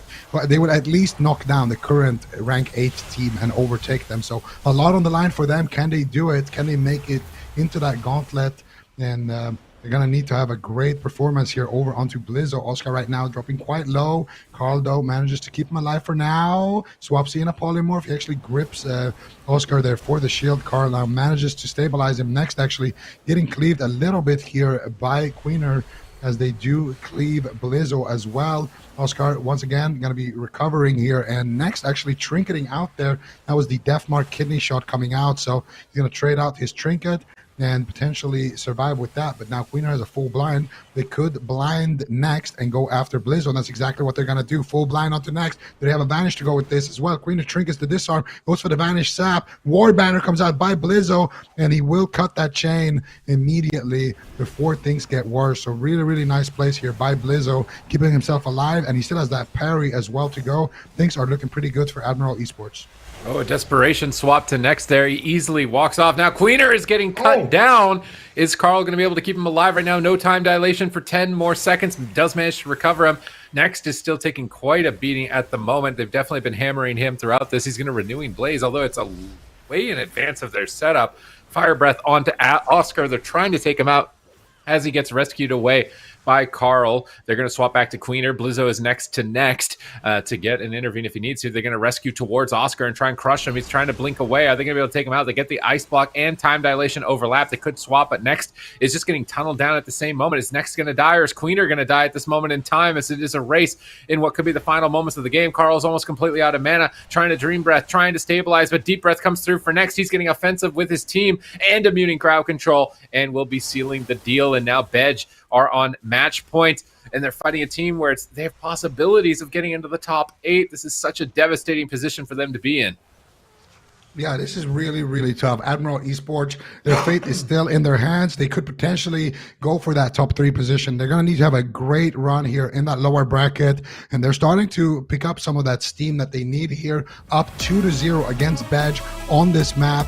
Now, what are BEDGE going to do here? Are they going to stick with that Rogue Mage? Are they going to bring in Karn on the Priest? Are they going to keep him on the Evoker? They have one more shot here before Admiral Esports clean sweeps them.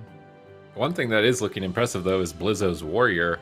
It seems like this is what they've prepared for, utilizing as this Death Knight Warrior, looking so solid in terms of offense. And I want to check out what his build is and what he's running now after those changes that came through. And it looks like he is still running the unhinged build at the moment with this setup. So massive Bladestorm pressure, Avatar activating Bladestorm, and doing a bunch of damage throughout that means. So anytime you're Bladestorming as a warrior right now in Dragonflight, like, you have to avoid it. You have to kite away, shadow step away, blink away from it, because that Bladestorm is absolutely going to cut you down. But they're looking so much more stable than we saw previously when they tried to use this Warrior Death Knight composition, and it's really nightmarish now for BEDGE. They almost got triple killed in game 1, and then in this game, just swapping from Mage on the block, killing the Rogue almost immediately the next time around. I will say that they started to show some signs of life when they swapped to the Evoker Healer, that being next on Admirals Esports. So maybe if BEDGE, they start those swaps sooner, before they're completely dead, that they're still going to have some opportunities in this series. But Swapsy and Blizzo looking very threatening so far in the lower bracket with this Warrior Death Knight combination. Yeah, absolutely. Swapsy and Blizzo, you know, you said it, the one thing that's been looking good is Blizzo and Warrior, but I feel like he always looks good on that Warrior. That War Banner that he got on the sap out of the blind was absolutely crucial. If he didn't get that, and also before that, he disarms Cunir, you know, he gets that disarm, Cunir trinkets, vanishes, and then he immediately drops that War Banner. And I feel like Blizzo forcing out the trinket and getting the War Banner there, it's such a nice victory, you know. because they're able to hold on to the communion, and they're able to get the rogue trinket offensively, which they can use later on in the match to punish. You know, they can peel the rogue easier as well when he's going after their evoker. So Admiral Esports, absolutely, they should just lock this in once again. And I feel like Admirals Esports, it is such a great team. You know, they got so much experience, but also, you know, we talked about it in the past. This is a team that has, you know, all the flavors of World of Warcraft. They got the double melee cleaves, they got the Ret Warrior, the DK Warrior, they got the Resto Druids, the Evokers. They really have all kinds of comps in terms of melees. And then, you know, they can easily just flip the switch. Swapsy goes from playing his DK all the way to playing his Warlock. We see him kiting, you know, in 40-50% dampening. They tag Jamie in. They got the Wizard mirrors down. And this is really such a well-rounded team. And that's why, you know, they're still in contention for that third spot. I feel like that's kind of where the Fiends fall. You know, the Fiends, you still got to love them. Because they're running that Thug Cleave, you know, just that one comp basically, and they're just trying to run it into everything and kind of perfect it into everything. But sometimes you're going to run into those brick walls, and when you do, that's when you kind of wish you had a little bit more flexibility. So Admiral Esports, they're still in the running for that top 3 badge. They need this. They need this because if they don't win here, they're not going to make the top 8. There's no chance for them to make the top 8. So Admirals Esports kind of in this lower bracket right now, gatekeeping the top 8, and at the same time making sure that they are giving themselves the best shot possible to get that top 3. Yeah, they're really close to it. With the Fiends now out of the competition, Admirals Esports will pass them. It's really Team HUHU and MYWAY that are going to be in big contention for their spot, the guaranteed spot to the final, so you can avoid playing in this Gauntlet tournament, which is going to be like a final boss format single elimination tournament. I feel like BEDGE, the mistake they're making here in this series is not playing Frost Mage. I would think that a Frost Mage into the double melee cleave, we just saw it previously, would be a good way of dismantling this type of composition, but they're still sticking with the Arcane Mage, sticking with the same composition. So ride or die here. Match point, they have to reverse sweep against tournament veterans Swapsy and Blizzo, and it's really nice to see them flex their compositions, bringing in Next, who is a new healer for this roster in particular. As in the past, we've seen Swapsy and Blizzo playing with a lot of other healers, so he's definitely stepping up, playing more than just the Druid, which is going to be important. You need an answer for these assassination rogues. I feel like any team that's only running Druid is going to start hitting some brick walls. So having this Evoker here as a counter to this assassination rogue is one of the key reasons that Admirals Esports composition is working so effectively.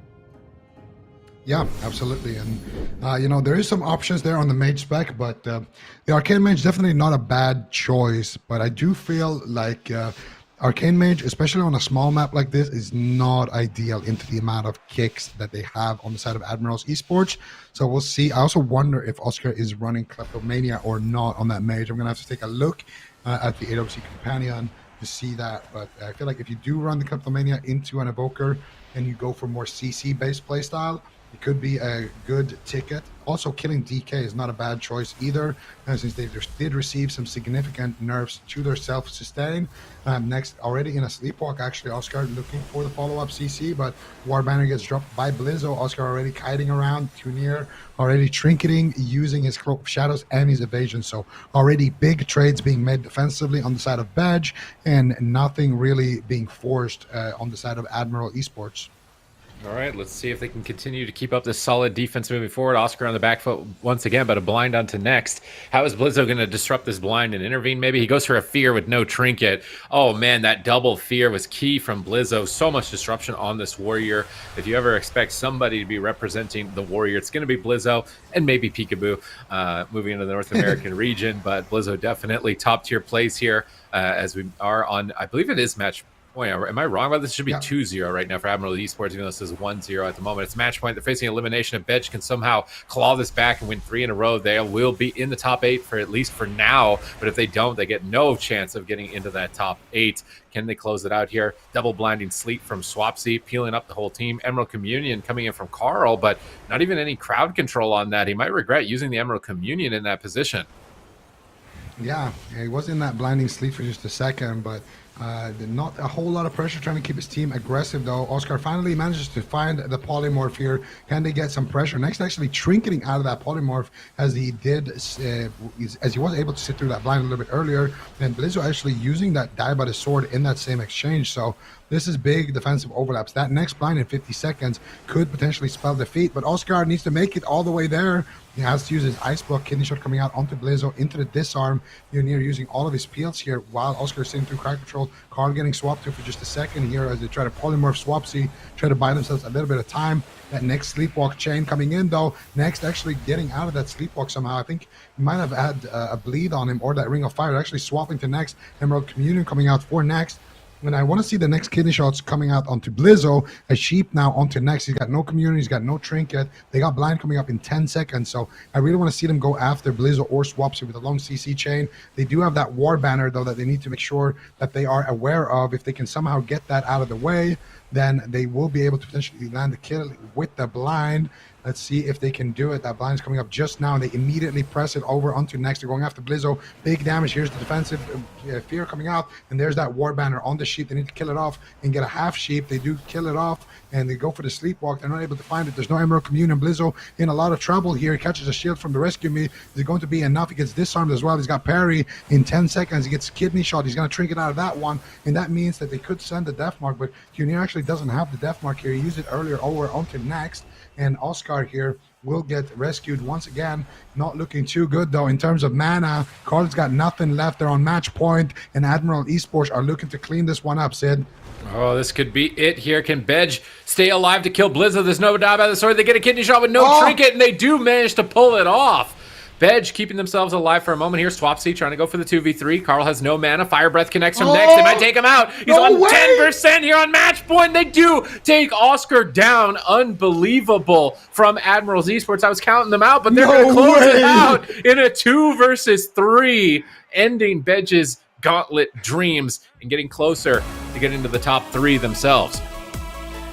Swapsy, man. How many times have we seen this guy just come back in these situations, get the cross kill, finish off the 2v2, and that's why I was starting to count them out there a little bit, because they had no mana left, and their kind of window to get those kills was, going away. But they get a beautiful arcane surge off, they get the crits, they get the damage they need from Oscar, and they manage to kill off Blizzo. And we're gonna see right here. So right here, Oscar I think goes for the arcane surge in this kidney shot, and manages to get the damage off that he needs. Right there is that arcane surge, and then he gets the missiles, and then he manages to fake cast the kick. He gets the polymorph, and then he gets the arcane blast, I believe it is.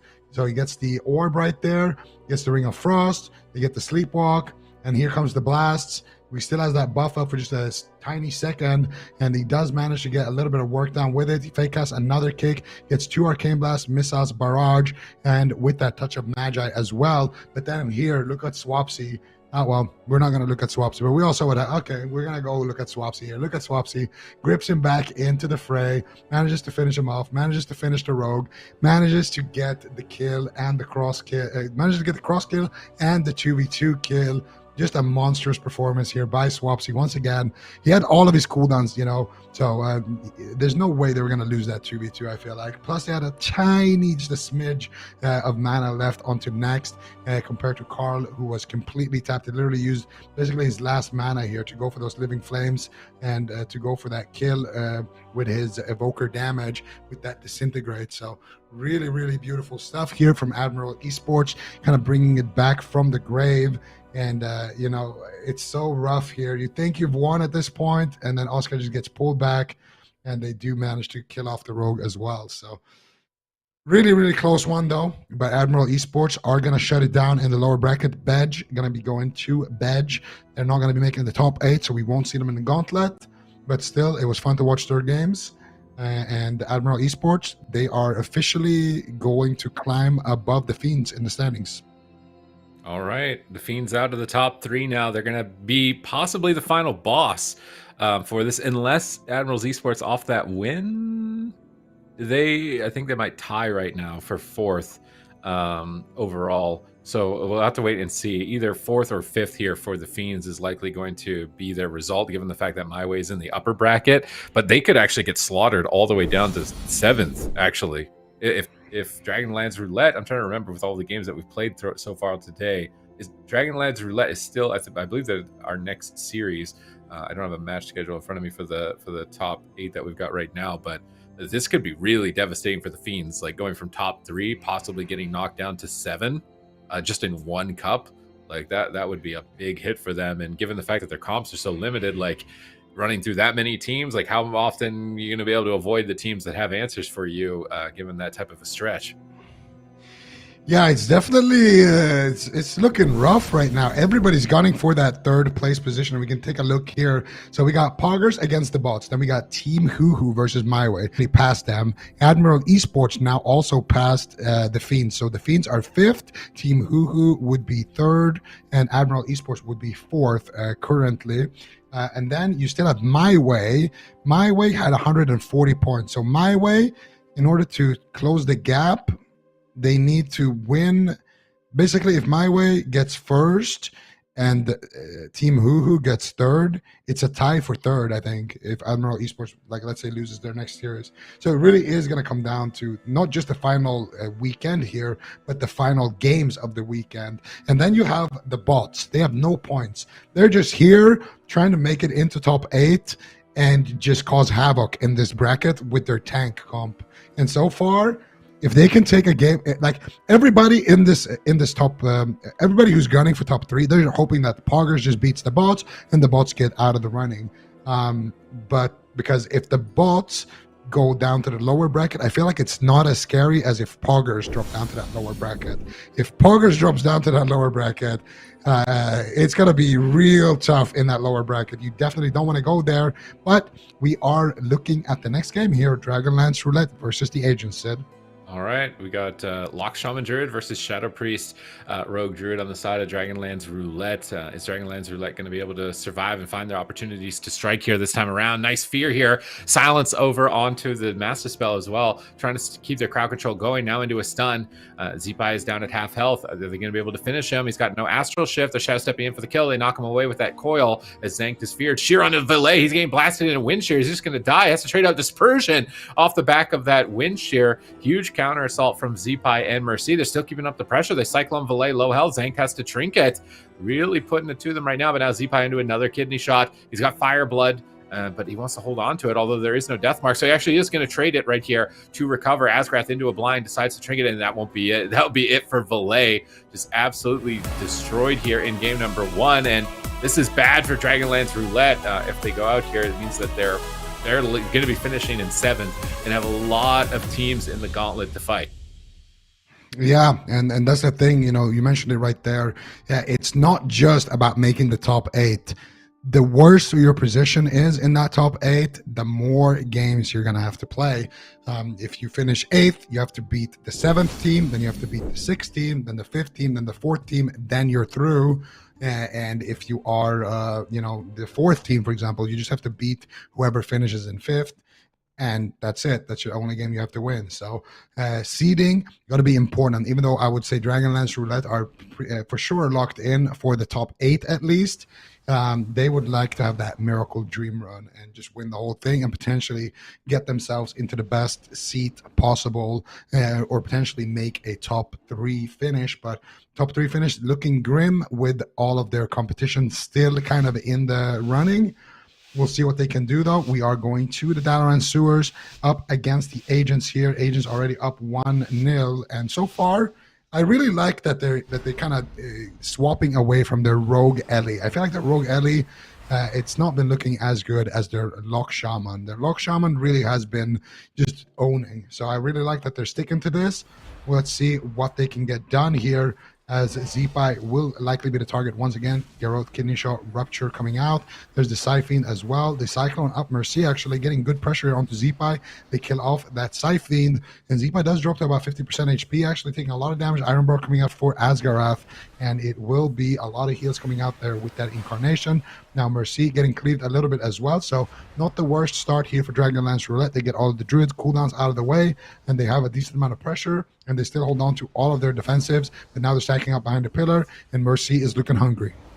All right, let's see if he can connect here as Acro and Valet are just pillaring. All these Fel guards just cleaving them apart. Big kidney shot bomb play on to Zeepai with 1 second left on it into a cheap shot. Are they going to be able to just kill him outright in game number 2? He does get the fire blood off, removing that death mark. Good fears from Mercy. Buying time for Zeepai to survive that assault, but it was Asgrass Trinket, although it was for the blind. Now that Deathmark and Blind out of the way, I really want the agents to play aggressive here. They still have Astral Shift. Zeepai's Trinket's going to come up. This is a big opportunity for them to just do as much damage as possible with no real room for punishment from the side of Dragonlance Roulette, and that's what they're doing. Mercy is standing on top of Valet, summoning in the Vile Fiend. I haven't seen a lot of Chronology Warlocks, at least an Ape, running that Vile Fiend, so curious to see how much damage it can do here. It looks like it's attacking Acro at the moment. Star Surge is flying in from Asgrath, coils onto Valet, looking for fear spam alongside that lightning lasso, wrapping around the corner, making sure he doesn't get disrupted on it, and trying to keep their pressure on multiple points here. Asgrath looks like he's drinking while they hex Valet behind the waterfall. Asgrath could get a huge drink. Acro shadow steps the thunderstorm, but maybe he's shadow stepping to his own death. He's trying to swap to Mercy. Mercy ports away from the fight, but he's so low at this point.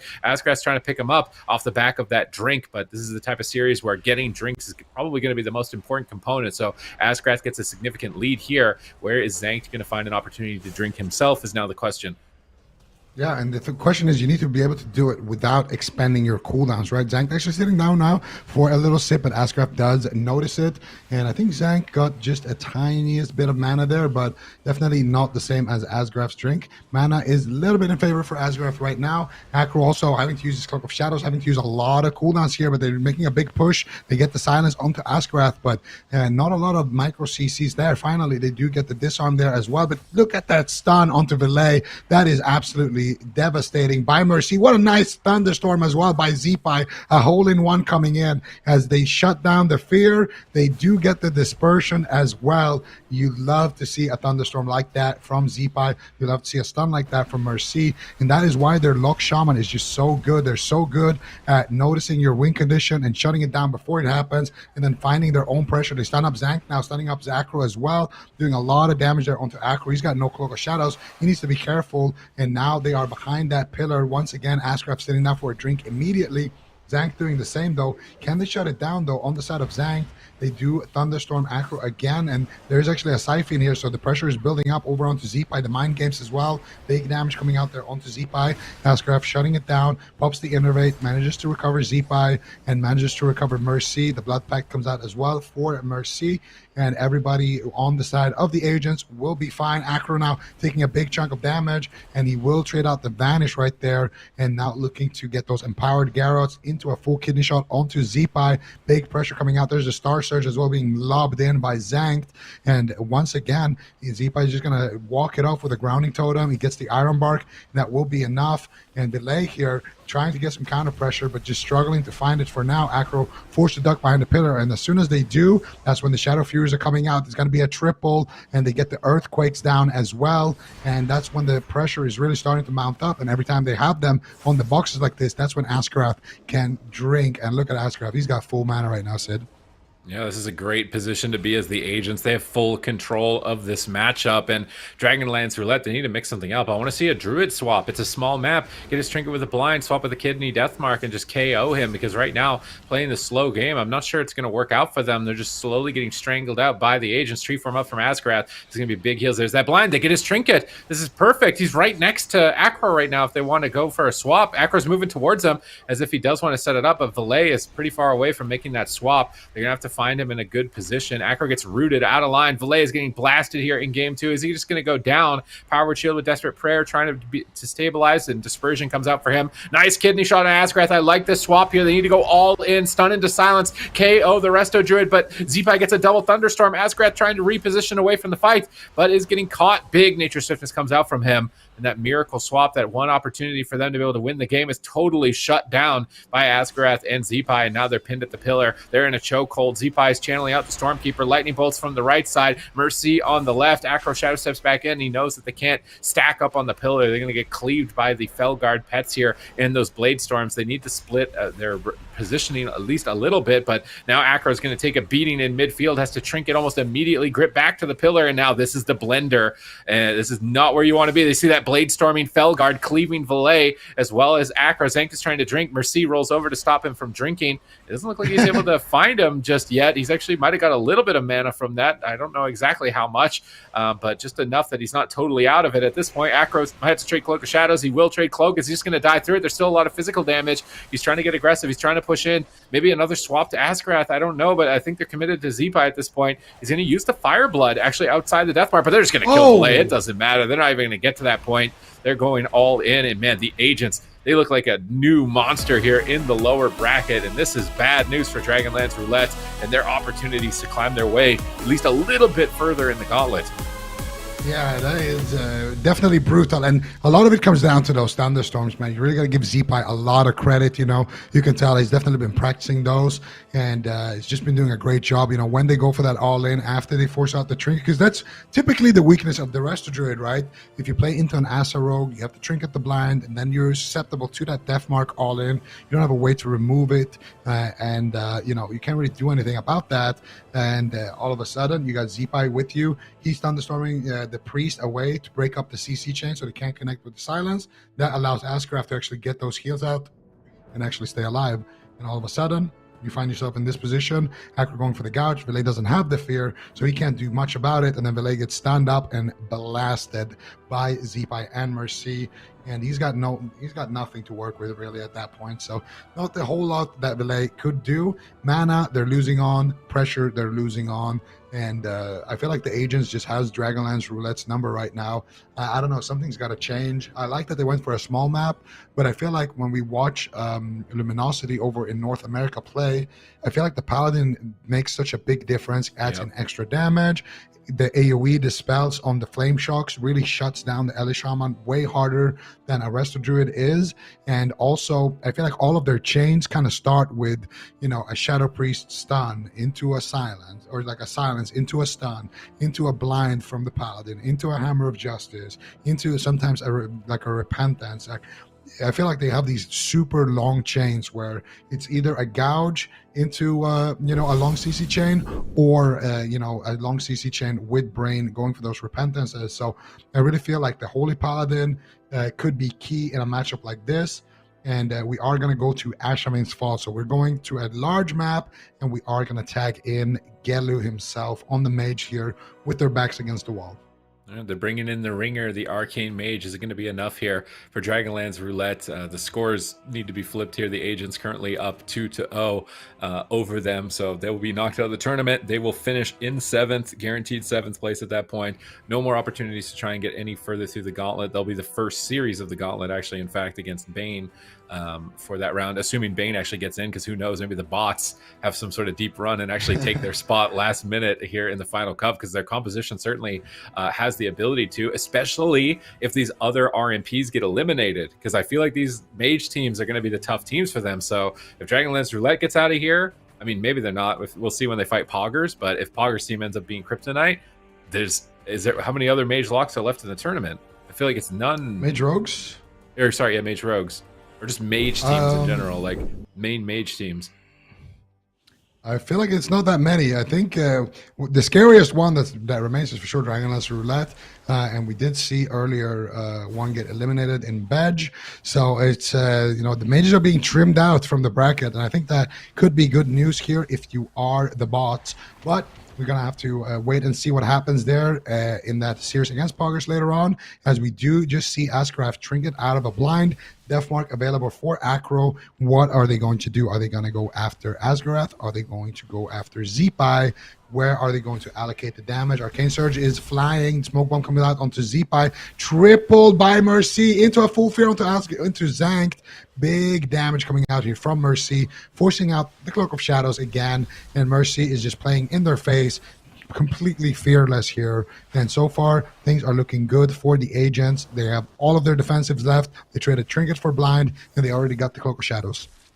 All right, they're in a good position here, unless they can get this Death Mark swapped to Asgrath. But Again, that might be really tough. I think they just play it safe, kidney shot, klepto, and just try and run Asgrath out of mana. It's going to be a better line of play for them here in this series. And they are ahead on mana, but look at Asgrath. He's already 80 yards there in the corner in calf form drinking. Like, he knows that these kleptomanias are going to run him out of mana. So Gelu not even in position trying to stop that. They're just going for the kill. Can they finish Zeepai before Asgrath gets back to the engagement? He gets back towards Zeepai, gets some big heals out, and looks like he should be able to stabilize. And that adaptive swarm flying through the air should boost up these hots quite a lot here, and Zeepai should be able to recover. Now Zankt is taking some hits, trying to line of sight with regrowth behind the pillar. Akro's trying to retreat, no cloak of shadows. He's got to play safe, but they're split up. Zankt is on one pillar and Akro's on the other, so they're getting intercepted in the middle. Now Akro is stunned into another stun. Zeepai gets counterspelled on it. Gelu trying to set up some damage with the arcane surge, gets cold away from Mercy. Mercy fears Gelu, needs to get control of him here. This could be a lot of damage from the arcane mage during this time. Are they ready for the hits? Zeepai hovering at about 80% health, but damage is still falling in onto him. Grounding totem comes down on the arcane missiles. Tyrant called out by Mercy. He's looking to turn this around. They know their pressure is low. Asgrath charges in. They're going for the kill. No trinket on Akro. It's match point. And Akro, is he just going to die? He's so low, he vanishes from sight with the Crimson Vial and heals himself back up at that last moment in time. But the agents executing not only defense, but as well coordinated offense there with that big push on Akro. Yeah, the agents, this is why they won that last cup. This is a team to be feared right now. And you can see they are on their last leg on the side of Dragonlance Roulette, but they did manage to stay alive. Once again, Asgrath trades out his trinkets for the blind. Where are the openings, though? So far, the Rogue Mage not really looking too hot here for Dragonlance Roulette. Akro forced to use out his trinket, uses the Shadow Meld there as well, as he does manage to access that restuff. He goes for the Death Mark onto Mercy. There's a kidney shot as well onto Mercy. Big damage coming in, though, by Zeepai. He shuts down. Look at Zeepai, man. This guy is absolutely nasty on the Hellish Shaman. Do you see what he did there? He goes for the lightning lasso to shut down that Dragon's Breath, and at the same time, he's getting the pressure onto Akro as well. He's just all over the map, shuts down the CC there before it even starts. Gelu can't do anything going for that solo chain when Zeepai is free, and at the same time, Akro can't do anything because he's just getting blasted. They get the cloak, they shut down the chain, and once again, they use the Death Mark there as well. They got nothing except Mercy's Fireblood ratio, which is exactly what you want to trade for it if you are Mercy. And now Gelu getting bounced around here by the Thunderstorm, taking a lot of damage here. Zeepai, though, getting blasted by the Arcane Missiles, big damage coming in onto him. They need to try to shut down these Arcane Blasts somehow, and they do. Mercy is there, Demonic Tyrant coming out for Mercy. It is time to run if you are Dragonlance Roulette. And Asgrath, he's got plenty of mana to work with. He could just overheal with his mana. That's how much he has. Gelu catches a big heal from Zankt by that Nature Swiftness, but look at Zankt's mana. He's got basically nothing left. He's just trying to get a drink, and Mercy knows it, sends his imps over onto Zankt, sends his pets over. Zankt looking for the drink, but not able to find it here. He finally sits down to eat, but look at Akro, he's getting blasted, and he's forced to trade out the Vanish. Zankt stops his drink as well, so they overlap the Vanish, and they don't even get the drink. Gelu's forced as well to retreat, and this game is looking more and more hopeless for Dragonlance Roulette. This is it, match point. No Cloak of Shadows, double Shadow Fury by Mercy. Around the corner, Akro just going to get destroyed here. He's trying to stay aggressive, but I'm not sure he'll be able to stabilize. Star Search flies in, and he will fall. And Dragonlance Roulette will be entering the gauntlet in 7th place. The agents still having an opportunity to keep their 2nd place position alive. The agents right now shaving out the competition, and this is fantastic news for the teams that are trying to play in that gauntlet. You know, Dragonlance Roulette, they came 2nd in one of the cups, so they were, they're definitely a scary team. They're one of the teams that took Poggers all the way to game 5 as well, and really made them sweat for their victory.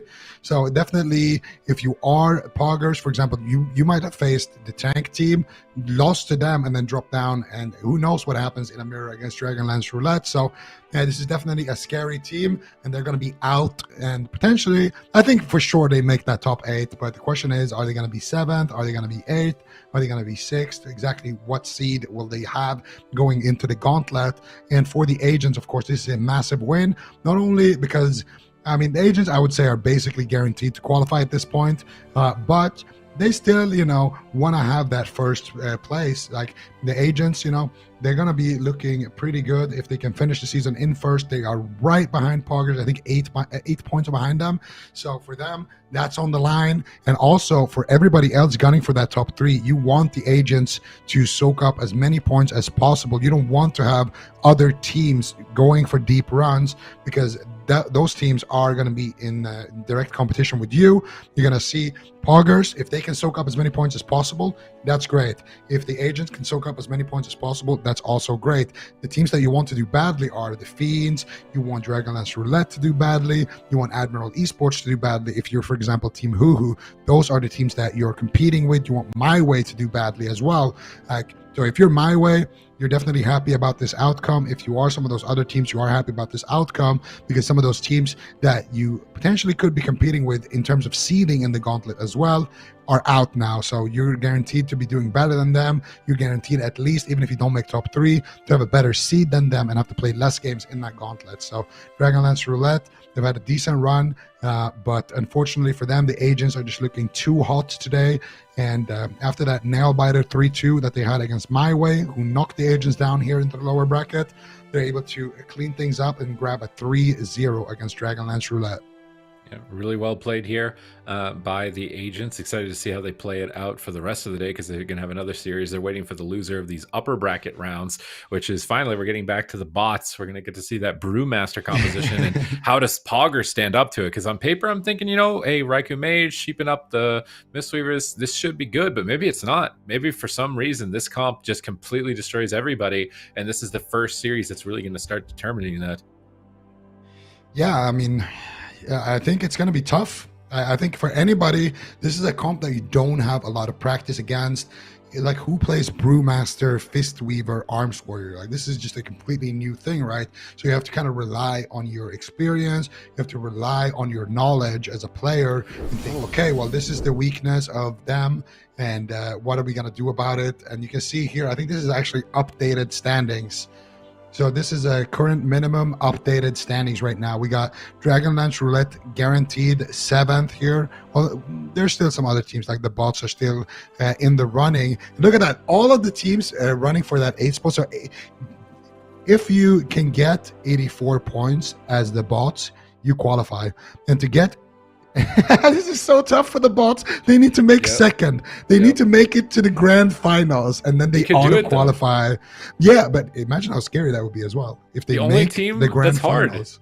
I feel like the only team that should be hard for their comp is Poggers, and I'm not even 100% sure of that. I actually think their comp is crazy good. Like, I actually think they could get second given the remaining teams in the tournament. And you said they can play other tank specs too, right?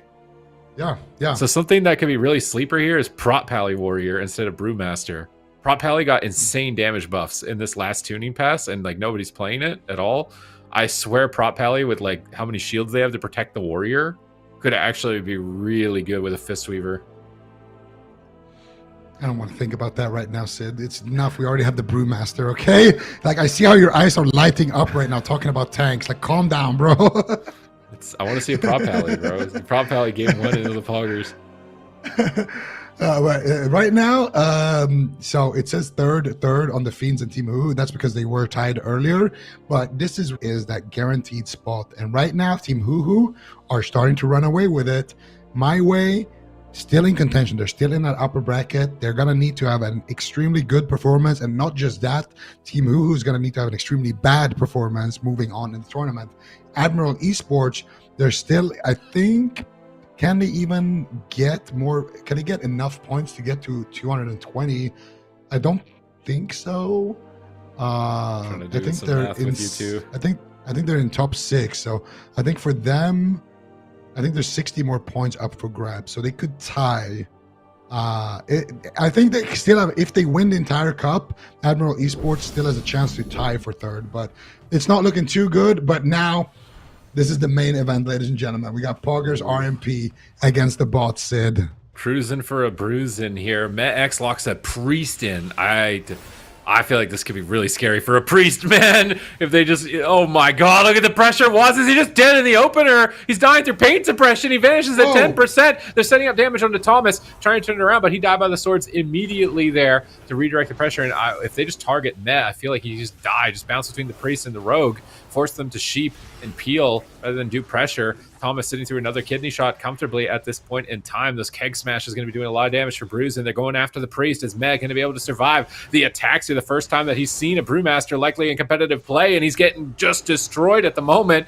He's getting powered shields, but they're cutting through them so easily. He's got pain suppression. He drops the barrier. He's down below half health. Waz and Raikou are trying to figure out what they want to do next. They're going after the Mistweaver. He ports behind the pillar, ports back into midfield, gets the life cocoon off on the end of the chain. Now Bruise and rolling back over to Meh. Thomas charging in, and it is just Zug down the healer at this point. He's got to be ready for the next stun. There it is. Is he going to be able to survive? He's got pain suppression. We can see Raikou getting peeled. There's the double leg sweep. This is a devastating moment. If Bank can get some damage with his team here, the Phalanx stomp, but he gets a double fear, peeling them away into a ring of frost to pause the assault, and now a kidney shot onto Bank. Can they finish Tomp, or are they going after Bank? It looks like they are going after Bank, but I'm not sure if Assassination is going to have the damage to kill him here. He's out of the CC, trades out the diffuse magic. He's trying to get aggressive. Back onto Meh here, going for that fist weaving pressure, basically 3 DPS attacking Meh. Another double leg sweep. Can they kill him through pain suppression? Can they kill him through pain suppression right now? He's down at half, trades at the Radiance, and manages to survive, but they still haven't got a medallion from the side of the bots. And Meh, he's in shambles. He's got almost no mana. He's used 2 charges of pain suppression, and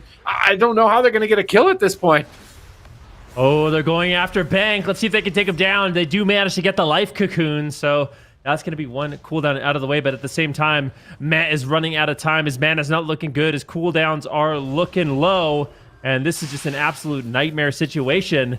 How are Poggers going to end up winning this game? We got a Spear Hand Strike coming in from Bruisin as they're continuing the damage here. Another setup here onto Bank. So basically just getting crowd control on Bank and then making a swap onto him seems to be the strategy coming in from Poggers, and that's going to limit his healing just a little bit, but it seems like Bank has been able to handle the pressure so far. Bruisin's been doing a good job actually assisting with the peels, but big damage on Bank. He got interrupted and gets sniped.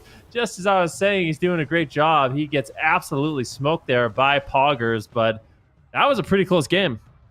All right, game 1 going to be going to Poggers. And the thing is, for them, I feel like every game is just more and more knowledge. Like, it's like, okay, we know how to beat this, and it's just going to get better and better for them. So losing the first game is even worse now for the bots, and they need that deep run. They need a second place if they want to be getting into this competition. So I think Poggers is likely to be their biggest rival with the remaining teams in the tournament. I actually think this comp could beat every other team that is left in the competition. So can they manage to pull this back? We're going to watch the replay. Poggers just kept going after the Mistweaver monk. You can't fist weave if you're in a kidney shot. So definitely really good awareness there to just swap to the Mistweaver, punish him, and force him away in the stun lock. And Meh was still able to get offensive here with that Dark Reprimand damage right towards the end, just enough damage to finish him. I feel like maybe Bruisin and Thomas need to be more aware of this. Like right here, they've got Fear available, but he's in a poly, like maybe Trinket Fear, something at this point to help Bank out, because he needs some assistance, like an intervene or some peels from the Brewmaster. Just any amount of utility or crowd control to help him survive during these last couple of stuns would have been really good. So he intervenes, but it's just he just dies through it. He tries to Fear, could have maybe got the rally. I feel like there's things they could have done, honestly, at that point in time. Like once the Mistweaver is that low, I feel like just focusing all hands on deck on protecting the Mistweaver is probably going to be more important than trying to kill the priest. Yeah, I mean, certainly, especially looking back at this game, it was just so close. Meh was almost out of mana.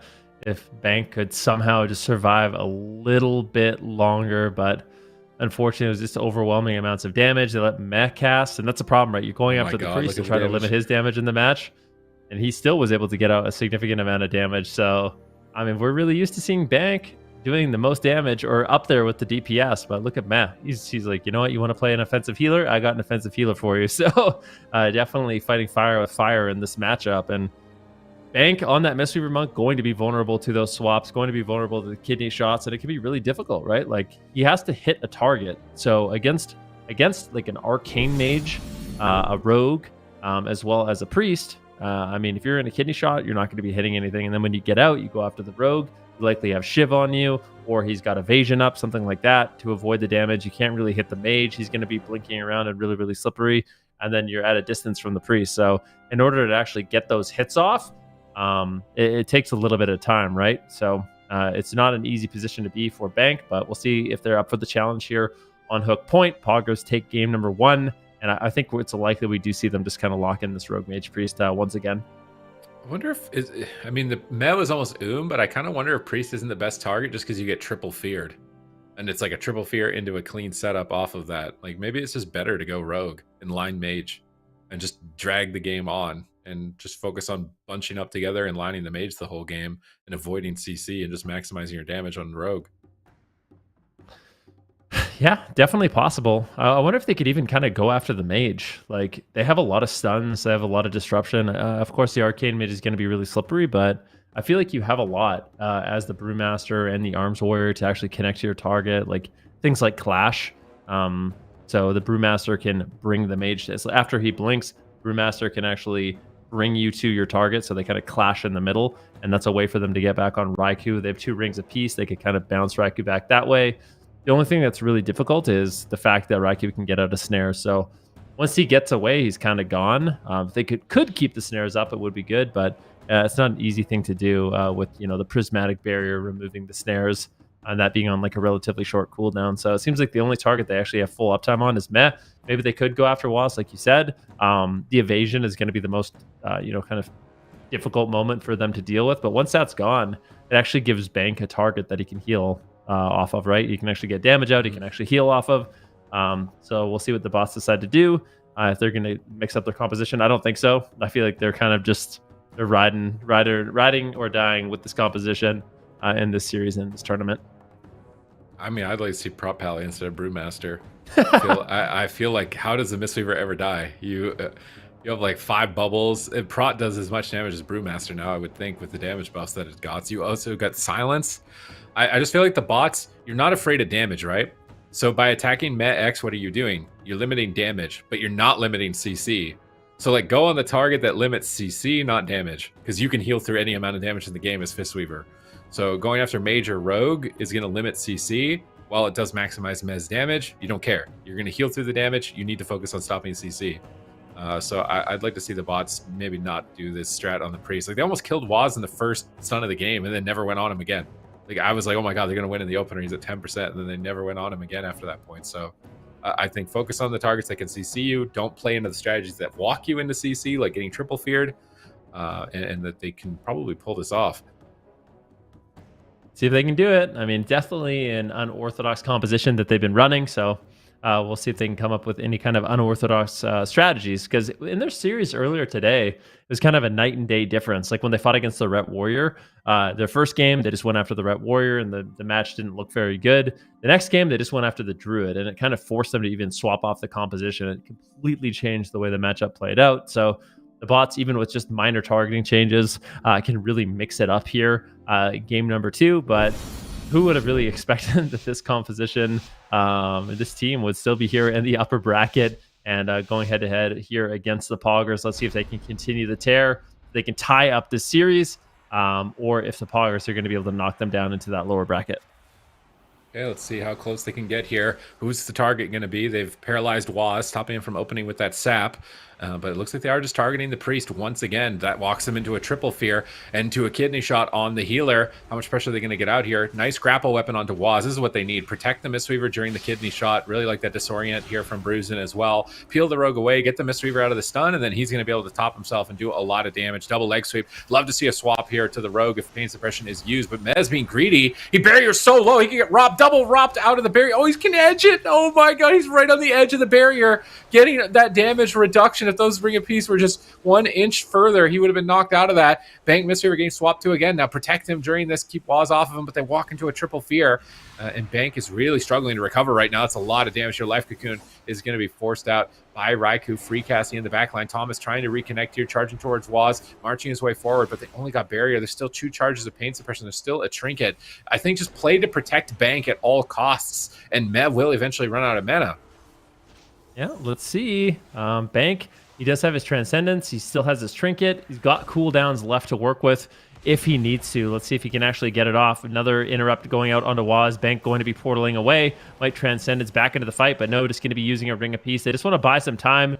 Bank not feeling too confident, wants to have that Life Cocoon if he does, but a full stun out on Ahmed, a full fear out on Bank at the same time, and that is going to be the Stormbolt as well as the pain suppression. So Met trading out that pain suppression, really slowly working through those cooldowns. Big kitty shot here on the bank, though. They got to keep him alive.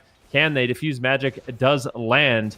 Was getting incredibly low as well. So this pressure coming in from the side of Bruisin and Thomas on this small map is overwhelming, and Matt gets interrupted. They're continuing this train. Rapture is forced to be traded, and the bots have a lot more pressure in this match, and Bank so far has been able to keep himself alive. This could just be the game, almost in touch of death range. They got 2 of those, so you get into that range, it's really difficult to avoid it, but a big setup here on the Bank once again. He's forced to trade out the Trinket as well as the Cocoon, so not many cooldowns left for Bank, but at the same time, Met is running out of time.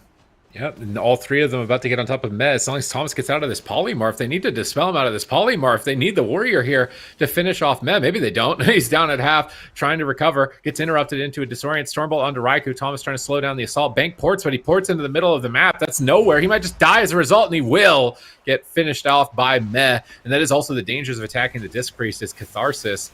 So really dangerous strategy here. Waz can't, he's trying to still wrap his head around this comp and this strategy, I think, from their team, but manages to take it 2-0 now, moving to match point. Yeah, this is exactly what you want. I mean, we were talking about what composition could win, and this is exactly what you want from Poggers. You want to be able to basically isolate one target. We talked about the Mistweaver, the way it heals. It is very good at dealing with spread pressure. You don't want to play a composition that does spread pressure, as you can just easily AoE heal through it as that Fistweaver. The thing that you're going to struggle with the most is when you can't actually connect to a target, when you are locked down, and when they're focus firing somebody. So honestly, I feel like Bank did a pretty good job in this match to keep himself alive, but it's just these consistent kitty shots with Shiv. Raikou doing a really good job keeping Thomas out of the fight, so he's getting polyed, he's getting Nova'd, and at the same time, Bank is getting kidney shots, so he can't really go for the dispels, and he's just kind of global starved, and ultimately just overwhelming damage coming in from Poggers in that final setup. But really close call. Lots of times in this match, Meh was almost in touch of death range. The bot's certainly capable of getting the reverse sweep here, but I think Poggers at this point, they're going to be really happy they're up 2 maps. And at this point, you know, they're going to be able to, if they lose this next game, have 2 map picks back-to-back that are their choice. So just really making it even better for them. This series is looking good for Poggers so far. All right, looking clean, looking strong, staying alive here. Waz not going to get out damaged by the Brewmaster this time, but the scoreboard is crazy with the amount of output that's coming from both sides right now. Only 2 minutes and 43 seconds into that game. They take the best map away, and I'm still kind of on the side of wanting to see a different class come out from Bruisin. I think a prop pally would enable them a lot more defense and offense actually right now. It might be one of the most sleeper specs in the game since that recent round of damage buffs, and given how much survivability actually does have now in Dragonflight, but I don't think they're going to. This seems to be just what they have practiced. I still think they're hammering Priest too hard. They're just walking into their own death a lot of the times. I think swapping to Waz more frequently would be a really good way for them to be able to win against this composition, but here we go. It's match point. It's Runes of Lordaeron going again to a really hyper aggressive map. This one doesn't really have ways for the Mistweaver to escape though, which could be a danger. And I feel like his portal positioning has not been fantastic. Like, he ported midfield right at the end. If his port was behind a pillar, he doesn't die there. And he's playing the port while stunned. So to me, it seems like getting Bank's portal in better positionings is like the #1 thing that the bots need to be aware of. But this map is not even going to enable that. Like, you're going to get pulled really far out away from your port no matter where you go. Yeah, I think that's certainly true, unless you're playing kind of near the platform. But I feel like if Mez, you're just going to be walking away from that center tomb, then yeah, that's really not a great position you can be in if you are Bank. And that portal is going to be really, really important for him to actually survive. So we'll see what they decide to do, what they have cooked up here for Runes of Lordaeron.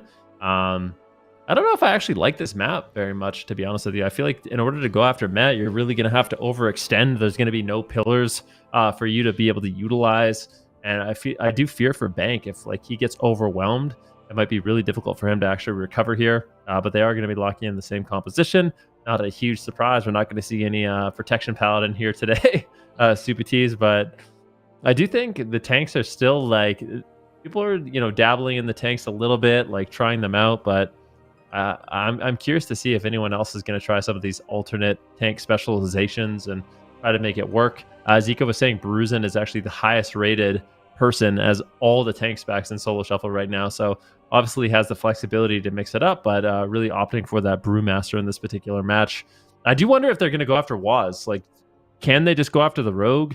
Maybe they're afraid to go after the rogue and leave an arcane mage and a discipline priest to just free cast. Maybe the damage is going to be too much. It's hard to really know, but I feel like they need to make some kind of adjustment here on Runes of Lordaeron, or we're likely going to see a similar result. Yeah, I'm just not a fan of the priest. Just seems like Bang gets isolated, double fear, Frostnova polymorphs, gets pulled into bad positions. I feel like just like bunker down together, just be a little cluster ball of punching and axe swinging and attack the rogue, keep him back. Maybe occasionally make a push when you have a paralyze or something, but just focus on running the priest out of mana and avoid as much crowd control as possible. But on this map, I don't think you can do that. This map is kind of like you have to go on the priest or the mage at least. To try and get as much damage out as you can. I don't know. I don't think we've seen the full fleshed out options of strategy between these two teams. And I think that this map is honestly a bit of a short-sighted pick from the bots for reasons that we've already discussed. Like I would have rather seen Black Rook Hold. You get a port in the room and you get a small map. Dalaran. So if you need to, or Dalaran with a port near a box, or even possibly Blade's Edge, stack them all up and then get triple CC and triple ROPs and knock people off the side. Like this map should be a pick from Poggers, honestly. Like it's open field. You can get spam polyed, arcane mage, free cast the whole game. I really don't like this map pick from the bots. Actually, I feel like the portal positioning for Mistweaver Monks can actually be really strong too on Blade's Edge. It's interesting that you bring that up because you can actually place your port on the bottom. We can talk about this later, but we're going to be jumping into the match right away. Let's see what they decide to go after. It looks like they are going after Waz this game, so mixing it up exactly like you said. Waz has no evasion, so he could be a very susceptible target here. They got lots of crowd control for Meh. He's in a paralyzed. Waz could just die. That's the void shift, so this is what we want to see. These are the kind of adaptations you'll love to see. Bruising into a blind, into a polymorph, Bank forced to trade out the Trinket Cocoon. A beautiful setup there by Poggers, but Waz with no evasion is going to be a little bit afraid here. Polymorph on Bank. Oh, they end up breaking it. Mez trying to move close, maybe for a fear here. Gets provoked into the fight, into a leg sweep. Is this going to be it for him? I think he shadow melded it, actually, but now he's disoriented for one more second. Is Waz going to get taken out? Polymorph spam by Raikou in desperation to protect Waz here in game 3, but elite execute from Thomas is going to dunk him, and the bots stay alive in this series. This is not going to be a clean sweep for Poggers, and I'm very glad that they addressed their strategy, because just from the first seconds, it's not like I watched a lot of Brewmaster, right? But I watched the first seconds of their first game on the Grand. It was like Waz literally died in the first millisecond of the game. Why did they never hit him again for the entire match? Like that looked like the easiest target to kill. And then they don't hit him for the next couple of games. This game, they kill him in like less than a minute and a half or something, close to a minute for this one here. So the bots, they're striking back. They've got a good strategy here. I think that Rogue is really susceptible to this type of composition, and that Disc Priest struggles to heal through that amount of damage on a single target. Now, did pain suppression, maybe could we have gotten a pain suppression before the disorient? Because I don't think you can use it in this Brewmaster CC, paralyze. Right? So like if he pain suppression while they were leg sweeped is like the only thing I can think of right here, but then he'd be down basically, I think 2 charges of pain suppression at that point. Yeah, I think it's great to go after Waz in this matchup. Man, I mean, he's just getting crowd controlled, and the thing is, Waz is kind of a safety net. I feel like you default to going to your priest, but it's not what you ever want to do. Like, I feel like Waz honestly made some errors here in terms of positioning.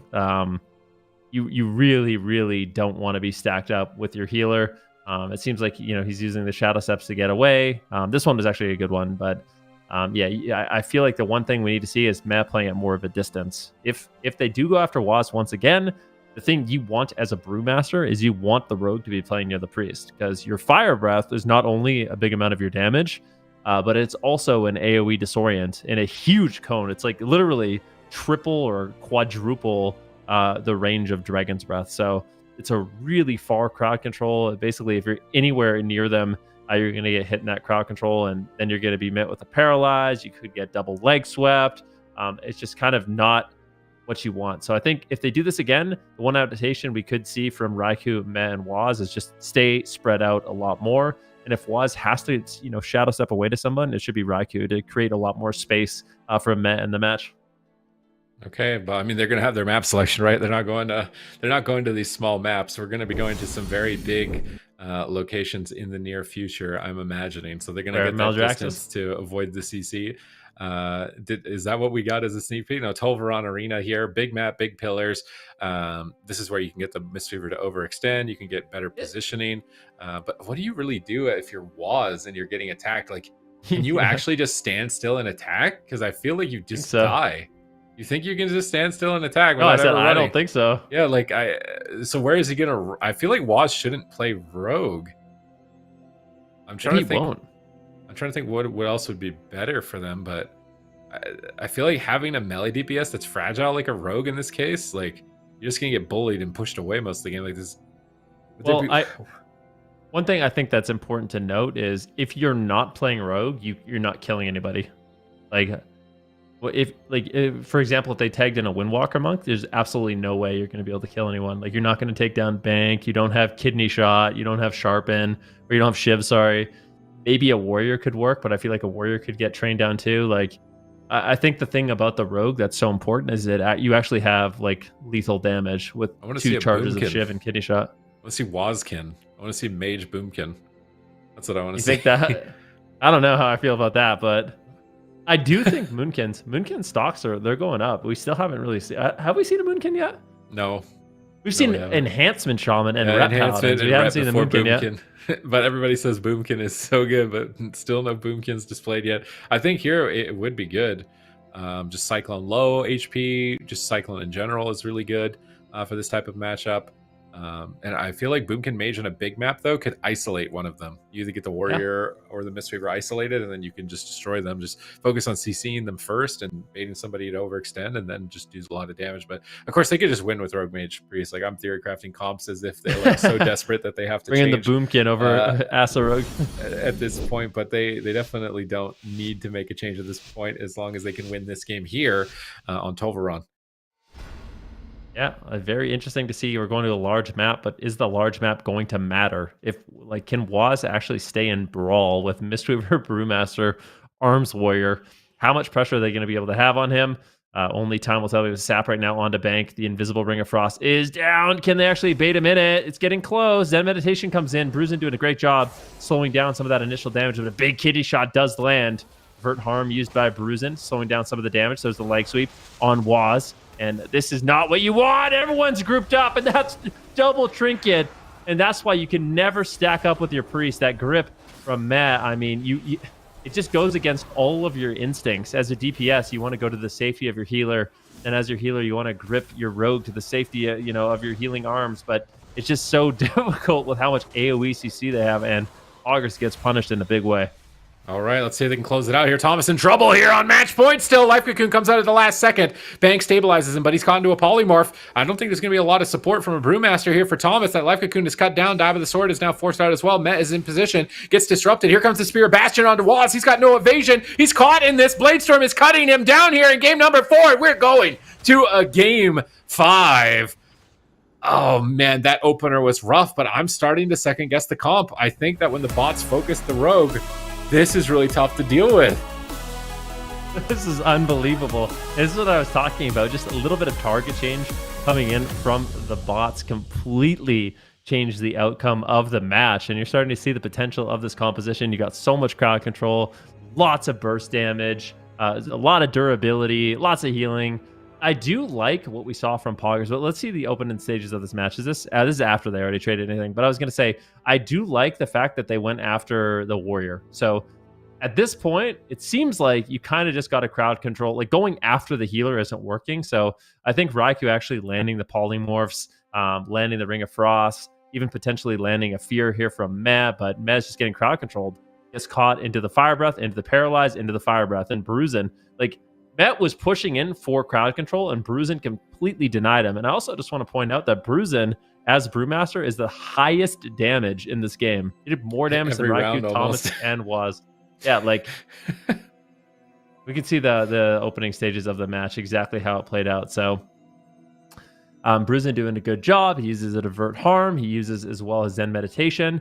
And here it is. Matt, it's kind of a panic situation. Here's the leg sweep. Good amount of burst damage coming in. There's the Fire Breath. Look at that, from like 50 yards away. Fire Breath comes into the double leg sweep, and that's just like, okay, what do we do? It's just like it's the thing about this composition is it's so unorthodox, right? Like, it's really hard to respond to because nobody plays this. you don't have any practice into this composition. You don't know like all the little situations where you're going to be fine. There's just so many little micro crowd controls, and it's really crazy to see. He's just throwing his kegs around. I just see kegs shattering all over the arena from Bruce in here, trying to keep up with what's going on with the Brewmaster Monk. And his disruption here at the end of the game was really key to break up the crowd control. I think he gets the fire breath there on Men, stops the fear, enabling the bots to connect there and just completely clothesline Waz. And they're not changing comp. They're playing the same comp. Oh man, is the bots actually going to Championship Sunday? Is this their run? Are they going to steal Bane's spot in the top 8? Because if they beat Poggers, I think they win the whole tournament. I legitimately think if the bots beat Poggers here, they win the whole tournament. Well, I think if the bots beat Poggers, I think every single team is going to have to go back. There has to be something that beats this. But what is it that they can play? That's the thing. It might be something that they can't play is the problem. Channel. I mean, Lock we'll see. Mage? I mean, maybe they win. Maybe they win. Maybe Lock Mage. Maybe Aflock. Single target Aflock Mage. And you just single target. No Single AoE. target Aflock. Single target Aflock Mage. Yeah, you can run, I'm spacing out the name of the talent, where when you Malefic Rapture, I think it is 3 times, you get like a dot buff on the target. Dread Touch. You can play like a single target Drain Soul build. And maybe like a double caster, single target, double caster comp would be a good way to do this. That's the best thing I can think of at the moment. You need 2 CDRs and single target damage is what you need. But they're not out of it yet. They could still win here. Maybe Bank just gets totally destroyed. They get a sap in the opener. Ring of Frost here onto the Warrior. Good setup opportunities. Bruisin trying to fire breath someone out of stealth. Doesn't get it. Now he's polymorphs. Clean opener here for Poggers. Deciding when they want to pull the trigger, though. Zen Meditation on the kidney shot. Does soak up a couple of hits of damage. Now they swap immediately back onto Waz here. He's going to vanish. Trinket vanish immediately. There was no cooldowns. He trinketed before no cooldowns. I think Waz is a dead man walking on the next spear. Could be. There's the fire breath. Do they have the damage to take him down? Spear of Bastion does land. Big Blade Storm. It's going to be met with the barrier, but a beautiful ring of peace knocks Waz out of its safety, and he shadow steps away to Raikou. And this is the kind of positioning you do want to see. Bank is behind the pillar right now, playing it very safe, very cautiously, allowing them to get the damage rolling on Waz. There's the Storm Bolt. Do they have the damage to actually take him down? Bank is there. Really wanted to get in on the fight. The double leg sweep coming in. Do they have crowd control on Med? They do. Fire breath into paralyze. Waz could easily fall. He's almost in touch of death range. The bots pulling off a miracle, potential reverse sweep here. But Poggers not going to make it that easy. Going after Thomas now with crowd control here onto Bank and a nice fear onto Bruisin. Beautiful CC here by Poggers, but can they actually pull it off? Thomas almost in the execute range. A little bit of a close call there, but Waz has to be very afraid. He's caught into a full stun. Bruisin going for crowd control. He gets the leg sweep onto Meh. That's going to be the pain suppression. Slowly but surely, they're getting through the cooldowns, but still, Thomas in so much trouble here. Okay, like how long can they keep Thomas the train going? Is he the train? I think I can here for the side of the bots. Can they take out Poggers in the upper side of the bracket? They're so close here. Only one more pain suppression stands between them and victory. Met is paralyzed. He can't do it, but Thomas is in a kidney shot. He can't connect any damage. Both teams going to survive throughout that crowd control chain. Another polymorph onto Bank. Waz trying to do what he can, but Thomas is going into battle stance. He's getting aggressive. They dispel the poly. Met actually shadow melts the Storm Bolt. Insane shadow melt from Met. That might have been his pain suppression or the end of the game. Maybe they just kill him anyways. Huge pressure. Pain suppression is out. Is Waz going to be able to survive through pain suppression right now? All 3 players of the bots right on top of him, just cleaving through the defense of Meh. Meh's doing what he can. Kitty shot onto Thomas, but no CC onto Bank. He's easily healing through it. Waz falls behind again. Raikou trying to polymorph. Gets caught in that double DB into a double leg sweep. Waz in trouble. Has vanished up in 1 second. Thomas on the back foot. Raikou is laying in right now onto Thomas. He gets feared. He trinkets out immediately. Waz is going to vanish while Meh is in a Storm Bolt. They're swapping to Raikou. He's going to alter time. Waz trying to wait and stealth, but the deep wounds pulls him out of stealth. Thomas sees him. He leaps over, disarms him, stops him from turning this around. Bruising to CC and Raikou, getting CC onto Met-X as well. I think Shadow or Death that disorient. Met-X is making some pretty big plays right now to immune the little crowd control that he can to try and get his team through to Championship Sunday. But Thomas is still all over him, charging in, going for the kill. Double DB from Bruisin. Can they close it out? Your Thomas is critically low. Bank has no trinket. He's caught in a fear. The life cocoon comes through right at the last second, and now Waz, I think he is a dead rogue walking pretty soon. Yeah, there's the Storm Bolt, but another barrier does land. And look at this, the Ring of Peace onto Waz, knocks him out of the safety. There's the Paralyze onto Meh. Meh's got a lot of catch-up to do. Does have the Void Shift, does not want to throw the game. The evasion is traded here by Waz as they're continuing to look to make a push. There it is. Thomas in a full kidney shot behind the pillar. He trinkets to get the grapple weapon onto Waz, but he trinkets out of that. This could potentially cost Waz the game. He trinkets aggressively there, swap. and now this might backfire. If he gets caught into a stun, could easily have be Death the Mark. game. Stormbolt on Meh. A lot of pressure potentially incoming here from Waz at the same time. Can they actually do it? Oh no, I think this is it. There's one more pain suppression. Spirit Bastion is going to come down here. Is Waz ready for the hit? They kidney shot Thomas. They're holding him back. Banks and Apolly, no trinket available. Dismantle Thomas. This could be it for him. He intervenes back, trying to break the crowd control. Bank comes out. He needs a big heal right now. He gets the life cocoon. Waz needs to duck for cover right now. There's no pain suppression. He shadow steps to Raikou. Thomas leaps after him. He gets gripped by Meh, but now they're stacking up. Bank is rolling forward. He gets the leg sweep onto Meh. They're chasing down Waz, but I think that leg sweep needed to be on Waz in this position. He's got no trinket. He's going to cloak, do whatever he can, but I don't think Cloak of Shadows matters in this matchup. They could even swap to Meh. He's in a desperate prayer, pull himself back into the fight. Another polymorph on to Bank, and Waz and Raikou are trying to just desperately to figure out an opening, find any opportunity. This oddball composition is just giving them a run for their money right now. Raikou knocks them all away, trying to stall them. Another leg sweep onto Meh, but still these leg sweeps, why aren't they putting them on Waz? They get a double DB. Maybe it doesn't matter. Maybe Waz just goes down and he shadow steps back to Raikou, trying to avoid the blade storm that is cutting him down here on match point. Is he going to fall? He is able to vanish from sight and escape combat, but Bank has his trinket, and Meh is almost out of mana. Raikou has no ice block. They could just go after the Arcane Mage. Stun now onto Meh. They're just going after Triple. anyone that they can. Bruisin Thomas. Nice fear coming in from Meh, but a beautiful disruption there by Bruisin with that Fire Breath. Shuts it down, and Waz once again on the run. Could we see a double leg sweep? There it is. This could easily Where's the be rock? the game. Beautiful Ring of Peace coming in. Double Fire Breath. Touch of Death. No way! Range, and he gets dropped. Can you believe it? The boss battling it back. Brewmaster, Fistweaver, Arms Warrior. They're making it to Sunday, and they send Poggers to the lower bracket. Brewmaster's winning this tournament, dude. It's possible. This is my It really prediction. is possible. He is winning this tournament. Brewmaster is winning this tournament right now. I don't think anyone in the tournament can beat them if it isn't Poggers. This was What the is going on? craziest game, dude. They stayed alive throughout all of that, despite Waz vanishing throughout most of those moments and trying to avoid death. They stayed alive at every turn of this final game. Poggers just couldn't figure it out to seal the deal. I thought this triple fear was going to be it for Thomas. They get a poly and they get a double fear. I'm thinking that that's it, but Bank has trinket, life cocoon. That's enough to stall the game just a little bit longer. That DB clutching out on both Meh and Waz, stacking them up for a double leg sweep. Ring of Peace to knock out a barrier. I feel like Priest just can't be the right choice here, but I'm trying to think of like what other healer, if you were going to run Rogue Mage, would be much better. Like maybe a Druid with like the single target healing output you could do, and with Cyclone is maybe what they need, because the Priest seems like it's such a battle. Like he Shadow Melded a Stormbolt, he deathed the DB in cap. Like he's avoiding a lot of these instant CCs that like a lot of other players would not be able to, and they're still losing. So yeah, I think they're gonna have to go back to the drawing board. But now they're in the lower bracket, and like, who do they fight? Who do they flip down to fight on the lower side? Because this could be dangerous for them. Because the Agents is down there. They have a chance to steal their first place position if they want to be the top point earners. Is it ever a possibility that Poggers gets knocked out of the top 3? Is that even remotely in the cards here?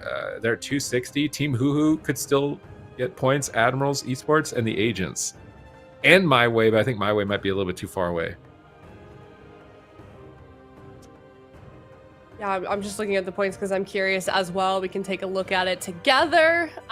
This is where the current minimum points are, of course, for Poggers. So they've been at first place for quite some time. And then, of course, the teams that Sid just mentioned, the Agents, Team HUHU following closely behind. But yeah, I mean, what a wild ride. Like, that's the big story right now here is the bots and whether or not they actually do make it into the top 8. That would be pretty crazy. But just to kind of recap, like how closely do you think they are, Sid, to winning today's tournament? I think that Poggers is the only team that has a comp that can beat them. Yeah. I think that all these Warlock heavy teams or Ellie Shaman heavy teams, Or that any Fistweaver will, yeah, even Melee Cleaves, I feel like Fistweaver just destroys those comps. Like, as much as we want to say like Mistweaver isn't viable, it's mostly just because Arcane Mage has been so strong in just crowd controlling them. But the fact that they beat an Arcane Mage team, everything else, that comp is insane. I swear it's insane into. I think there's other tank comps too that are really sleeper after all the buffs. Like, they buffed every tank spec by a lot pretty much in that last round. So yeah, the bots here have a really good shot. I wonder how a Hunter would do, maybe? Like MyWay's Hunter compositions. Maybe that would be difficult, but I feel like the Rogue and Hunter just explode. Like, you you literally just die in the opener, I'm pretty sure, to Brewmaster. And then Team HUHU, it's a Lock Shaman. They already beat a lock shaman with Admirals Esports. So I think the bots can do it. I think they can do it. I'd love to see a graph of like the live ladder of all of the brewmasters that we're going to be seeing this following week after seeing the bots play here. It'd be certainly interesting to see. It's happening. Yeah, it's probably 100%. happening right now. Literally, I don't know if you guys listen really closely, you can hear the sound of everyone re-rolling to a brewmaster. Yeah, we'll have to see how they do. Really close to getting into that grand finals. We're waiting for an opponent right now, and we are going to be heading to that next series, which is going to be another upper bracket. It's going to be Team HUHU versus MYWAY, Ben. Yeah, Team HUHU versus MYWAY. We'll have to see who does come out ahead in that one. Pardon me. We'll see if Tony is going to be locking in the Feral. Is he going to be bringing in the Assassination Rogue? What is Team HUHU going to do? Are they going to be locking in kind of their cleave? Or are they going to be bringing in Frankie on that Elemental Shaman? So I think both these teams have a ton of compositions that they could lock in. Lots of potential here for this next one. But yeah, we'll definitely have to see what MYWAY decides to do. They've been looking really good, and it's been nice to see. Tony especially. We know their team. Like basically, anytime we see Tony playing the jungle cleave, they only really have that one composition, right? So it's been nice to see like some additional flexibility coming in from him, picking up the Assassination Rogue while it's been strong. I think it's been like a really important part of their success so far in these cups. So definitely paying its weight in gold for their team. We'll see if it continues to give them success in this next one. Yeah, it's great to see them adopt something new. So we are going to head into that series. Let's see what they bring to the table. Team HUHU versus MYWAY. It's upper bracket as well. Winner of this one will, of course, be moving on into the upper bracket. We'll see them once again on Championship Sunday. Loser is going to drop down to that lower bracket. All right, here we go. Demon Hunter Ellie going to be the opening composition, whereas MYWAY, they're leading with a Beast Mastery Assassination Rogue. So a lot of explosive damage available from Team HUHU, one of the teams that has stayed so dedicated to this composition. A few other teams played it on and off, but I feel like Team HUHU are really the ones representing it the most of any team. Demon Hunter and Ellie just do so much pressure, and a Hunter and a Rogue are really easy to cut down with this type of damage. So I'm a bit worried for MYWAY. Well, let's see what MYWAY will be able to do. At the same time, the focus pressure on Existence in this match could be high. Cassie right now getting cleaved down. A lot of damage coming in from Team HUHU in the early stages of this match. Even imprisoned into a fear on Alexia. He's forced to trade out the Trinket in the opener. So already trading out the Trinket, the Iron Bark. A lot of cooldowns going to be used early from Alexia in order to survive, but not going to have those cooldowns in the near future, and that's going to be a big opportunity for Team HUHU. All right, let's see if they can find those openings. Moving forward here, Tony, line, death mark available, but huge damage onto Tony. Oh my God, Luxia. That was insane healing right there to keep Tony alive throughout that attack. Now Existence, oh, is he just dead again? Tranquility coming out from Luxia in this final moment again. We see a full blind, big power play opportunity. Can Tony connect to your Existence? Tries to immune the kidney shot, isn't able to. He's caught in the smoke bomb, but he got topped off right before it. Is he going to survive? He drops the darkness. And with that darkness, is he guaranteed to survive? No, he's trying to I-beam, get some meta healing. Vanos manages to stabilize him, but now they're swapping their attention to Frankie. Such a high-octane game one here. Frankie just might fall over. Tony could at the same moment. He evasions, but Frankie is still low here. Astral Shift, is it going to be enough? I don't think so. Frankie is going to go down in MYWAY with their Hunter Rogue composition. They're starting to steal the Fiend's hype with this comp right here. Yeah, but doing it a little bit different, right? Like instead of playing like the very crowd control of base composition, they're just going pure damage, Beast Mastery Hunter, Assassination Rogue, Zug, and that was just overwhelming damage on the Shaman. Really nicely done there by MYWAY, and this is what I'm saying. I mean, bringing in that Assassination Rogue, egging out the Feral Druid, it's been really good here for MYWAY. And yeah, I mean, picking up that game number one, especially against a team as good as HUHU, Team HUHU, definitely a really important win for them. All right, big win here for MYWAY. Now Team HUHU, how are they going to respond? Are they bringing in the Warlock? Are they subbing out the Demon Hunter?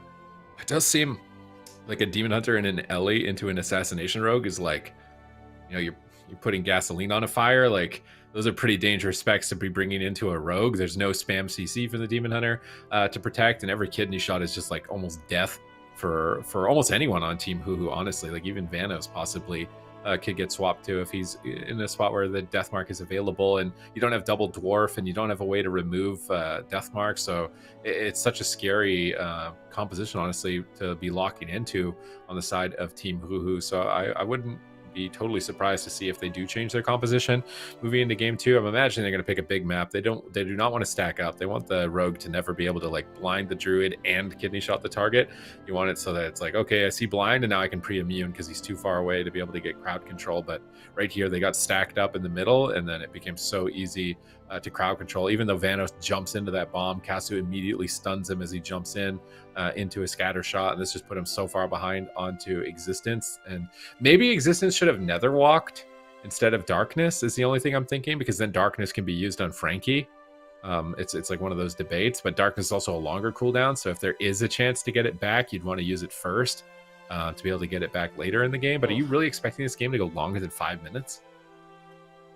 Yeah, I mean, it's a good point. I mean, that's just like every elemental shaman's a nightmare, just dying through Astral Shift and your Fire Blood. Like, definitely very unfortunate there for Frankie. And maybe, you know, changing up the way they rotate through the defensives, Existence.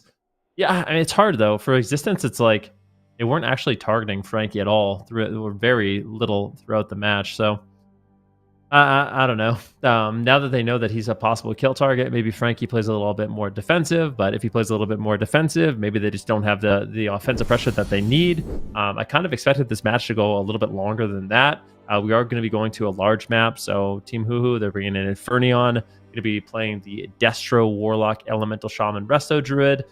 Seems fun, right? Seems like a fun composition on Tolvaron. I think it's going to be difficult for Tony to actually stay, you know, in the match. But at the same time, right now, Beast Mastery Hunters, they do a lot of damage. And I think both Infernion and Frankie are going to be really prime targets in this match. So I don't think this is going to be easy. I mean, MYWAY just had to beat this composition on the agents. So as Team HUHU, that's probably why they didn't blind lock it here in game number 1. It's because they just saw it lost. They wanted to do something else different.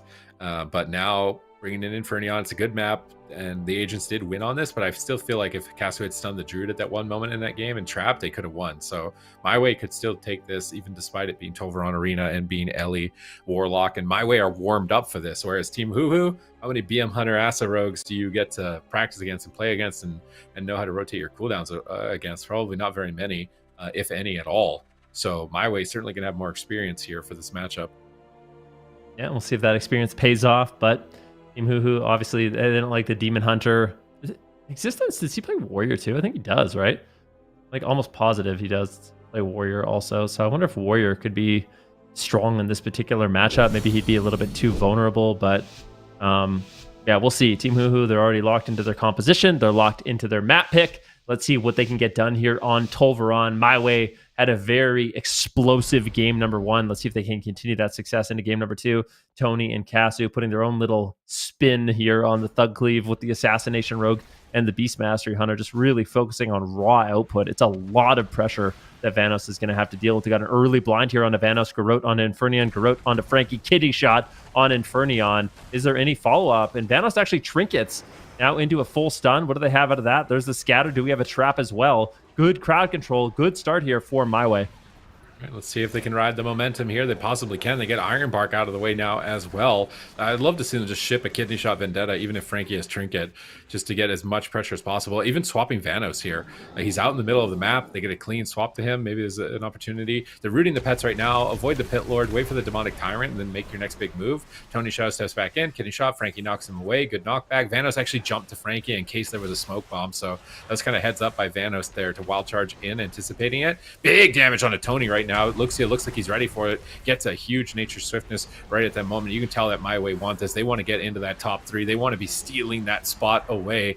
They've been playing an insane series so far to be able to beat the agents to get to this point. 1 point up now over Team HUHU, in a good position in terms of cooldowns as well to keep this momentum going. Vanos once again wild charges to Frankie on Kidney Shot, anticipating the smoke bomb, but he doesn't drop it, and he's just dying anyways. Caster getting feared. Instant dispel by Luxia, trying to keep him as aggressive as possible onto Frankie, but now Tony is stunned in the middle of the map. Is Luxia ready for this? this hit. No Iron Bark. Tony's got his own cooldowns, but he's caught in the Lightning Lasso. It does manage to get disrupted. Luxia's into a full fear. Tony tanking damage in that efflorescence with full hots. Seems to be okay, and they are slightly ahead on mana. As long as Casu and Tony just keep shoving damage, I think they could win this on mana.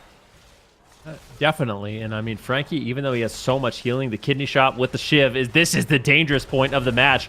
Good peels coming in. That's a full trap on Vanos. Frankie could easily fall once again through the Astral Shift.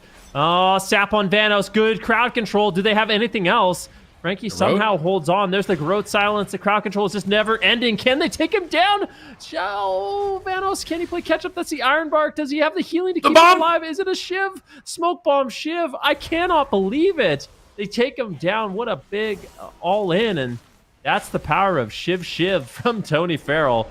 I mean, you get the crowd control on Vanos, and then when he gets out of the crowd control, even though he has the Iron Bark, there's just so much healing reduction. They're able to kind of power through that healing and take him down. MYWAY is looking really good with this composition. Oh man, MYWAY is having a great day one to Cup number 4 here. They're potentially putting themselves in a position where they could pass Team HUHU. They can pass the Fiends. They can get into that top 3. Like, they're, in my mind at the moment, the #1 contender right now if they win this series to be in that 3rd spot, completely avoid the gauntlet. They've stayed consistent. They haven't been able to get a really deep run, but this might just be their weekend. This could be their pop-off moment, and they're looking strong, especially for the top 4, even given this. Although maybe that Brewmaster might spell a little bit of trouble for them, but this series right now, I don't want to think about that. let's not jump the gun just yet. They still need one more win here against Team HUHU before that boss, which I think is going to be the final boss for Europe in this cup. But this was insane. Like, the pressure they had a mana, they were at least tied on mana or had mana advantage. They're just running them down. I really was not expecting this. I thought the Hunter would be fragile in this matchup. It would be tough for them to be able to stabilize and be as aggressive as they are, but they're winning on Tolvaron here so early, 2.5 minutes into this game. They're just getting cleaner and cleaner, better and better. Luxia's doing a great job at keeping Tony stable so that he can just stay aggressive and he doesn't have to second guess pulling away from the fight. So MYWAY with an insane series so far, just 1 game away from advancing to Championship Sunday. Look at this, just so much damage. You really feel for Vanos. You're looking at him, he's not even in crowd. The smoke bomb was really nice. Tony Farrell kind of extending the chain there with the smoke bomb, and they're just good at these all-ins, right? Like, they get the trinket early on, and then later on, even through Frankie's defensive cooldowns, they're able to take him down when they chain the double shiv together. Just really nice to see. So we'll see what MYWAY can do here in game number 3, and what Frankie and Ferdinand and Vanos are going to do. Like, I really wonder. I kind of feel like they should bring in a warrior. What are your thoughts on that? I feel like a rogue of their own if the Hunter is BM. Do they have a rogue? Maybe I'm mixing up the rosters. Team HUHU. Has Existence played rogue? I don't know if he plays rogue. So. I'm 99% sure he plays warrior also. Like, I don't know if I like warrior. Like, really? warrior is a nice little dwarf warrior. I mean, maybe, but I'm not. I don't really like that. It seems tough for them. They're going to a small map. Team HUHU, they're going to play a melee cleave, I think. Is Infernion going to come in on Death Knight? Like a DK Demon Hunter? I think DK Demon Hunter could be okay. Yeah. It wouldn't be terrible considering how the last 2 games have gone for our poor boy Frankie in the Grand and Tolvaron Arena. So, like, getting him off and just getting more of a Zug comp in here might be actually the right response. So Team HUHU appear to be setting that up. No, actually, they're going small map and they're going Demon Hunter. But no Death Knight. I was expecting Demon Hunter Death Knight. I think this is risky. I think this is super risky on their part here. And considering it's their spot, right? Like, I'm not mixing that up. Team HUHU would pass the Fiends because the Fiends are out. Like, this is their 3rd place position potentially on the line. And they're going to bring back the Demon Hunter after they died way faster. And they're bringing a small map against an Assassination Rogue. Against a team that wants to be on top of them. I don't know if this is going to work for them. Gotta take a big risk, right? The Wizard comp didn't look good to me. Even, like, I don't think it's going to get much better than the Wizard comp on Tolvaron. They're honestly, their damage didn't look good. Like, it just felt like they were just waiting to lose in that matchup. So I think if this is their only other option, I like the fact that they're making, like, kind of a bold move here on the small map. I don't really know what the small map accomplishes for them. Maybe it's going to be easier for them to actually get crowd control on Luxia. Maybe they actually want to go after Luxia a little bit more in the match, like pressure the Resto Druid. And that's kind of where I think both Demon Hunter and the Elemental Shaman are going to excel, is being able to actually make swaps on the healer while also kind of pressuring down everybody else on the team. So that's what this map kind of says to me, is they either want to kind of like get all over the Druid and attack him, or just be in a position where they can actually get crowd control on him so they can go after Tony in the match a little bit more. All right, let's see if they can slow down the game here, because Casu is bringing the heat, man. He did top damage against Ellie Shaman. Like, that's very impressive as a BM hunter, as well as Tony, I think, was second on damage. So definitely leveling up here for the 4th cup. They want that 3rd spot. They want the qualifications to the European finals. You can tell they're playing out of their minds right now here, and just potentially one step closer to that qualification if they can close out the series against Team HUHU and send them down to the most shark-infested waters I have ever seen in that lower bracket, with the agents and poggers already down there waiting in the wings to eat them up. So let's see if they can do it here on hook point. Tony is getting cut down. This is a lot of pressure coming out from Existence early on here, as well as Frankie, and Luxia is trying to power through it. Tree of Life needs some big regrowth. Whoa! Tony, is he going to stay alive? He vanishes away from the fight, and Luxia manages to top him off here, but now he's caught in an imprisoned. Existence is just meeting aggression with aggression. He gets scattered away by Casu, trying to get some distance, rooting up Existence, repositioning away towards Frankie. They get Tranquility out of the way from Vanos. Now going for the full blind. Do they get a trinket? They do. They could swap with Deathmark. I'd love to see them swap right now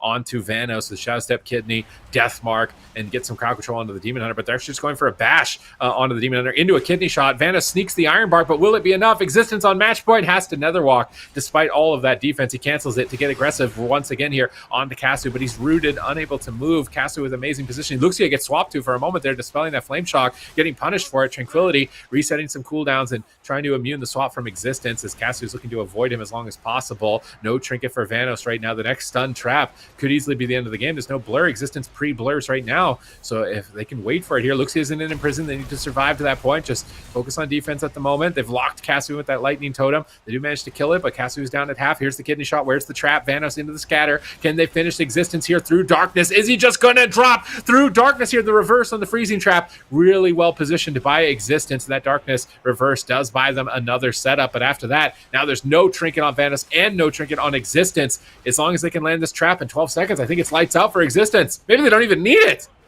Yeah, there's Shiv coming in from Tony. That healing reduction into a full kidney shot. Stun on Vanos. And Existence is going to get... There's no way. How could he live? He does get dropped. MYWAY 3-0 Team HUHU. A beautiful performance here from MYWAY. And they are looking so good with this Thug Cleave. Oh man, MYWAY looking deadly. They're going to be the next threat. This is what I'm wondering. Like, how does a hunter do, or does a brewmaster do into a hunter, right? Because like that's a lot of crowd control to isolate a target, which is what you do need. So MYWAY looking like possibly the strongest contender to take on the Cruising for a Bruising there in the upper side on his brewmaster monk, and bank on Mistweaver and Thomas, the train engine that could. On Warrior. So really excited to see that series, because we've never seen a matchup like that before. And man, MYWAY leveled up for this weekend. Like, as much as they might want to like meme about certain classes in the meta, they definitely came to perform here in week number 4. They're not going to let that the class balance tilt them or anything like that. Just adapt and overcome here on their side with a really solid performance, beating out their competition, and just so close now to getting into the top 3, guaranteed qualifications to the big money in the European finals. Yeah, and here it is. Existence is kind of the final moment. He tries to get away, but unfortunately, you see all the bleed effects. There's the Shiv, and Vanos is just falling behind before the stuns even land. They get the kidney shot on Existence. They get the intimidation stun on Vanos, and that's literally all they need. Like, there was no follow-up trap. I think Frankie actually grounded it, so it's crazy. I mean, Existence just, it's overwhelming damage that MYWAY has available with the specialization, and if you're a class that can die in stuns like Existence, it doesn't really take that much of a setup for MYWAY to kind of just push you over the edge. So impressively done by MYWAY. They know their win conditions. They play it well. And yeah, I think they're going to be really happy here with this 3-0 win. I want to see the bracket, man. Like, what is this lower bracket looking like now? With Team HUHU in there, Poggers in there, ADMIRALS Esports in there. Look at that. Agent, dude, that's all of like the current top teams. The Agents of Poggers, that's the 1 and the 2, that's the 5. Oh my God, that's every big heavy hitter. Like, that could be the finals for Europe in that lower bracket already at this point. And look at how close the points are. Poggers going to go head to head, possibly for the Agents to steal their first place position. Two who are battling to stay alive to keep their third place against ADMIRALS Esports and MYWAY. So like, this is crazy. to see from all of these teams, like how this is bubbling up in the final weekend. Yeah, I mean, MYWAY, they're looking good. If they win one more series, I think they kind of sneak in to that top 3. Obviously, we'll have to wait and see. And there's a difficult opponent ahead of them. Like MYWAY, they've been doing well, but can they take down the bots? I feel like the bots are like, they're this team that just came out of nowhere. They're looking really good with their double monk warrior composition. And we'll see if anyone can kind of rise to the task of beating them. But it's just crazy to see Team HUHU, Admiral Esports, Poggers, and the agents in that position, all fighting for their lives to battle it out for that last little bit of points to try to make it into the top 3. And it is such a close race at this point. Nobody really wants to go into the gauntlet. The gauntlet is a nice lifeline, right? Like making it into the top 8 instead of the top 3. That's a nice lifeline. You got another chance, but there's no guarantees in that gauntlet you're going to be making to the finals. You are going to have a phenomenal performance. And you can see kind of how the season has shaped up. So obviously we've had Cup 1, Cup 2, Cup 3. We're now on Cup number 4. This is the last chance for teams to earn points. And depending on how many points they earn, if they're in that top 3 spot, you automatically advance to the grand finals. If not, you are in a rough spot. You got to battle it out against the other best teams in your region. We can see exactly how it'll play out here, Sid. Yep, we've got losers pick map. This is the format. This is the same format we've used even here, but in this gauntlet stage, you can see how it's set up as a final boss. Whoever gets 4th place is going to be the final where it says team name below winners advances. You're the final boss of the gauntlet, where every other team from 8th through 5th has to fight to get a chance against you, and then whoever wins that goes into the grand finals for the big prizes on April 1st to 2nd. So very exciting way to do this, as opposed to like the top 4 and then it's kind of all figured out. This gives you a second lifeline, a second opportunity to try and qualify through and make it work. Opens up huge opportunities for miracle runs for teams to just have a deep run in that as well. I'm really excited to see what results of that gauntlet, but we still need to figure out who is going to be battling in it. Yeah, definitely. This next map, we are going to be having Poggers going up against the agents, and this is really interesting because last week we saw the agents actually bring in Mercy on the Destruction Warlocks and best Poggers in a Rogue Warlock matchup and actually win the entire thing. So Poggers, obviously, they went back to the drawing board. I think Chanimal probably going to be a lot more practiced up. Maybe they have a lot more practice with this particular composition, and we'll see if they're up for the task and if they can kind of battle it back here against the agents. Yeah, and we'll see if they can actually make that difference with that disgrace. They're going after Asgarath already, trying to punish that healer pick right now. Asgarath already in a mortal coil, already taking a lot of damage, forced into that incarnation burn. Hitty now getting swapped to, taking a lot of damage from those portals. Chanimal on that Warlock is doing a lot of work. Mercy as well with his portal. And now sitting through a blind, he's going to be trinketing out of that one immediately. Asgarath actually tries to tranquility the blind there. He knows it's coming. He knows they're going to blind him and go after Brunhilde. They're actually going after Meh, and Meh actually getting Shadow Step kicked into the kidney, so he can't use that pain suppression. Chanimal also taking a decent amount of damage here. Waz now looking for the swap, goes for the kidney shot over onto Asgarath. Actually a lot of damage coming out here. Waz holding on to the death mark for now though, and Asgarath actually dropping lower and lower. He's got no trank bubble. Chanimal getting blasted as well. They fear up Waz there on the side of Mercy. Waz gets out of that crowd control. Asgarath does survive with the nature swiftness and the iron mark. Meh in the kidney shot. Waz now getting blasted by Mercy. 1 chaos bolt, 2 chaos bolts will be the cloak of shadows coming out as Waz does get disarmed, making his way once again over onto Asgarath. Where is he going to allocate the damage? Asgarath has no trinket here. The next kidney shot with that death mark could potentially be the game changer here, Van. Definitely. Brunhilde, let's see if he can survive. He's taking quite a bit of damage right now. Kidney shot has not even landed. They're actually just going for crowd control, and Asgarath was shadow steps over, trying to get the pressure rolling, but it's actually Chanimal that falls. And he was going, unfortunately, when you commit your kidney shot like that for crowd control on Asgarath, they thought, he was falling behind on healing. They tried to make a play, but that just leaves Mercy and Brunhilde open to just go after Chanimal. And it was just an unbelievable amount of damage they put out in that moment. The agents draw first blood here in game number 1, putting first point on the board. The agent's looking deadly. I don't know what Asgarath had for breakfast this morning, but he is looking like an absolute beast today. He's not dying. He's not making any mistakes with his positioning, with his defensive CD usage. And you can see Brunhilde here using that death mark early on. And you know why they don't go after Brunhilde here with the death mark is because he is opting for that dwarf, whereas Waz is opting for that night elf. So Waz gets feared here. Meh is doing a lot of damage here onto Brunhilde. Waz going for that CC chain defensively, and then they fear up Meh, and they just blast Chanimal here. Big dam coming out there by Brunhilde and Mercy. And I think they still had the Void Shift there, but they just weren't able to access it because Meh was in that CC chain. So really, really fast-paced game here coming out from both sides.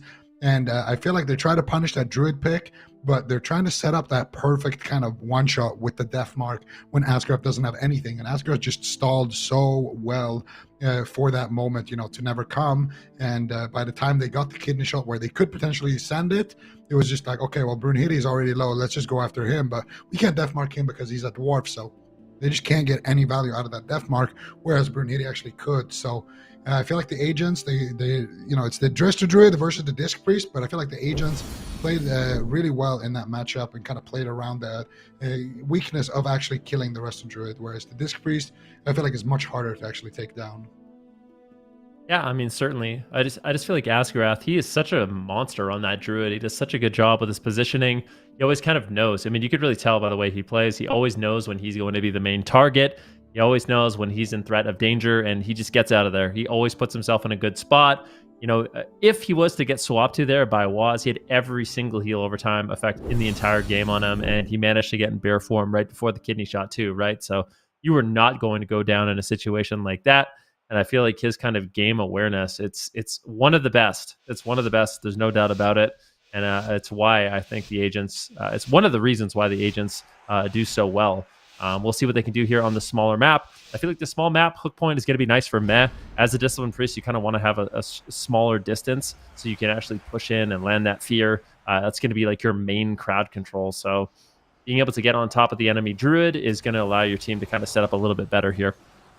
Yeah, and a quick side note, whoever wins this series here and eliminates the other team will actually finish the season in first place. So a lot of bragging rights on the line here. Let's see who manages to take it. Brunhilde is going to be in that cheap shot, already doing a lot of damage. They're blasting off Brunhilde. Big damage coming out here. He's going to trade out the Cloak of Shadows. Mercy already falling behind as well. Asgarath in that incarnation, trying to keep everybody alive, channeling out the Tranquility, trying to keep everybody up with that Iron Bark as well. He's got the Nature's Vigil down for some extra damage, and he is going to go for that bash over onto Meh X, but he's not going to make the mistake of actually casting a clone with that. Doesn't want to risk getting spell locked, doesn't want to risk falling behind. Instead, he's just going to spam heal, but Brunhilde gets blasted.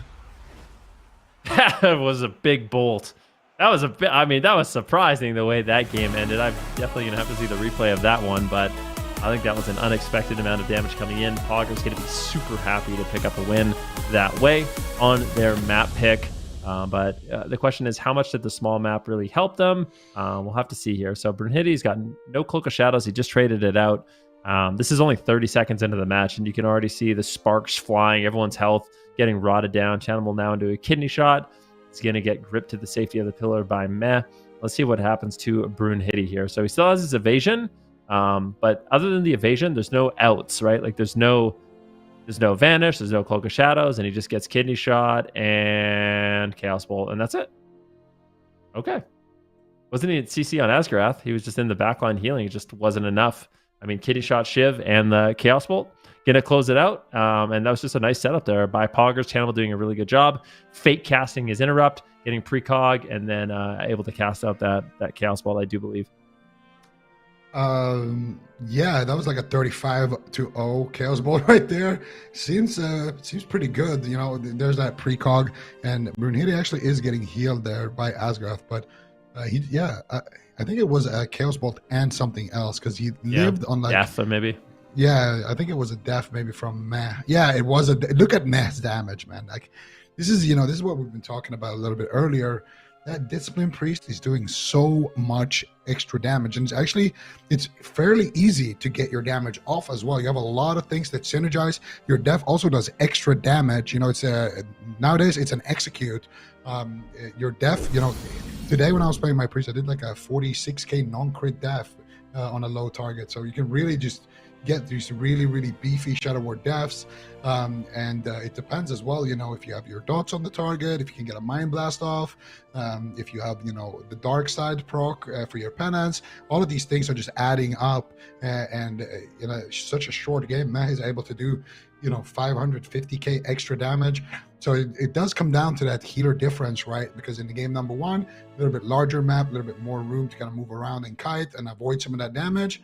You're going to see Matt, you know, being shut down a little bit more. And then on a smaller map like this, you can just go fully aggressive. He's always going to be able to get that damage off. So we are going to go to Empyrean Domain. And what is the agents going to do? Are they going to lock in the LA lock? I think that's what they're debating right now. What else could they do? Let's see. What else could the agents possibly run? Rogue lock. Or LA lock. Yeah. Rogue lock or LA lock. That's it? I feel like that's it. It's the only realistic things I would see them running anyway. There's no way they run LE Lock. I don't think they'll run LE Lock, or I don't think they'll run LE Rogue. So probably, I think we're just going into a Rogue Lock mirror once again, to be honest. I think it's just going to be the same thing. Poggers probably just taking time to discuss what they want to do. But this has been a really interesting match to see how this has kind of evolved. Now these teams are actually running like the Rogue Lock mirror match. And it's been working out well for them. And I feel like Poggers looks like they're a lot more polished. Like I think when they brought in Chanimal last weekend, it was like kind of a desperation move, right? Like they didn't really know what to do. So at worst, you go into a mirror match. But it seems like they put some time into actually practicing this composition a lot more for the agents, which makes sense. I mean, the agents have been kind of their main competition this year. Yeah, this year and every year it feels like. Yeah, that's true. And, you know, they are neck and neck in points. I think it's 8 points that separate these two teams. Let me take a quick look here. Yeah, so Poggers are ahead by 8 points heading into this cup, and they will finish in first and second. That's basically guaranteed at this point. So whoever wins the series will, beat the other team by at least 20 points. And of course, if they stay alive in the tournament and continue to get more points, then that lead might even increase. But by at least, yeah, you can see here Poggers at 300 points, the agents 292 points, and they are tied 1-1. These two teams are so evenly matched. They really are each other's biggest competition. And it's all going to come down to this lower bracket match, you know. Team HUHU versus MYWAY is going to be the next match as well, and that one is going to be absolutely disgusting. You don't want to miss that one, because that one is basically battle for top 3. One of them, actually, I don't think Team HUHU versus MYWAY. I don't think that graphic is right. I think it's Admiral Esports playing against Team HUHU. Either way, though, we have the Agents versus Poggers. Game number 3 here. It is the Agents map pick. They're playing the Resto Druid versus the Disc Priest. Roguelock versus Roguelock. Let's see who takes it, Ben. Yeah, we'll have to see. Chanimal going for an early interrupt and a fell domination. So looking for 2 interrupts here. They are going after Asgrath. A bit of an aggressive start, but look at all the portals coming in from Mercy. Really wanted to get that damage rolling onto Chanimal, but Chanimal seems to just kind of shrug off the damage for the time being. Looking to get aggressive here, and we'll see. The agents do appear to want to go after Chanimal a lot more in this matchup. We have an interrupt here on the Mac. Chaos Bolt's going to be flying in from Mercy. Can he actually land it? One does land, but it's actually Brunhilde on the back. Whoa! He gets dropped. Are you kidding me? That was meh. I swear that was meh. This is what you're talking about. All that blaster damage coming in. Brunhilde had everything. Had every cooldown to survive, but he just got totally caught off guard. Yeah, you got a Shadow Fiend down, and we're going to see it on the replay, that Shadow Ward Death coming through. That's that big execute. I really wonder how much he hit him for. Yeah, I think he did get a penance as well. So, once again, just showing us why Discipline Priest is looking so deadly right now. And he has that power infusion onto Chanimal. There's the Mind Blast, and he has that dot rolling as well. So that Mind Blast is going to be doing extra damage. There's that Dark Reprimand. He gets kicked, and then here comes the Smites. He gets a decent amount of damage onto Brunhilde, and then Chanimal here getting a little bit of damage. He gets the Immolate, and then here's Smite. into Dark Reprimand, into Shadow Word Death with the Shadow Fiend down. So yeah, Matt just basically takes him down 20-0 there by himself. And also, I think he have a fear there? What was that? It might have just broken. I'm not sure. Either way, Matt is definitely doing a lot of damage here on that Discipline Priest. It's very interesting to see the Discipline Priest versus the Resto Druid. I feel like Asgard actually had answers here. He had the Iron Bark, he had the Cloak, he Iron Barked him, but he was just too late there. Didn't really expect the damage to come out there, and as a result, they have to pay with their swing match. All of a sudden, Poggers, they grab the lead here. I feel like this is actually insane, the way these last two games have ended. I'm going to be honest, I feel like the agents have kind of dropped the ball a little bit. I feel like Poggers are doing a really good job. They're getting aggressive, but at the same time, the agents, I really can't help but feel like they're kind of throwing away these games. I mean, obviously, Poggers is going to be happy to walk away with 2 wins back-to-back, but I feel like the agents, they got to clean it up a bit in game number 4 if they want to have a chance to win this series. I mean, there's a lot on the line. We talked about it, right? Like, this is their potential first place seeding going into the grand finals. And I feel like their last 2 games have been an absolute throwaway. Absolutely. And did you see the damage score there? Matt did double Waz's damage, and he did more damage than Brunhilde, and he did, I think, the same damage as Mercy. So Matt is just literally a 3rd DPS at this point. It's quite interesting to see here. Yeah? It's one of the really good things about Destruction Warlock is you can just go after multiple targets, and you have a lot of instant cast damage, and anyone that's out of position, you can kind of just like solo them with your portals and your conflags and your shadow burns. And then if you end up getting the procs where it kind of cleaves your damage, you can just hit the main target as well. So you have a lot of pressure in this match. I think it works really well with Meh, where you're seeing just Meh and Channel will just solo a target really, really quick. And it can be one of those things where you're caught off guard, right? Like Brunhilde didn't even have Waz on him and he just died. So you get like maybe a false sense of security where it's like, okay, well, Waz isn't on me. Like my hero is going to be able to keep me alive. But then you're just getting absolutely blasted by the Destruction Warlock and the Discipline Priest. Maybe you have wound poison on you, and it's not easy to heal through. So we'll see how Brunhilde handles this. He needs to shake it off. I mean, Brunhilde is a player we can rely on to have like exceptional games. We'll see where his head's at after that one. Obviously, you don't want to be playing it too safe, too cautiously, but also you can't be down without using a single button. Very, very true. And let's see here. They're going after Brunhilde once again. Kidney shot onto him. They get the bleeds going. Chanimal teleports out. He's got the power infusion here, so he's going to be doing a lot of damage here on that Warlock already, summoning the portals. We already see portals all over the map. Meh in a full blind trinkets out. They're going after Asgarath. Asgarath already trinketing out of the blind. Asgarath is a dead man walking right now. He pre-Iron Barks, pre-Nature's Vigils. Chanimal gets the pain suppression. Meh trying to keep him alive.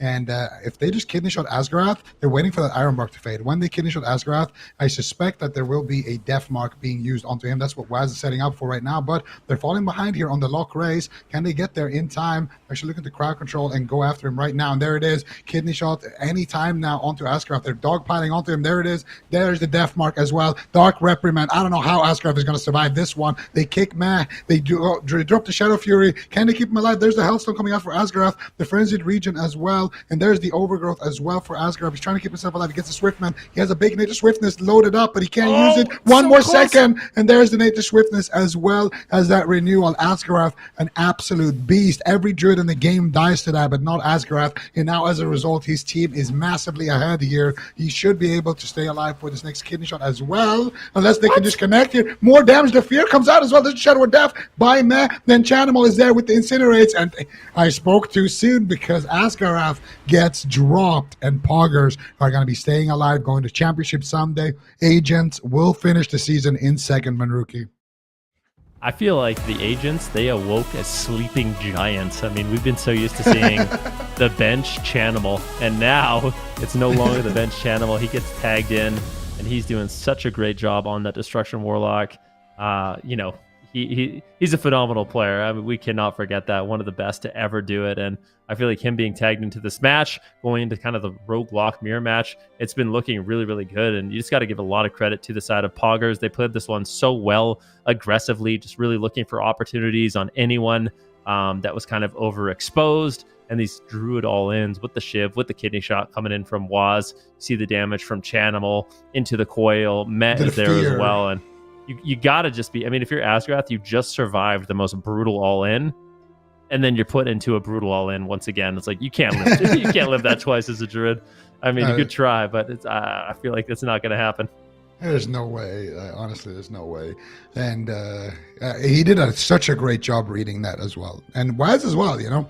Waz blinds him, trinkets. He knows it's coming. He knows the all-in is coming. Everybody knows it. He pre-iron barks. He drops the tranquility. He tries to buy himself and his team as much time as possible to get away from the situation. But Waz is just patient. He just sits on top of him, and the entire team collapses. They get the death mark. They get the all-in. Barely hangs on by the skin of his teeth. And then that fear from Meh, that was so beautiful. They get the kidney shot, coil, and then after the coil, they get the fear, and they get the Shadow Word Death. And Meh, again, with the killing blow, by the way, got the killing blow in all of their wins on the side of Poggers. So Poggers, you're going to be feeling good about that one at least. They lost to the tank in the upper bracket, but they are able to battle on here in the lower brackets. Yep, they're going to stay in it for just a little bit longer. And now we're actually going to be heading to our very last match of the day. This is another elimination one. It's going to be another, honestly, I think it's going to be another blood battle here. It's going to be Team HUHU versus Admiral Esports. We can, of course, take a look at the bracket and the games that we have seen so far today. And it's been an interesting day. I feel like we've seen kind of a couple of upsets. You know, we've seen the new team, the Bots, having a fantastic day. And Poggers, you know, down there in that lower bracket, which is definitely interesting. Always interesting to see those guys get dropped down there so early. But so this next series, then, what do we make of it, Ben? Team HUHU and Admirals Esports. Well, I think we're going to see Elemental Shaman, and we're going to see Restoration Druid. The third pick, I think it's up for grabs for both teams, but I think we're going to get into some Elemental Shaman, Resto Druid mirror matches. But you see here on the standings, just to turn our attention there for a second, the Poggers will be claiming that first place position for the time being. So really nicely done by them. And unfortunately for the agents, they are going to be eliminated, but I think they're almost guaranteed top 3 at this point. I don't want to speak too soon, but I don't think they really have too much to worry about. Yeah. It is possible that if MYWAY has a really deep run and they actually end up winning the entire thing, that they could knock them out of that top 3. So that's the one to look for. But I feel like if you are the agents, you got a pretty strong team going in your favor with the Bots. Like they're going to be rooting for them quite a bit. Zico, did you have something you want to bring up? Yeah, I mean, the qualification is on the line here. Team HUHU are currently in 3rd. Admiral Esports can knock them out and steal their spot temporarily. And MYWAY are still in that upper bracket. So if Admiral Esports loses and MYWAY wins the entire thing, I'm pretty sure MYWAY actually will take their spot. So all of these 3rd, 4th, and 5th seed right now on your screen are all neck and neck. One series is worth 20 points. So if Team HUHU finishes, you know, one placing worse than MYWAY, they will be tied for 3rd. And I don't know what even happens in that scenario, but that's a possibility. Same thing for Admiral Esports. They have their fate in their own hands now as much as possible. They need this win to pass Team HUHU, and the same thing goes for Team HUHU. If Team HUHU stays alive, the longer they stay alive in that lower bracket, the more likely they are to maintain their lead and shut it down for MYWAY and Admiral Esports. So Team HUHU and Admiral Esports, they both have every single thing to play for here. Yeah, they definitely do. Quite a bit is on the line here as we head into this next matchup. Admiral Esports, of course, if you don't know who they are, Swapsy, Blizzo, Next, and Jamie. So that's a lot of arena veteran experience there within that roster. And the Team HUHU, you know, we haven't really seen them as frequently in the AWC, but they're really making a showing in their first, you know, here in Dragonflight. Frankie Vanos, of course, Existence, we just saw it, and then Infernion. So 2 really powerful teams going to be battling it out here in that lower bracket for those points that we just mentioned as well. And it's all coming to a head here for the last matchup of the day. So for sure keeping an eye out on this. And then, you know, at the end of the day, of course, we're going to be keeping you guys updated as we go along in terms of like where these teams did end up, 4 points before we head into Championship Sunday for this European region. But it's I feel like even if you look at the top 8 where we currently are, it's really a really competitive environment, and I'm really curious to see where this one ends up, where these two teams end up in terms of points. But we are heading into the Grand Arena. This is best of 5 once again, and it's elimination as well. Team HUHU versus Admiral Esports facing off in game number 1. Oh, all right, here we go. It's actually going to be Blizzo on the Warrior. So this is a composition I've wanted to see for quite some time. Blizzo on the Warrior with Jamie on the Elemental Shaman. And this is going to be a really explosive match. You have Demon Hunter Ellie versus Warrior Ellie. Which one of these melee is going to be able to pull out ahead?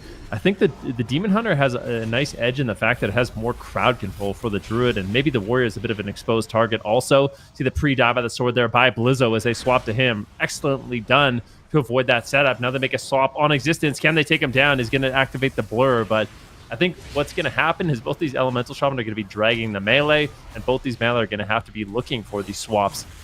Yeah, absolutely. And we're going to see which one can stay alive longer and which one can put up more pressure. And this is actually something that both teams can run. So both teams having that composition available. Existence does play the Warrior as well as Blizzo does play the Demon Hunter. So it really will come down to who is the better team here. What a way to end it between these two teams. Qualification is on the line here for that top 3 position. Both of these teams been battling it against each other the entire season. Who is going to be able to take it right now? Existence looking to get some pressure going here over onto Jamie, looking for some crowd control over onto Next, but a nice totem there, a nice static totem, dragging Existence back there for a second as they do power on over onto Frankie. There's a Stormbolt by Blizzo, and Blizzo's going to have that sharpened blade. He's going to have that added extra Mortal Strike effect. He's going to have a lot of extra burst damage, but Existence is going to be able to bring in a lot of utility on that Demon Hunter, a lot of cleave damage, as well as a lot of instant crowd control, you know, with that stun fear. And here comes a big swap onto Blizzo.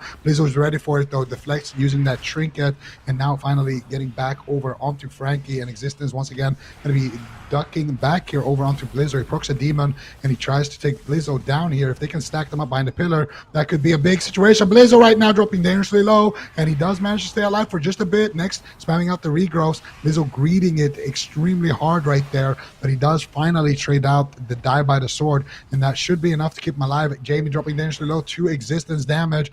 Frankie dropping dangerously low as well. Existence landing a nice double chaos nova, getting some good cleave pressure here as both of these teams are neck and neck, man.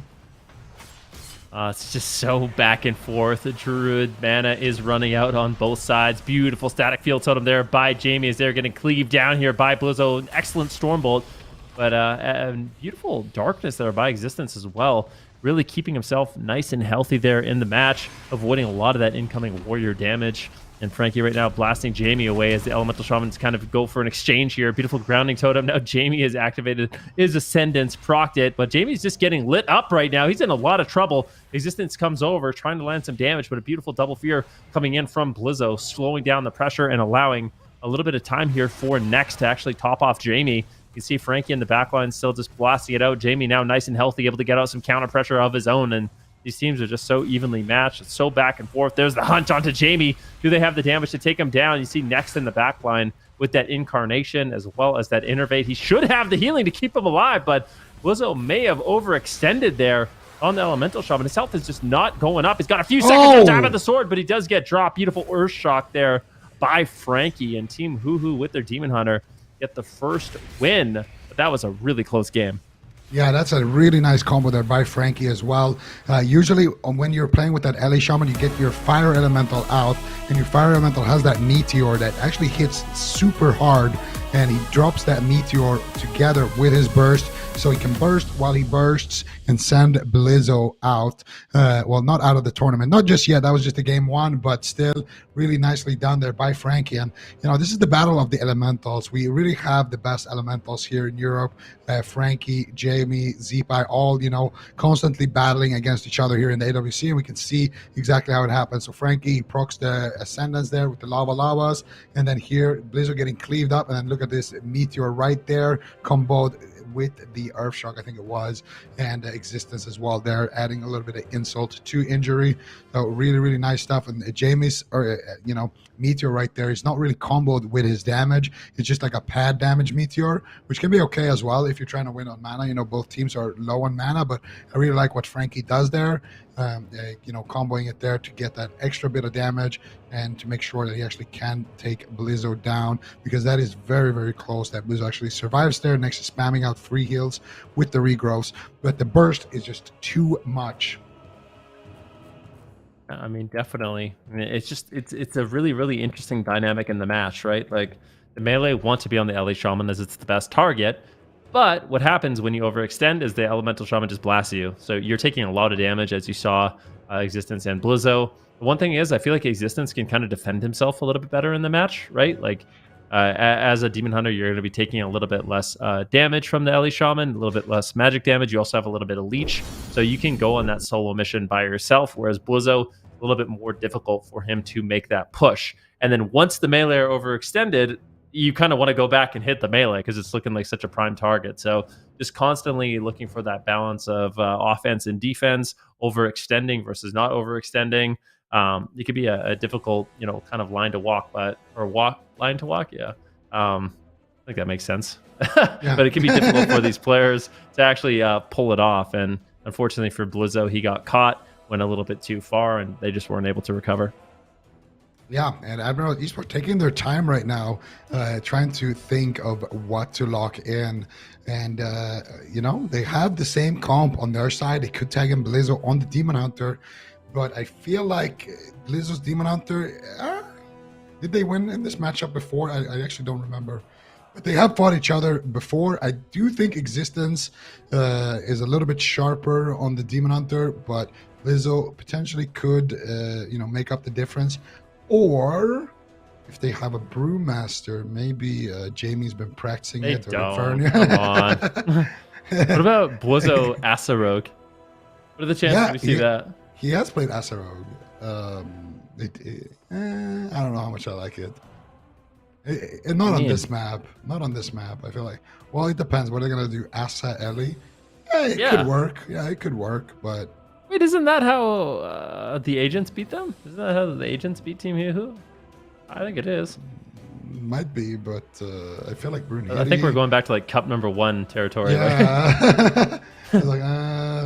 Might be. Yeah, they did beat them. I think it was Cup #1 with that, but I don't know. Maybe we'll see it. We won't. We're not gonna see it. They're just gonna go back in with the same comp. We're not seeing it.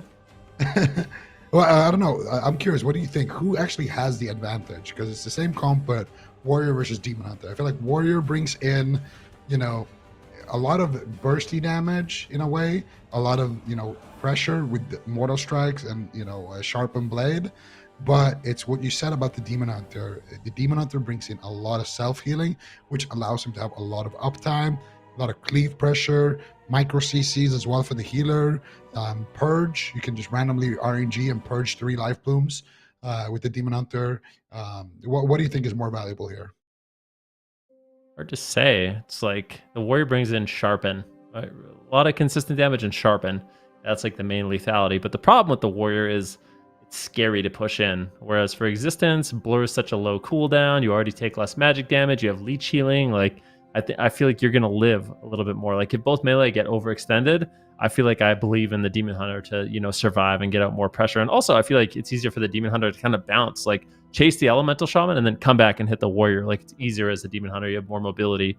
But it's Blizzo, and he just has an automatic, like, aura to, go towards winning for his team. He's just so good on the Warrior. So, well, we'll see what he can do. If it was any other Warrior, I would count them out. But Blizzo, I believe they just need to somehow avoid what we just saw, where it's like Jamie's getting blasted. There's a lot of pressure. Next is trying to keep him alive. And then all of a sudden, Blizzo gets swapped too, and they just can't keep up the damage. There's no cooldowns for them to actually live. And it's kind of like, it wasn't that fast of a death on Blizzo. Like, he got quickly down to like 20-30% health, but going from that point, it did take a long time. Next just didn't have the healing to kind of stabilize him. So I don't know what they're going to do to avoid that situation. Maybe all of them need to push in a little bit closer and try not to do that. Like, maybe Jamie needs to just...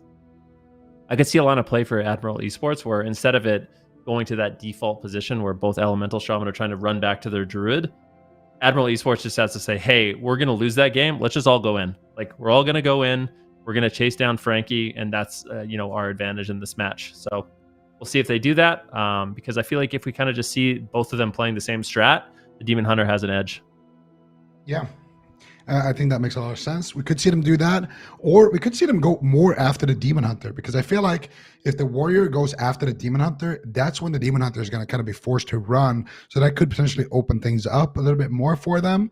We're going to have to wait and see exactly what they decide to do. But the Demon Hunter also has some tools if the match evolves in that direction. You could play with the Rain from Above talent, for example, to if Blizzard decides to play with the Spear and try to pin him down. So there is, a whole meta game that could start shifting there if the melees start going after each other more. But in that game, it was Blizzard that fell. Let's see what Blizzard decides to do here. He's going to go after Frankie. Once again, getting a lot of pressure. Here comes the Blade Storm. Big damage onto Frankie. Iron Bark does it. Deflected for now. Jamie actually already trinketing and using that Iron Bark here. Existence bringing in the heat as he does get that micro CC chain over onto next. I think he actually shut down the Demon Hunter Fear there, and he does go for the Chaos Nova into the Fear instead. The Hunt coming out onto Jamie, and I think Jamie actually tremors the Fear there as well. So beautifully done by Jamie, but he's used his entire defensive arsenal. Frankie, though, taking a lot of damage, and now Existence ducking back here, trying to help him with Blizzard, but Blizzard Blade Storms doesn't want to be caught up in that. So Existence going back here over onto Jamie, and so far, Frankie should be completely fine without having to use anything. Mana between both the healers are a little bit tied, a little bit in favor, though, of it next, but that's because Frankie still hasn't used any of his personal defensives. Might need to use the Astral Shift as I say that, and he will use it. So they buy one back on the side of Admirals Esports. Let's see what else they can get done here. Jamie dropping dangerously low right now. Doesn't have the Astral Shift. Takes a lot of damage, but next is there to pick him up with the Nature Swiftness. Both of these Druids already using their Incarnation. There's the double Chaos Nova. Nice static field totem, though, buying them a little bit of time on the side of Admiral Esports as they duck back now on Team HUHU to try to take down Blizzo. Beautiful defensive fear coming out from Blizzo, and Blizzo now looking to get back over onto Frankie with that sharpened blade. Big Blade Storm coming out. Huge damage. That's the darkness, but he gets knocked away from it. Beautifully done there. Blizzo, though, getting swapped to activates the Die by the Sword, gets paralyzed on it. Beautifully done there by Existence, and both of these teams are absolutely neck and neck, Van. Oh, Blizzo is so incredibly low. Don't have the Die by the Sword. That was so nicely done there by Vanos. At the same time, Jamie making some beautiful plays with that static field totem, removing them from the safety of that darkness, and that is just such a nice play. Next now getting blasted. He needs to be careful. Existence getting low. If he gets caught into a stun, it could be lights out. That's the blur, so definitely swap opportunities here for Blizzo in the future. Could go after the Demon Hunter. He's getting blasted away, and Admiral Esports, they're just looking a lot more focused in this game. They're a lot more on the same page. Existence now almost in execute range. That's going to be the Trinket as well as the Nether Walk to try to escape. And Blizzo is just on an absolute tear. He is all over this Demon Hunter. Sharpened Blade is active, but it looks like he will be able to stabilize. And now Blizzo is going to have to try to get some pressure here onto Frankie, potentially even Vanos. Right now, Admiral Esports, I'd say they're in a lead in terms of offense, in terms of pressure, in terms of mana, but it could be changed around at any moment. I mean, Demon Hunter and Elemental Shaman just have so much burst potential available. They need to still play a really, really solid game of defense, but Existence getting low once again. This is just so scary for their team.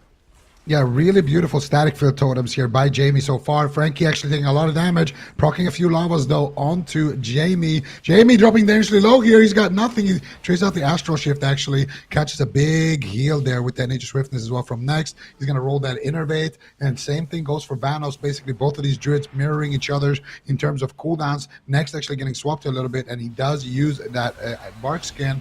And now Frankie here on the pillar once again, zapping away. Jamie as well, though, doing a lot of damage. It's a bit of a shaman race. There's that static field totem. Existence does manage to kill it before he gets pulled off, and here comes the hunt onto Blizzo. Big swap. Is he ready? He trinkets out, drops the Die by the Sword, but he gets cyclone onto his trinket there by that Demon Hunter, and now Existence once again looking to blast Blizzo potentially. Blizzo once again trying to overextend here, trying to get aggressive, but he's just not feeling too confident. He's dropping to 50% HP. He's got no HOTS. He gets pulled back. Beautifully done there by Jamie, and Blizzo now once again looking to get aggressive. Vanos sitting down for a drink. Can he even get any drinks here? Existence once again dropping dangerously low. That Incarn is running here for Vanos. Next sitting up for a drink. Existence shuts it down. Both of these Druids are completely tapped. Next trinketing out. Existence dropping down. Existence, how is he going to stay alive? He kites. He tries to run away. He tries to kite Blizzo. He goes for the blade dance, but they're swapping to Vanos. Big damage onto Vanos. Vanos, how is he going to deflect it? He pops that Bark Skin. He's trying to run around. He gets the Tranquility, but he does fall.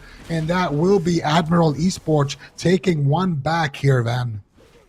Looking good. Blizzo on that warrior, just an absolute monster, bouncing around, causing so much pressure. But you really have to give a lot of credit here to Jamie also. I feel like his static field totems and that totemic projection, it looked really good in this match. Like, I feel like he did such a good job putting them in awkward positions, moving them out of darkness, and just getting pressure all over the map. So I really feel like Jamie did a great job. And it just seemed like Admiral Esports, they were a lot more on the same page. Like, I think in general, this is just a way better game coming in from this team. Yeah, I completely agree. And look how close it is, though. I feel like this is a series that could go either way. And there's so much on the line here, not just for these two teams, but also for MYWAY. You know, this is a team that could, this is a game that potentially could decide who the third seed will be. But as you mentioned, you know, just a great game coming out from Admiral Esports. And it really comes down to the fact that Next was able to hold on to that incarnation just a tiny bit longer and have a little bit of extra healing here towards the end. As soon as that incarnation runs out for Vanost, he is in big trouble. And it's right around this moment here. Existence dropping low. Jamie gets pressure onto Existence. He procs an Ascendance there as well. Existence ducking for cover. And then Jamie with that little Ascendance proc goes after Vanost. He's got no incarnation. He goes for the, actually he does have incarnation here, but he sits in bear form with that frenzied region. He goes for the tranquility, but it's not enough. Dies as he presses it. And yeah, I mean, this is just a super close game. I feel like both of these teams super evenly matched, and this honestly could go either way. Yeah, we'll see. It's just going to be one of those series. I mean, both these teams running similar compositions. Who is going to pull ahead? It's just about those little exchanges, right? Like, who does a better job getting burst at the right moments? Who does a better job not overextending and taking advantage of people overextending? Who does a better job managing their mana? It's like all these little tiny things add up in an enormous way in these type of matches. So I feel like this one could still easily go either way. I'm not really sure if like a small or a large map really affects the outcome of this map too much. I don't know if it necessarily favors either one of these teams. But we'll have to wait and see what they decide to do. Admiral Esports winning that last one in Tolveron may suggest that they like the larger maps, but it didn't seem like it was that bad for the side of Existence, Vanost, and Frankie. I could see an argument for a small map, whereas it's easier for Existence to actually get crowd control on the Druid. So yeah, go to hook point. It's easier because you, as a Demon Hunter, one of the edges you have in this match is you have more instant crowd control with the, you know, the imprisonment, with the off stuns, with the potential fear. So if you can actually land those on the Druid consistently, it can like add a lot of pressure in your favor. I feel like you also have a way better cleave pressure opportunities as Demon Hunter. You have, you know, Chaos Nova. Like, sure, Blizzo has Blade Storm as well, but I feel like Chaos Nova is just way bigger. If you can get those double and triple stuns, you also have Blade Dance. You know, you have your Fel Rush. Like, basically, your whole spell book is things that cleave, Immolation, Aura. Anytime the enemy team is stacked up, you're going to be a happy Demon Hunter. So I feel like it makes sense, in addition to those micro CCs as well that you mentioned. So Team HUHU, they want the small maps. Admiral Esports wants the big maps. And with how evenly matched these two teams are, this could just be something that gets decided based on how the blind pick went. We could go all the way to a game number 5. It could be one of those series that just goes back and forth depending on the map. And it's going to be up to, you know, these teams, who plays it better, who makes a mistake, and who can find those swaps, those win conditions a little bit earlier. Which one of these Druids can be just a little bit more efficient as well with healing, because both of these Druids were basically out of mana at the same time. Yeah, I mean, it really just goes to show you how evenly matched these teams are in terms of like just everything, in terms of like even the damage that they're doing in the match. It's funny to me to see Swapsy on the bench. Like, we've known him for an elemental shaman for such a long time. I actually saw screenshots. This is just a little bit of a side note. I saw screenshots of Admiral Esports practicing the double elemental shaman. So we might get the joy of watching that one day, as it is something that they are capable of running. Not for this match, I'm sure, but maybe in the future, maybe for the finals, we'll see that double elemental shaman tagged in. But yeah, they've been such a solid roster. Same with Team HUHU. I mean, I just feel like this year there's been so many new rosters that have come together. They've had a lot of flexibility. They've really impressed me, right? Like, with so many different compositions that they can run. They played at such a high level, and they're going toe to toe with, you know, some of these really long-standing veteran teams. It's awesome to see. But game number 3, hook point, Admiral Esports versus Team HUHU. There's a lot on the line for this matchup. This is an elimination series, so whoever gets eliminated here, your earning potential goes to 0. The winner can continue on their dream to try to make it into that top 3 or secure their spot. Yeah, and you definitely want to make it Championship Sunday. This is the last cup before we know who is going to be qualifying for the finals, who's going to be qualifying for the gauntlet, and who's going to be qualifying, well, for nothing. So let's see. Both of these teams, rank 3 is on the line. MYWAY also in the mix. They obviously want Team HUHU to lose here because Admiral Esports have a little bit less points. So for them is also they're watching this, you know, and really trying to figure out what's happening.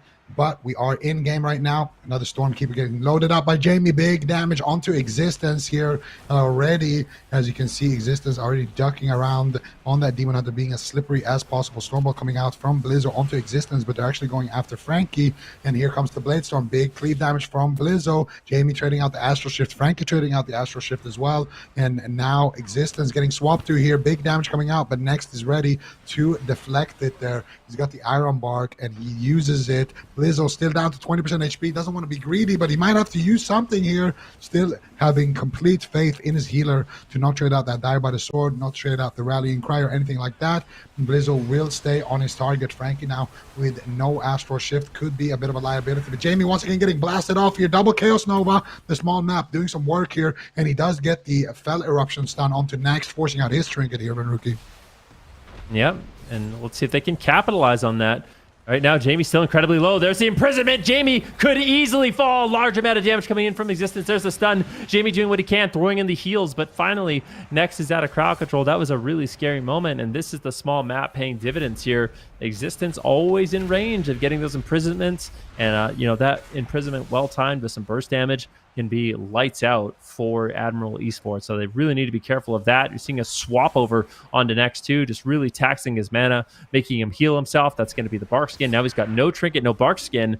Maybe a Hunt. I mean, we could see it. Existence has to hold on though. He might have overextended. Whoa, Blizzo! So low also gets dropped. A little bit of an exchange there. That darkness from Existence paying its weight in gold. I mean, he would have certainly fallen if it was not for that darkness. And as a result, they were able to get the pressure on the Blizzo. Frankie comes in with an Earthshock, and Blizzo gets dropped. I mean, that's an emotional roller coaster for Blizzo in that situation. Like, you think you're going to get the kill, and then all of a sudden you're the one that goes down. Definitely unfortunate. Yeah, and actually it comes down to that swap that he did over onto Next right before this. So I think it's actually right here where Existence decides to swap over onto Next. And I think the reason why he swaps off is because he Bark Skins and he Life Blooms himself, which means that both Jamie and Blizzo, one of them doesn't have Life Blooms right now. I do think it's Blizzo. So Blizzo, you know, Next is going to have to use a couple of extra globals here to halt Blizzo. And here's that roller coaster of emotions. Blizzo Blade Storming with Die by the Sword, praying that one of his attacks go through that darkness, praying for an execute to go through, but his prayers are not answered today. It's going to be the darkness that gets rewarded here, and you can see Existence healing done. You bet a lot of that was with that darkness, at least probably 300, 400,000 from that darkness. Manages to save him, and all of a sudden Team HUHU are up 2-1, and they got Admirals Esports on match point. Yeah, Blizzo definitely wishing that he had Nether Walk in that situation. Existence drops the darkness, gets another walk. I'm out of there. Blizzo spinning, spinning around with his Die by the Sword and just gets dropped by the Earthshock. So Team HUHU, they have Admiral Esports on match point now. Admiral Esports, where are we going? I'm sensing like, oh, okay. I wasn't going to say that. I'll be honest. I was going to say Meldraxxus Coliseum, but we're going to be going to Ashamane's Fall, so another large map. And this should hopefully give the Druid a little bit more space to stay away from Existence on that Demon Hunter, who's been doing a really good job kind of bouncing around, hitting multiple targets, which is what you want to do. If you're playing with an Elemental Shaman, you really want to just be like, you want to maximize your damage, right? You want to really force the Druid to hop multiple targets and kind of, second guess who you're going to be going after. So I think so far Existence has been doing a really good job, and we'll see if he can continue that and pick up this Game 4 win. Yeah, and it really is about putting that Druid behind. So, having the large map, you're going to be able to avoid a lot of those micro CCs, but also you're going to be able to avoid those swaps, because I don't feel like there's no way Next wants to Life Bloom himself in this matchup. So the way it works for Druid is you can have Life Blooms up on 2 targets, you can stack them up, and so it's going to take you in total 6 globals to actually get triple bloom on 2 different targets. Now, if you want a single target healing just one person, it's better to keep 1 stack of life bloom on yourself and then 3 life blooms on that person, because they will having life bloom on yourself makes it tick faster on the other person that you're also blooming.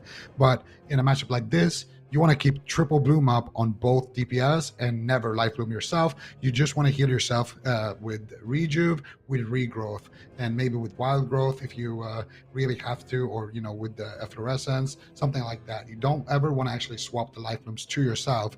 So for next, the fact that he felt like he had to swap those life blooms and he had to bark skin, and they were kind of committing to him there a little bit, does put him at least 3 globals behind on either Jamie or Blizzo. Maybe it was Jamie that didn't have any hots, but still there's also the potential of that purge from the Demon Hunter. If he gets that jackpot purge that purges triple bloom in one go, it can really make it tough for Next to actually catch up, especially if he doesn't have that overgrowth ready to go. I actually don't know if he's even playing overgrowth in this matchup, but either way, we got the next game here. It's match point between Team HUHU and ADMIRALS Esports. Frankie already forced to receive that Iron Bark, and they're actually going after Next here once again. Next this time around, though, does he life bloom himself? Now, so far he's just healing himself with Swiftmans and regrowths, and he keeps his life blooms on his teammates. Blizzo right now getting swapped to Jamie as well, taking a lot of damage, but he will trade out the Astral Ship. Blizzo dropping dangerously low, and this time around it is going to be a immediate Iron Bark, unfortunately overlapped there with his Die by the Sword Battle Master Trinket then.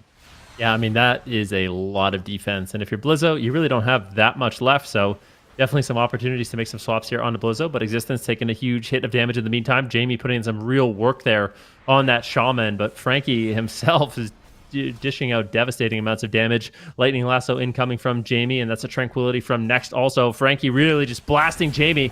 Existence getting on a lot of cleave as well. Blizzo does not want to stay on top of Jamie. Demon Hunter cleave is going to do a lot. You see right now, Next gets caught into a Chaos Nova, immediately trinketing out, does not want to fall behind, as Blizzo has been kind of the main focus in this match so far. So don't want to fall behind on healing. If Blizzo can stay active in the match and stay healthy, they have so much pressure, but you cannot forget about Blizzo. Now Jamie gets wiped off the face of the earth. Goodbye, Jamie. Team HUHU eliminate Admiral Esports from cup number 4. What an insane amount of damage. And you can see Existence. That's that little crowd control I'm talking about. He gets the first of all, he gets the trinket with the Chaos Nova a little bit earlier on, and then he gets the imprisonment, and they just have a huge amount of burst. Jamie gets taken down, and that was just a really impressive swap. I think that was an Essence break, actually. It looked like it, but that is absolutely devastating for Team Admiral Esports. Absolute insane damage coming in there. So this is where they force out the trinket there from Next that you were talking about, and then here they go after Jamie, they go after Blizzo. Frankie takes a bit of damage. Iranos is there to deflect it with the Tranquility, and then here Existing gets bashed up. Next trying to do what he can, but there's no life blooms here onto Jamie. He just has the 1 life bloom, and then here Fellow Rupture comes in. Boom. I think that's a Lava Burst and an Essence break right there at the same time, while Next was sitting through that imprisonment. So Existence kind of showing that the Demon Hunter seems to be better in this matchup here. And Team HUHU are going to be happy to stay alive here, because every single series that they stay alive, I think if they finish top 2, I think they are guaranteed to qualify. Even if it's MYWAY versus Team HUHU in the finals, Team HUHU still qualifies over MYWAY. So they have that little bit of a lead, and for them, every single win like this, or every single point that they can kind of grab, is going to be absolutely massive. But there is a massive obstacle left in this tournament in Team Poggers, which kind of have had their numbers throughout the rest of the tournament. So things are definitely starting to heat up here. Things could even, it could even tie between MYWAY and Team HUHU potentially. This is actually incredible. Yeah, things are starting to get really intense for sure for EU in terms of the standings, but Team HUHU, they're going to walk away with that one with a 3-1. That's all from ADMIRALS Esports. This is the bracket that we currently stand at here with the European region. We've got, of course, 4 teams left here in the 4th and final cup for this first season in Dragonflight. We've got the bots and MYWAY up there in that upper bracket, and then Team HUHU facing off against Poggers, and that's going to be the first matchup, the elimination round that we're going to see on Championship Sunday here. And do we feel like Team HUHU can potentially take them, Zico? I mean, I don't want to count them out. They've been looking extremely hot, but I do feel like Poggers is kind of the team to beat here, unless you're the bots, obviously. The bots are the team to beat. All right. The bots are the team to beat. Yeah, I mean, the bots are definitely a team to beat, but I feel like if I had to make a prediction for that, I would say Poggers definitely looking good in that one, just judging historically how that matchup has gone. But I still don't want to count out Team HUHU. They are one of the top dogs in EU, but let's say that they do get knocked out in fourth. All MYWAY has to do to qualify, I think, would be to beat the bots. If they just beat them in the upper bracket, I think they're locked in. So let's take a look at the standings here. So MYWAY are... No, they would tie if they... So if HUHU loses and MYWAY wins, they will be tied for third.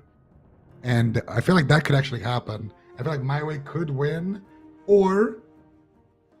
I don't know. I don't know. It's scary. It's scary. Both of them are definitely going to have to really make it count in their next series, because 40 points is 2 placings. And if Team HUHU loses, they will finish in fourth. And if MYWAY wins, they will guarantee themselves at least second. If they win the entire tournament and Team HUHU loses, then they will guarantee themselves a qualification without tying with the Team HUHU. And if Team HUHU wins against Poggers and wins later on as well, then they will guarantee themselves their spot. So it really is in either one of these teams, kind of their fate is in their own hands right now. And they're on a collision course against each other.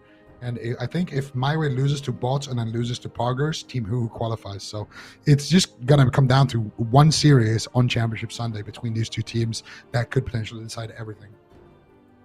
Yeah, so definitely make sure you are sticking around for that one. But I mean, the story today has for sure been the bots, like you guys kind of mentioned already. So I am really stoked for that team to see what they can do on Sunday, but definitely be sticking around for that. But that being said, that's going to wrap up Friday for the EU games before we head into that championship Sunday day. And then tomorrow on Saturday, we do move into North America. We're doing a top 12 format once again, so we're going to be seeing those kind of back-to-back games happening simultaneously alongside each other as well. And we're starting off in the upper bracket also like we did today. Here's a quick overview as well of the points currently right now. So we've got Luminosity like very solidly in that first place position, and then Golden Guardians and Where's Gordy currently in second and third, and then Shall We also tied for third. So it's pretty much just as competitive, maybe even more so than the EU region, but this is also shaping up to be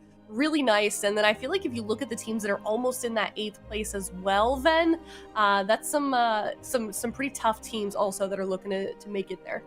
Well, I mean, if you just look, let's see here. Just want to double check before I say anything. Okay. So you have Fighting All Evil, Big Burst, Silver Sentinels, RNG, Ascension, Powermen, Liquid, I believe Shall We as well. So I think almost all of these teams are still in the tournament. The big stories for me are going to be Liquid and Powermen. Those two teams, rosters that you'd expect to do extremely well. And unfortunately, you know, they've had a little bit of a lackluster performance. Liquid find themselves in the lower bracket once again.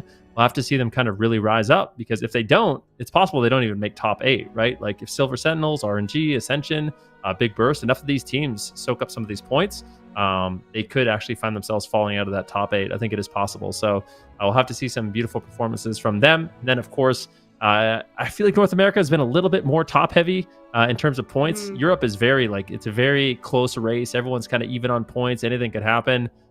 Nothing's happening to Luminosity and Golden Guardians. Like it's impossible, I think, for them to not make top 3. So those two teams are kind of locked in, but it's going to be a battle of third place for North America.